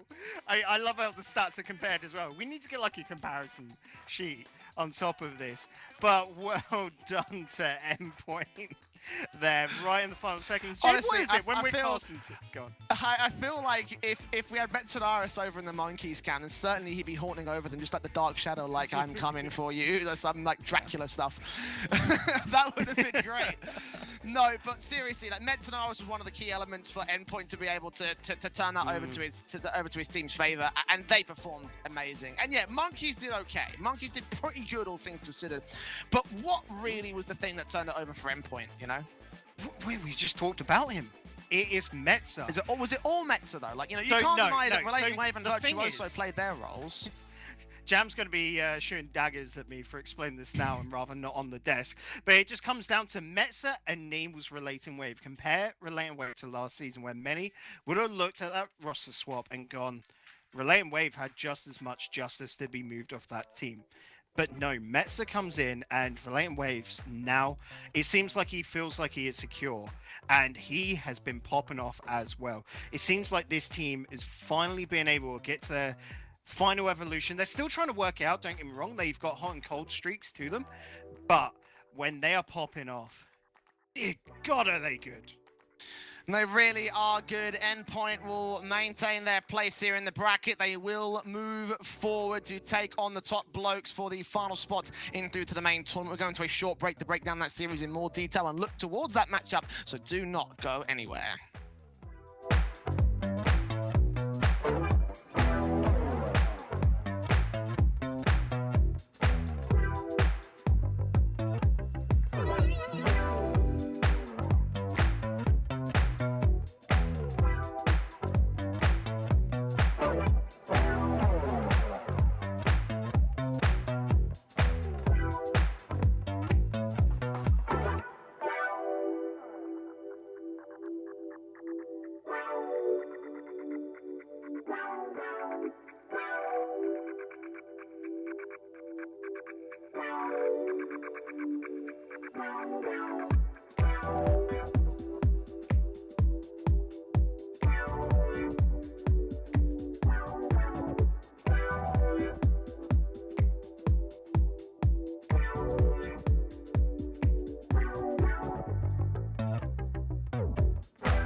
Welcome back. It is a Rocket Baguette Summer Grand Prix, and who would have expected it?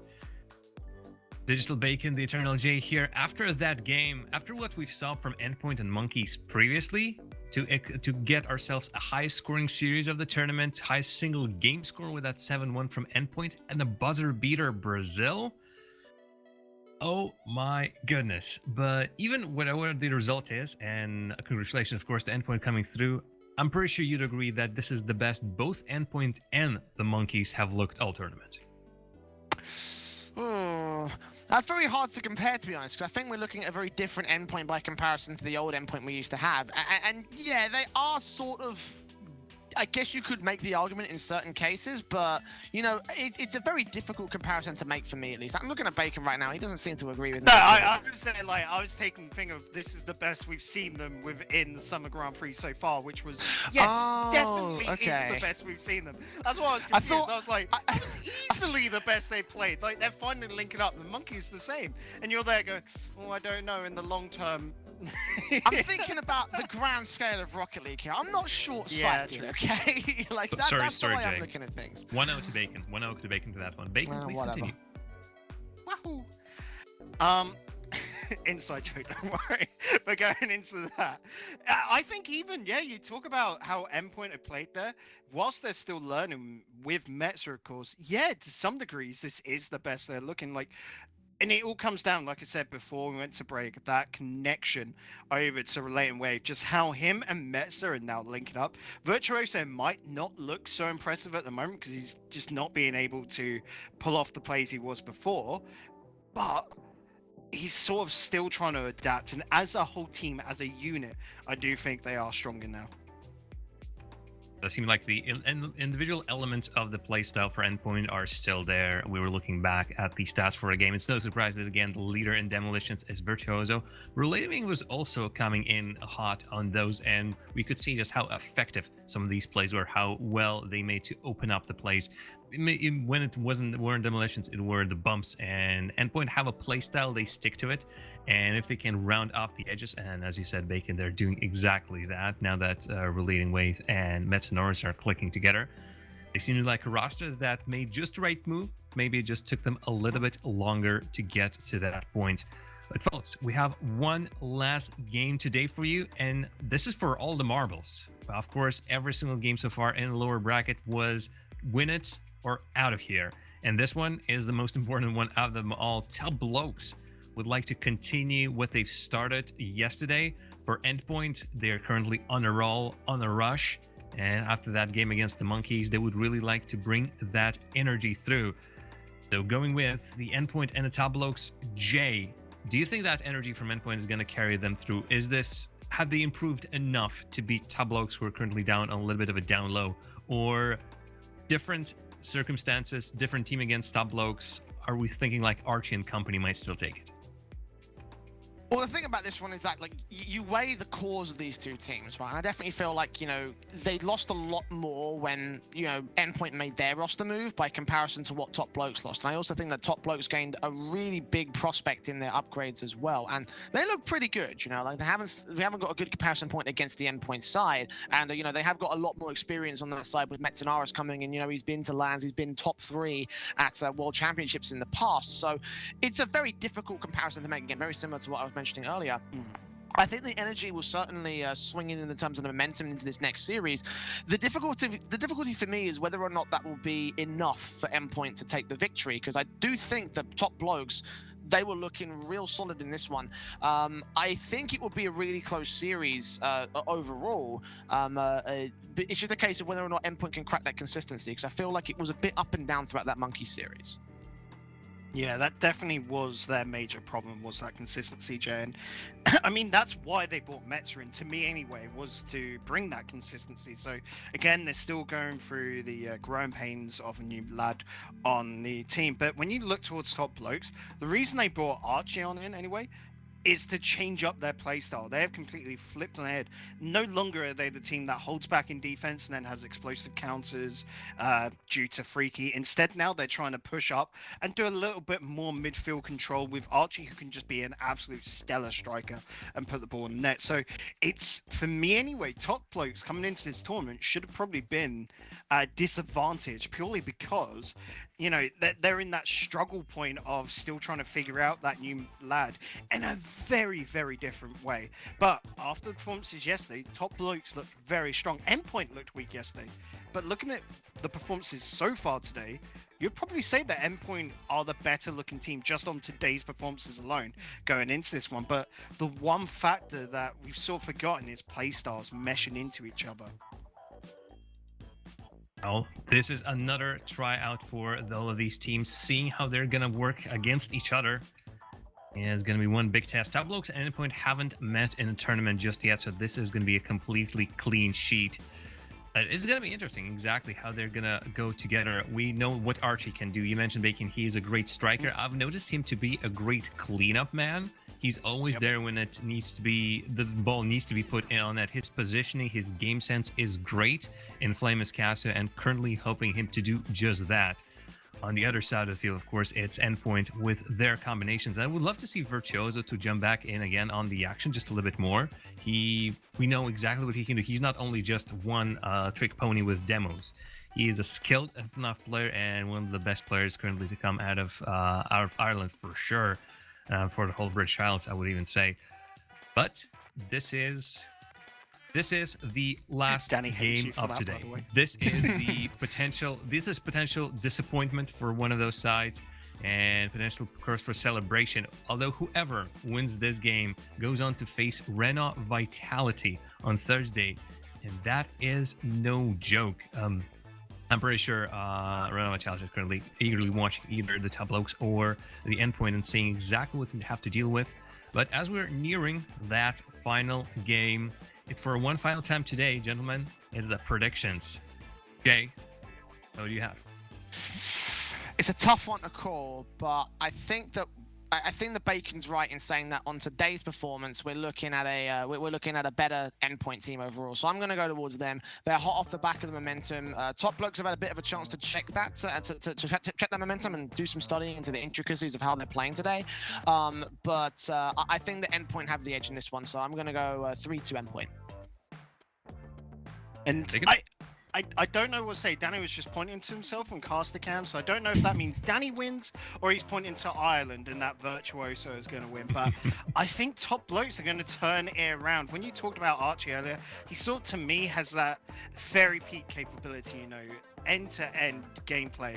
And with how Endpoint have been very overexerted throughout this weekend, top blokes are just going to completely capitalize on that. So as soon as Endpoint slip up, top blokes are going to get a goal. And I think with the consistency of Endpoint, that's going to hurt them. So I think it's going to be top blokes, probably, with how many long games we've had today. It's at least a 3-1 or a 3-2. Let's go with finishing on a high. With that game 5, let's go 3-2 to top blokes. It might just as well happen. And it's not just Endpoint versus the top blokes, it is also Danny versus Boyoroyo. As it stands, Danny has so far casted every single Endpoint game. Boyo has casted every single top blokes game. One of them has to lose, so there's going to be a lot of fire both on the field and in a casting booth. Well, Danny, Boyo, it is your time to shine, and it's time for those teams to shine as well. Show us what they got. Thank you very much, Jam. Will top blokes top the day offer Endpoint themselves a qualification? That will be an interesting way to do it. But Boyoroyo, as Sham says, we've casted each of these two teams run near enough here. How is it going to go? Do you agree with Jay, or, well, maybe with Bacon for a change? I'm gonna go on the side of top blokes, as Jam said. I've casted all the matches so far, and the boys have grown on me definitely over time, and I think they're going to make it. I have faith in them making it to the group stage. It's going to be a hard one either way, as they will be facing off against Vitality if they make it. But they've only got me wrong once in my predictions, and I'm hoping they don't have me wrong again. I'm going to go for top blokes. I'll go for the game 5 hope. I'll go a 3-2 win. Well, that is the case here. The game has gone our way. It is Endpoint CEX in the blue, top blokes in the orange. We've seen a few attempts either side. Metenčuks to the back where really we will just tease it across. Archie moves across between the two already here. Boy, we have just seen a potential last chance survival by Endpoint. They have to do it again as Brilliant Wave chases down the field. Yeah, top blokes, they failed once at qualification. Will they do so again? They will not be looking to do so, of course, the best of 5 series and last life of the tournament. If they drop now, they will not even make it to the top 8, make it to that group stage, and not even have a chance of pushing any further. This is the match that means the most at the moment, and they've got to make the most of it. Upfield the ball will go. Pushing upfield, Metenčuks waiting back. He'll get a touch, but coming around the corner. Last one, the drop down. The pressure remains in front of net. The shot barely saved by our latent wave. The pressure coming in, and nothing will be found of it. The Casio up high, looking for a bump. Not finding it yet, but the drop down. The pressure remains. Top blokes hunting for the goal. Getting close to finding it, but Endpoint defense working out well at the moment, and not seeing any noticeable cracks. Being top blokes, been on the front foot for a decent time here. They still have to find a way through. Metenčuks doesn't happen. Flame. Virtuoso deals with the pressure. Back in by Flame. What a bump by the looks of Archie. 1-0 Endpoint trail. Top blokes find the first, and Flame just a small tap to himself. Gonna work out. Metenčuks, he should have had that touch, to be totally honest, but barely slipping by. Gives top blokes that 1-0 lead.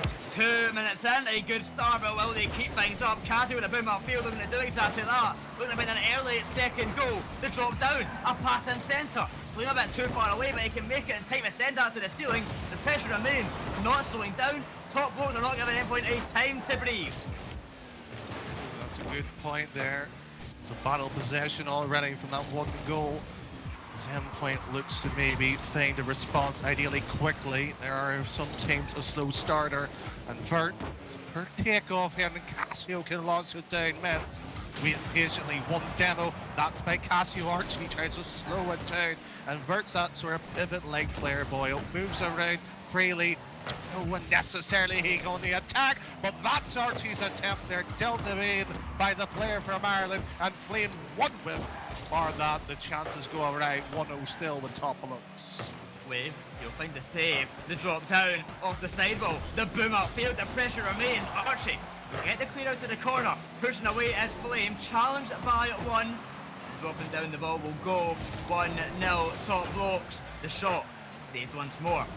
The pressure remains up high. Archie to clear away, trying to break out, trying to make a second goal. 1 goal lead is not saving, might be showing that right there. The shot from Meta barely going wide.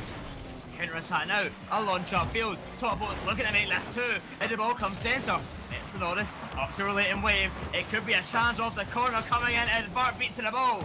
Metenčuks, the last man back, will find a save, but the pressure remains from top blokes. That's up high, to the ceiling. A great second touch coming in centre. Oh, barely beating the ball with Casio. The Flames there recover, keep the pressure on, and not slow down. Another attack here by Endpoint. Vert straight on. That's on target. What a save. Casio keeps top bloke clean for the time being while Metenčuks tries the pepper. Casio moves across, and Vert is there to do some magic. A green emerald bone from Ireland, but brilliant wave. What a shot. Still another save by top blokes. The oohs and ahs, rightly so. 60 seconds. Endpoint frustrated. But Joessi came out there hunting for the goal. Unfortunately for him, not able to find one. Top blokes now in the counter to secure this game to find the goal. That's saved by Joessi. They drop down. Flame gets demoed. A chance to revert 1-on-1 against Archie. That goes high. An attempt saved once again. Top blokes defense impeccable at the moment. Nothing getting by. Now Archie past 1 after drop down. Trying to be another touch. Beat to the ball by Vert.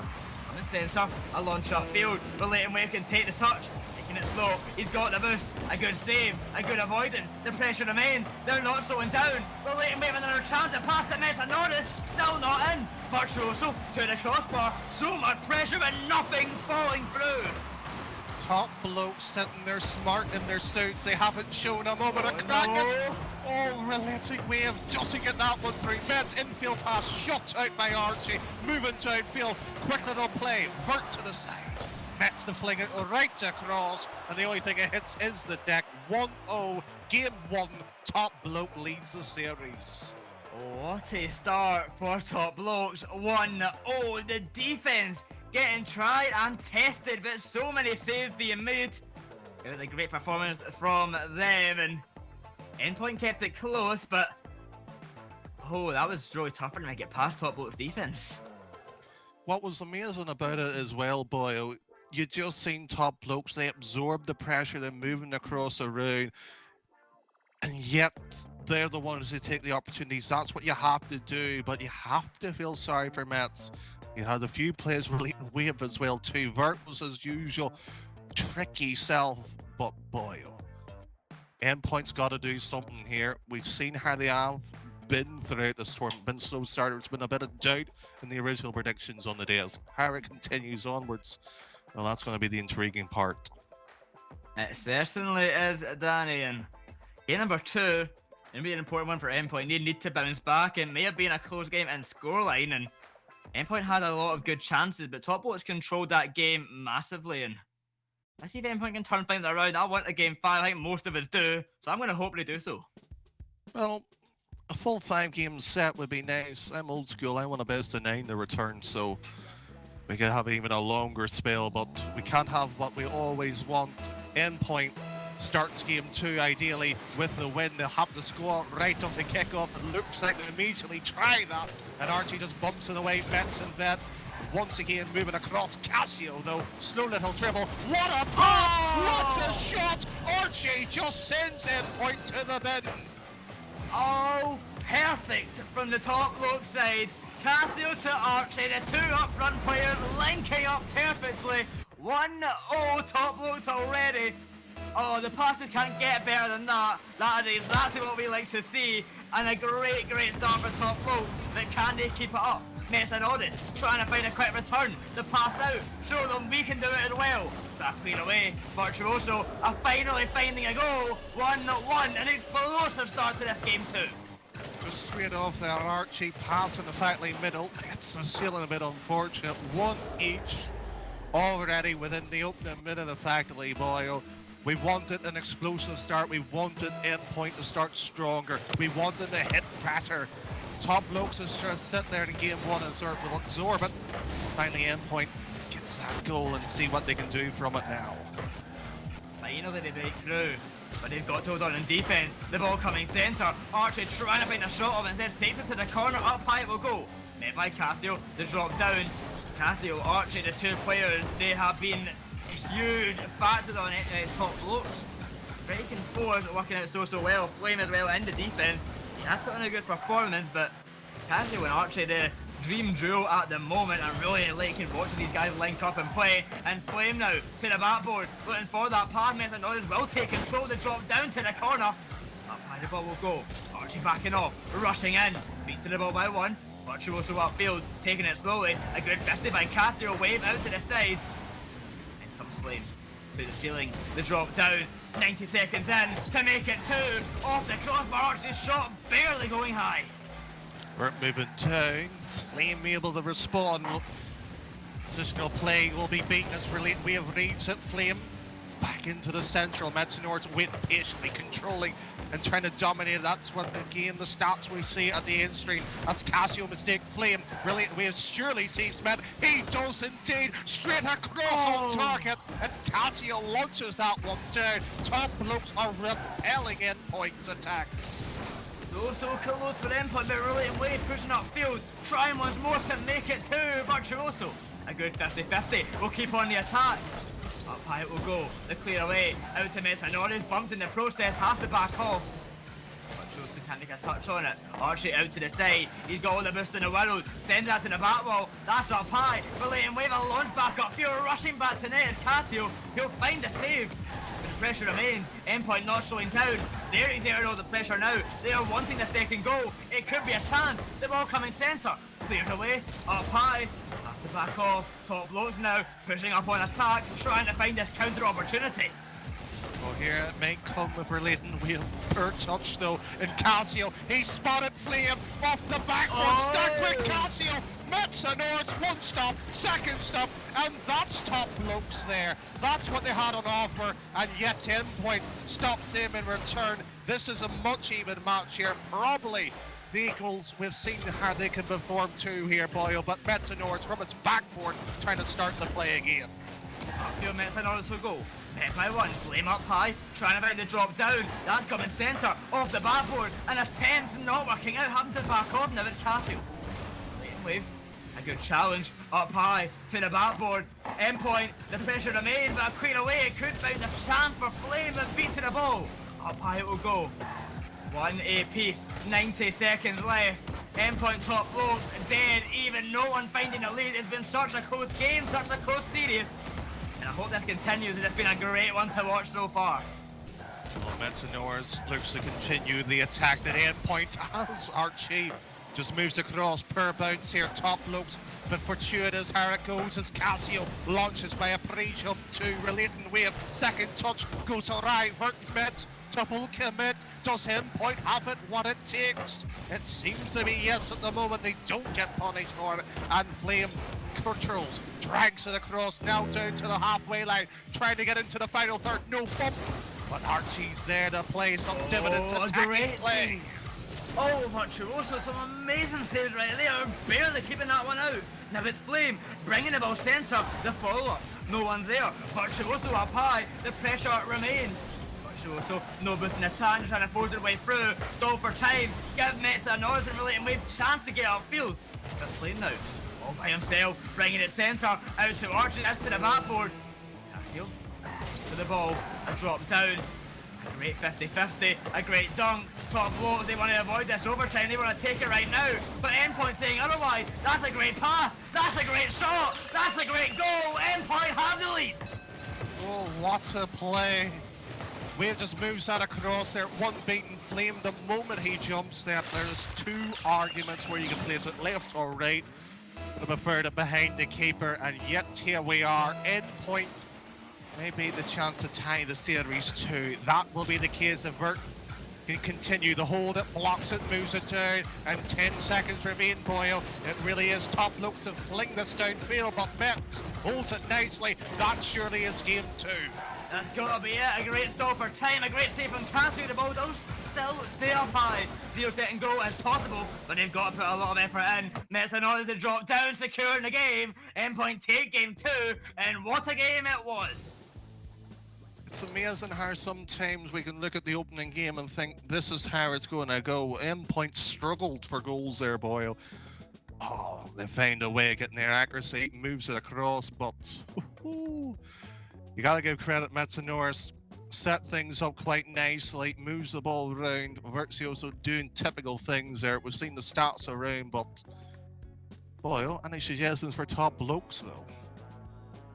I'm gonna be honest, my suggestion for it is to keep it up. They were playing so well. I guess a bit more prominence in that offense. They've only scored 1 goal each game, and they're on the offense, but they're just not scoring all the opportunities they had. Just looking at it, they had 6 shots taken, only 1 goal scored. So there's definitely improvements that can be made in the offense, but they are doing a very good job, to give them credit. Well, credit rightly due. Of course, survival is the name of the game in this one, as Endpoint and top blokes are fighting a spot against Renault Vitality. Probably the group of death. We'll break that down further into the week on Tuesday or on Thursday itself. But Boyle, not a match which one you like to go. Of course, we've seen the likes of top blokes earlier, Singularity going straight through here, but game 3, a lot of momentum's holding on this one. Definitely a lot, of course. Endpoint coming off of that win against Monkeys, top blokes, off the loss against Singularity. Both teams are kind of a bit over the place at the moment, but I think they're starting to level out. A 1-1 series is promising for our hope of a game 5, but both teams are looking so close. It's hard to call what way this is going to go. Oh, you might say it's hard to call. I guess everybody in chat will have their predictions more likely favoring the Endpoint side themselves, but while we try to recreate The lobby, I believe one of the players might have a slight issues there, so we want to make sure everything's perfect there. Such an important match, such riding on it too. Effectively means elimination here. But we did say RV effectively as the going into that one. They could have played like the BDS, Liquid as well too. So not an easy group for whoever wins this. Not an easy group at all. They're missing out in that Group B, and it would have been I guess a debatably easy group, but I think most people are agreeing that Group A is the group of death at the moment. Vitality is the first matchup, and win or lose, you're either playing against Liquid or BDS, the top two from the Euro Cup. So it's not an easy group, that Group A, and these teams have got a lot to worry for if they make it. But these are capable players. These guys are good enough to try and take down Vitality, try and take down Liquid, try and take down BDS, but they've got to prove that and make it to the group. They're doing well so far. They've showed some really good potential, but they've got to do better and make it to the actual groups. Yeah, all good pointers how it could play out as well. But I'm not saying, you look at the fact of some of these teams as the way they had top blokes. I feel a little bit hard done by how their upper finals went to, while Endpoint has slowed their way right through the bottom end of the lowers. So, boy, if you're in that situation, would you rather be Endpoint or top blokes? I think you would rather be Endpoint. They're coming off a win, they're feeling confident, they're feeling good.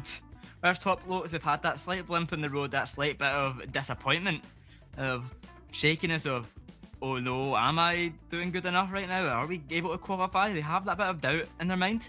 But I feel that doubt might be clear now after taking that first game against Endpoint. So I feel like these teams are kind of now even in that kind of regard. But I would definitely rather be Endpoint in this situation. Well, Endpoint trying to do a lower bracket run. I know Crafters keeps referring to the World Championship a long time ago when Flipside won it.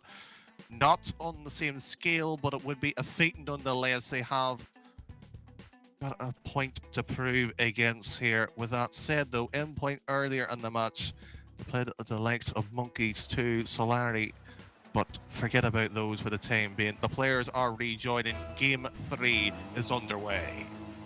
Game 3 underway. Who will take the lead in this best of 5 series? Endpoint or top blokes? This is going to be a tough one. Virtuoso looking for the early goal for Endpoint, not finding it just yet. It's a good 50-50 off the corner. Tower lane, wave that's up high. The Delta Flame, the drop down, the launch up field. Top bloke looking for the return, and that's an own goal. Oh no. Well, we've seen Scrub Killer and Singularity own goaling, and allegedly, according to today's Ireland's best player, Virtuoso, own goals in that case. Well, bit unfortunate. Endpoint now trails. They'll have to fade another way. They might be down by 2. One was saved away, pushed into the corner. Metenčuks, Archie drops that one down. Flame. Quick little play into the middle, try to find a teammate. That was Archie in question, doesn't connect though, and top blokes are absolutely peppering this Endpoint final third, trying to find a spot to go through. Related's had enough and sends them back. I was just going about how good both teams have been doing, how good they both look, and of course I get shot at by an own goal by Virtuoso, but no seriousness, these teams have looked good. A small blimp on the road for Endpoint, but they've got to recover from it. They've got to try and bring this back now. It's a 1-0 game for top blokes at the moment, only 1 minute in, but they're looking close to extending already. They've been so prominent on attack. A pass in centre, the shot, saved by Metenčuks. Upfield it will go. Hit by Archie, good 50-50. Another one pass, that's coming centre. A shot on target, Casio makes it 2, and top blokes take advantage and go 2-0 up. Just love how the movement along by Archie straight to Casio. You can see by, of course, the mini-map itself, his rotation moving in quite nicely. Tucks in, good control, good reading of the play. Top blokes slightly showing why they were, to be one side of the desk, the favourite of going into, of course, the main event itself, as Casio looks for maybe goal number 3, trying to double a touch off the corner, unlikely, as Vert was there, Metanor straight down, Vert maybe trying to get the angle, bumped away by his former teammate a long time ago, Archie, a block by him again, 90 seconds plus and gone, 2-0 endpoint trails. Archie chasing for the demo, ran the defender out of net, Casio takes full advantage, he makes it free. Archie giving Endpoint a taste of their own medicine right there, and I believe it was Virtuoso himself chasing out of net. The man who always demos chased by Archie, ran out of net, 3-0 top lopes. Oh, what a kick-off. Hurling at the alleyway there. Frankly, Endpoint will be sighing a bit of relief. They have been really unlucky in some sense, having it's gone against them. And Vert straight up, second touch. No, he requires brilliant wave to bail him out. And as Archie moves it across here, a double demo attempt on the keeper. A relating wave. It's sitting there like an old pinball machine from 1980s. Oh, Endpoint, that's the play we like to see. That is what makes Endpoint so good. Off the demo, wave bounced off. Still makes another his goal. But with style like that, I think he deserves it. 3-1 top bloke. Endpoint bring it within 2. They've still got time to bring this back. 3 minutes left on the clock. And 2 goals needed. Virtuoso takes it high, looking for the pass. Over to Metanoris it will go. The beat to the ball by Archie. The drop down. The pressure remains. Metanoris rushing back. Beats out 1. That's up high. But Leighton waits. To the backboard. Casio's there waiting. The drop down, the clear to the side, Virtuoso to the backboard once more to find the goal to make it make it 2, sorry. Not working out just yet though. And still the score remains 3-1 top blokes.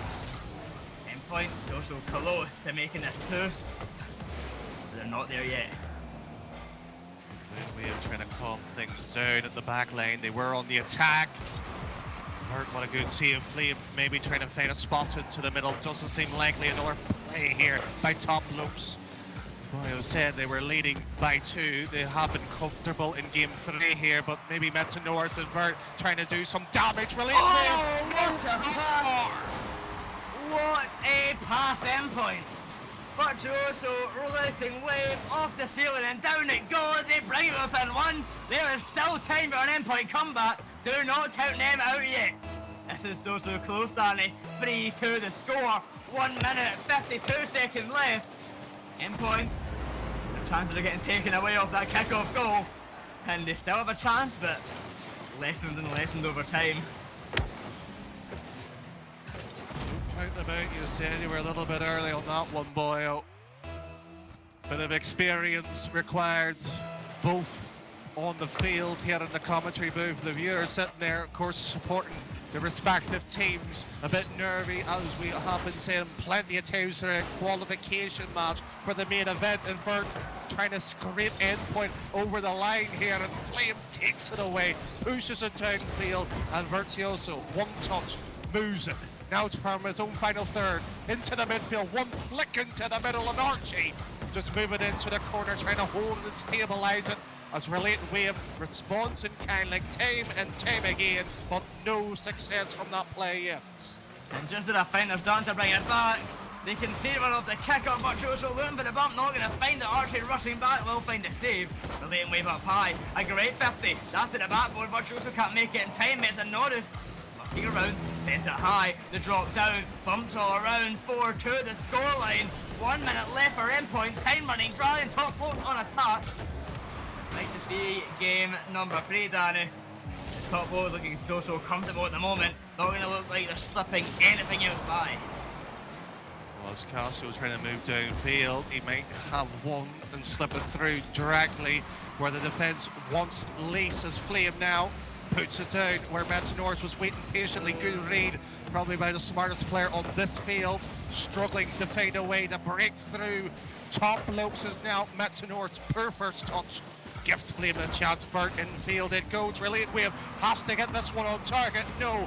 15 seconds and under now. At this point here, Top Lopes has suffocated the Endpoint attack so much they cannot generate 3, 4, or even the 5th goal to win here in game 3. The clock dies down, top below, gonna take game 3 and go 2-1 up in the series.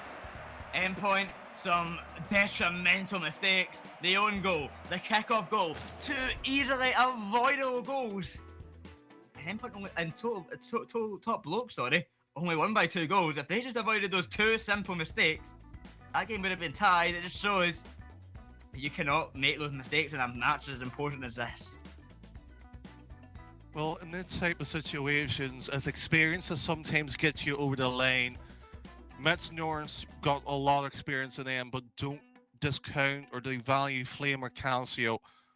You sit there and look at those lineups and you go, yes, if you're in a qualification match, these are probably the men you want to be on it, but Endpoint could be knocked out within the next game here, only by 1 goal too. No more second chances, Boyo. At this point here, you can throw stats as much as you want. It's pure emotion now on their side. Pure emotion. Now, Endpoint can bring this back, and they can send us to a game 5. But work needs to be done. They can do it, but they cannot make those same mistakes. Top Bloats are looking strong, and they're not going to let this go by easy. They want this win as much as Endpoint do, and they're going to show that in this next game. And they're trying to show it, but there's also one factor as well, which is like the white line fever. Sometimes getting over the line can be as much as difficult as chasing the game, and that's what Top Blokes also has to achieve. But they have one of the most experienced coaches, both sides to be fair, Eclipse versus Rams. Rams, of course, done the brick side once a long time ago. Cooks their speed, Mystic on that lineup. Probably learned a lot with that team there. Top Blokes already trying to dominate. Seeing Endpoint out of the tournament. One shot they had off the side post it went. 15 seconds wasn't enough. They give Endpoint the breather already. 15 seconds, not enough. Top Blokes coming in. Casio, bring the ball centre. A chance, not going to work out just yet. Relating wave upfield will try and find an opening. The ball coming centre, not working out. The clear away, Archie.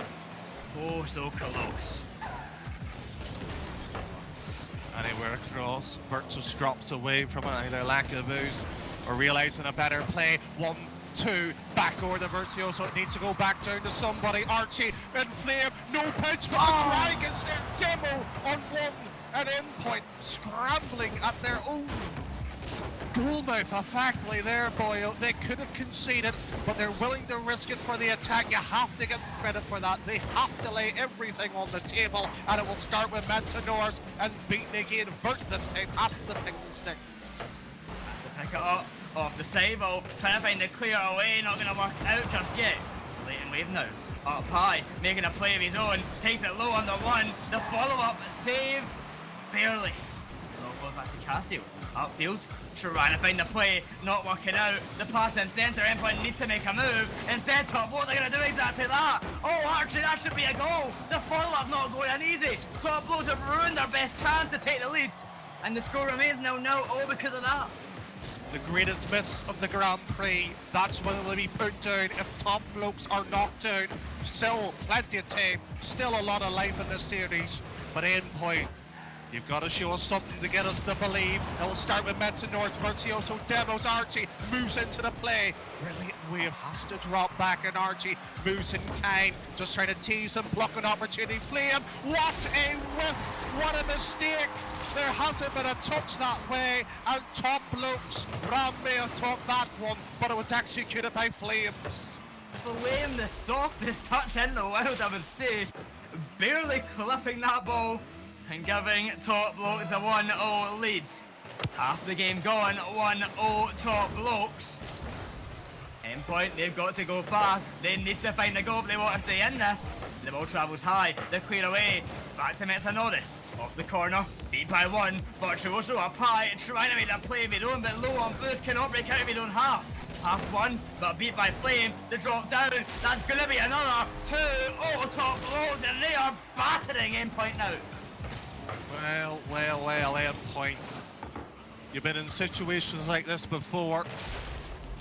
You have to come back by 2 goals. We have yet to see it very convincingly done by them, but well, shut up, you have any belief, you have to give it over to them now. At this point, it might be too little too late, as it will be Metenčuks again trying to start. Verts moves across. It will be really we're surely in the move up at some point. He's sitting at the defense. He's realizing top loads will the attack, and Virtuoso trying to bump Archie. Too much field away from making that play work, but still he's going for it. And goal number 3, I think that's endpoint eliminated with 2 minutes still on the clock. That's surely got to be it, Danny. 3-0 with 2 minutes left. Top Blow take it full advantage of Endpoint's playstyle. They see they're all pushed up, they see they're being aggressive, and they did rocket a shot to net. 3-0 Top Blow. Game number 4, match point for them to move on to the group stage. They just have to hold on. And Endpoint, on the flip side, they have got to score now. They have got to put a move on. They do not have long left. They are going to be punished for it. There's another Top Blow to secure it pretty much now. 4-0, Casio a great goal, Archie a great pass. What a team they have been. It's basic mistakes there by Endpoint that slips up, but 4-0 to nothing. It's been very rarely ever done in a competitive case here.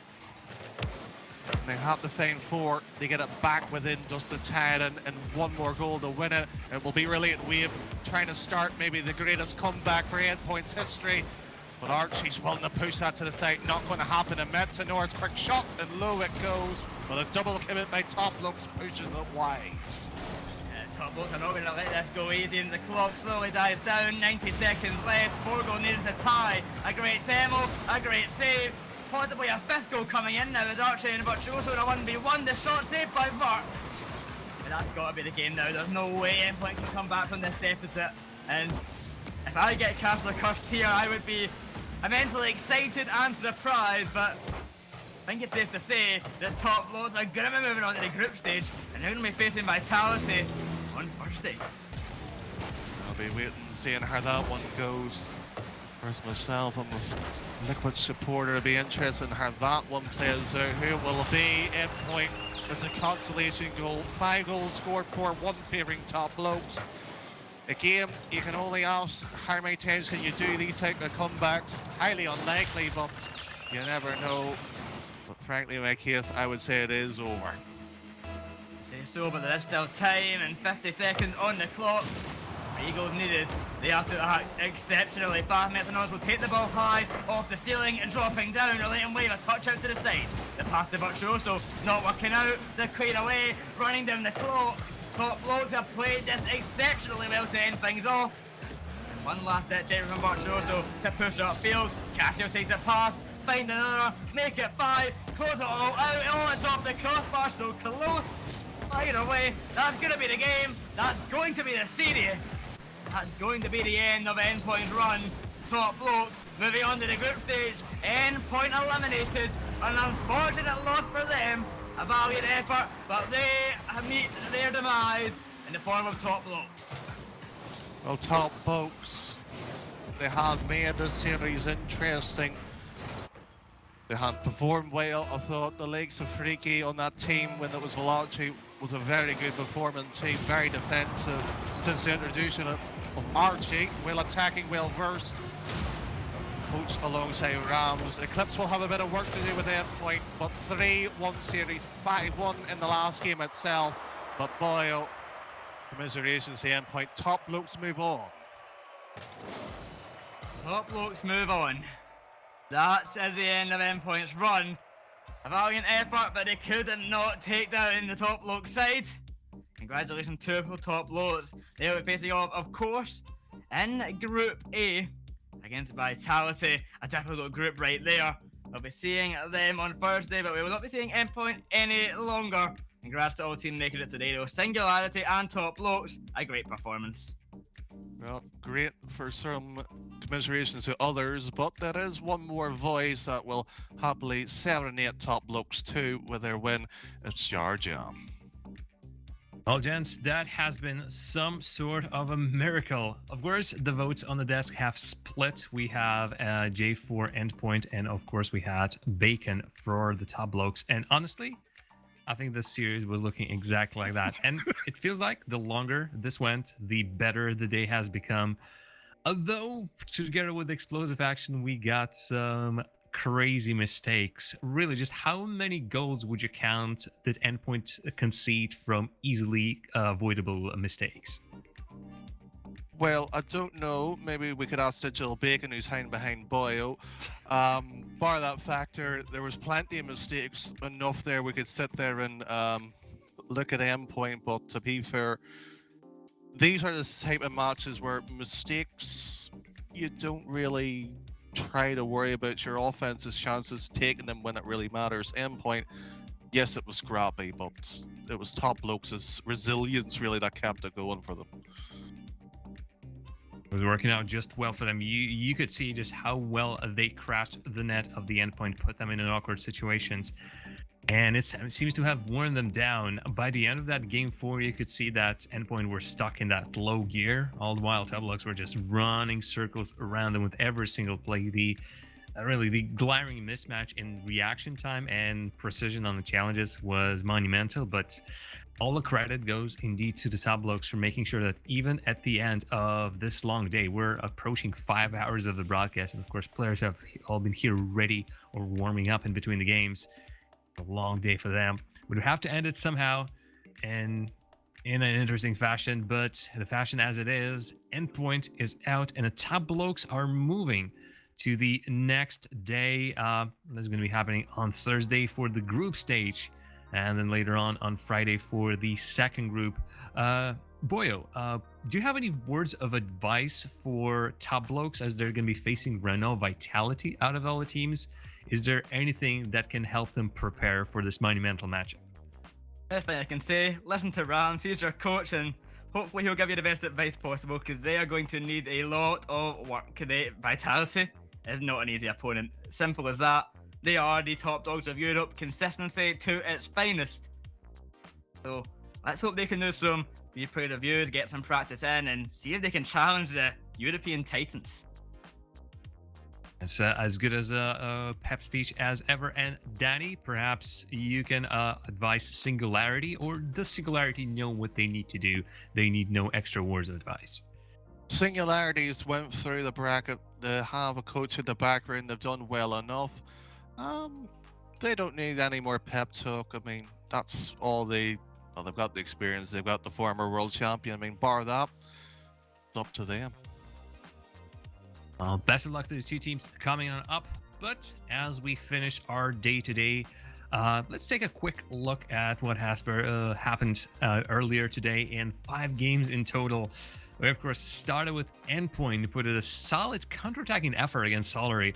It was a back-and-forth 5 games, but in the end, all the efforts of Solary just broke down against Endpoint's defense and precision when it came to returning back the other ball to the other side of the field. Unfortunately, we also saw a hapless exit from Vodafone Giants. Honestly, it felt like they showed up for a total of 7.5 minutes today versus Monkeys, and a 0-2 record in the tournament overall. Unfortunately, is the worst showing out of any teams we've seen. If we go back and further on and speak about Singularity versus Top Blokes, no matter how good the Top Blokes were, we've seen them. For Singularity, there was only one man. His name was Though. That was absolute madness. He continued getting MVP titles one after the other, more than 6 goals scored in the series.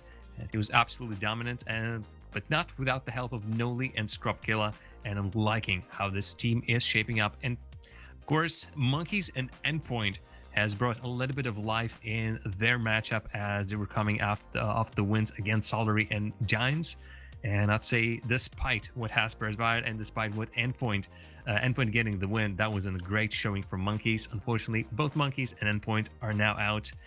And enough is said about the matchup that we just saw. A good way to once again end the day between the Top Blokes and Endpoint. Brilliantly done. Congratulations to Top Blokes. Commiserations to Endpoint. And we're just about done. Any last thoughts, Danny? Not really much thoughts as us come on Team Liquid for Thursday.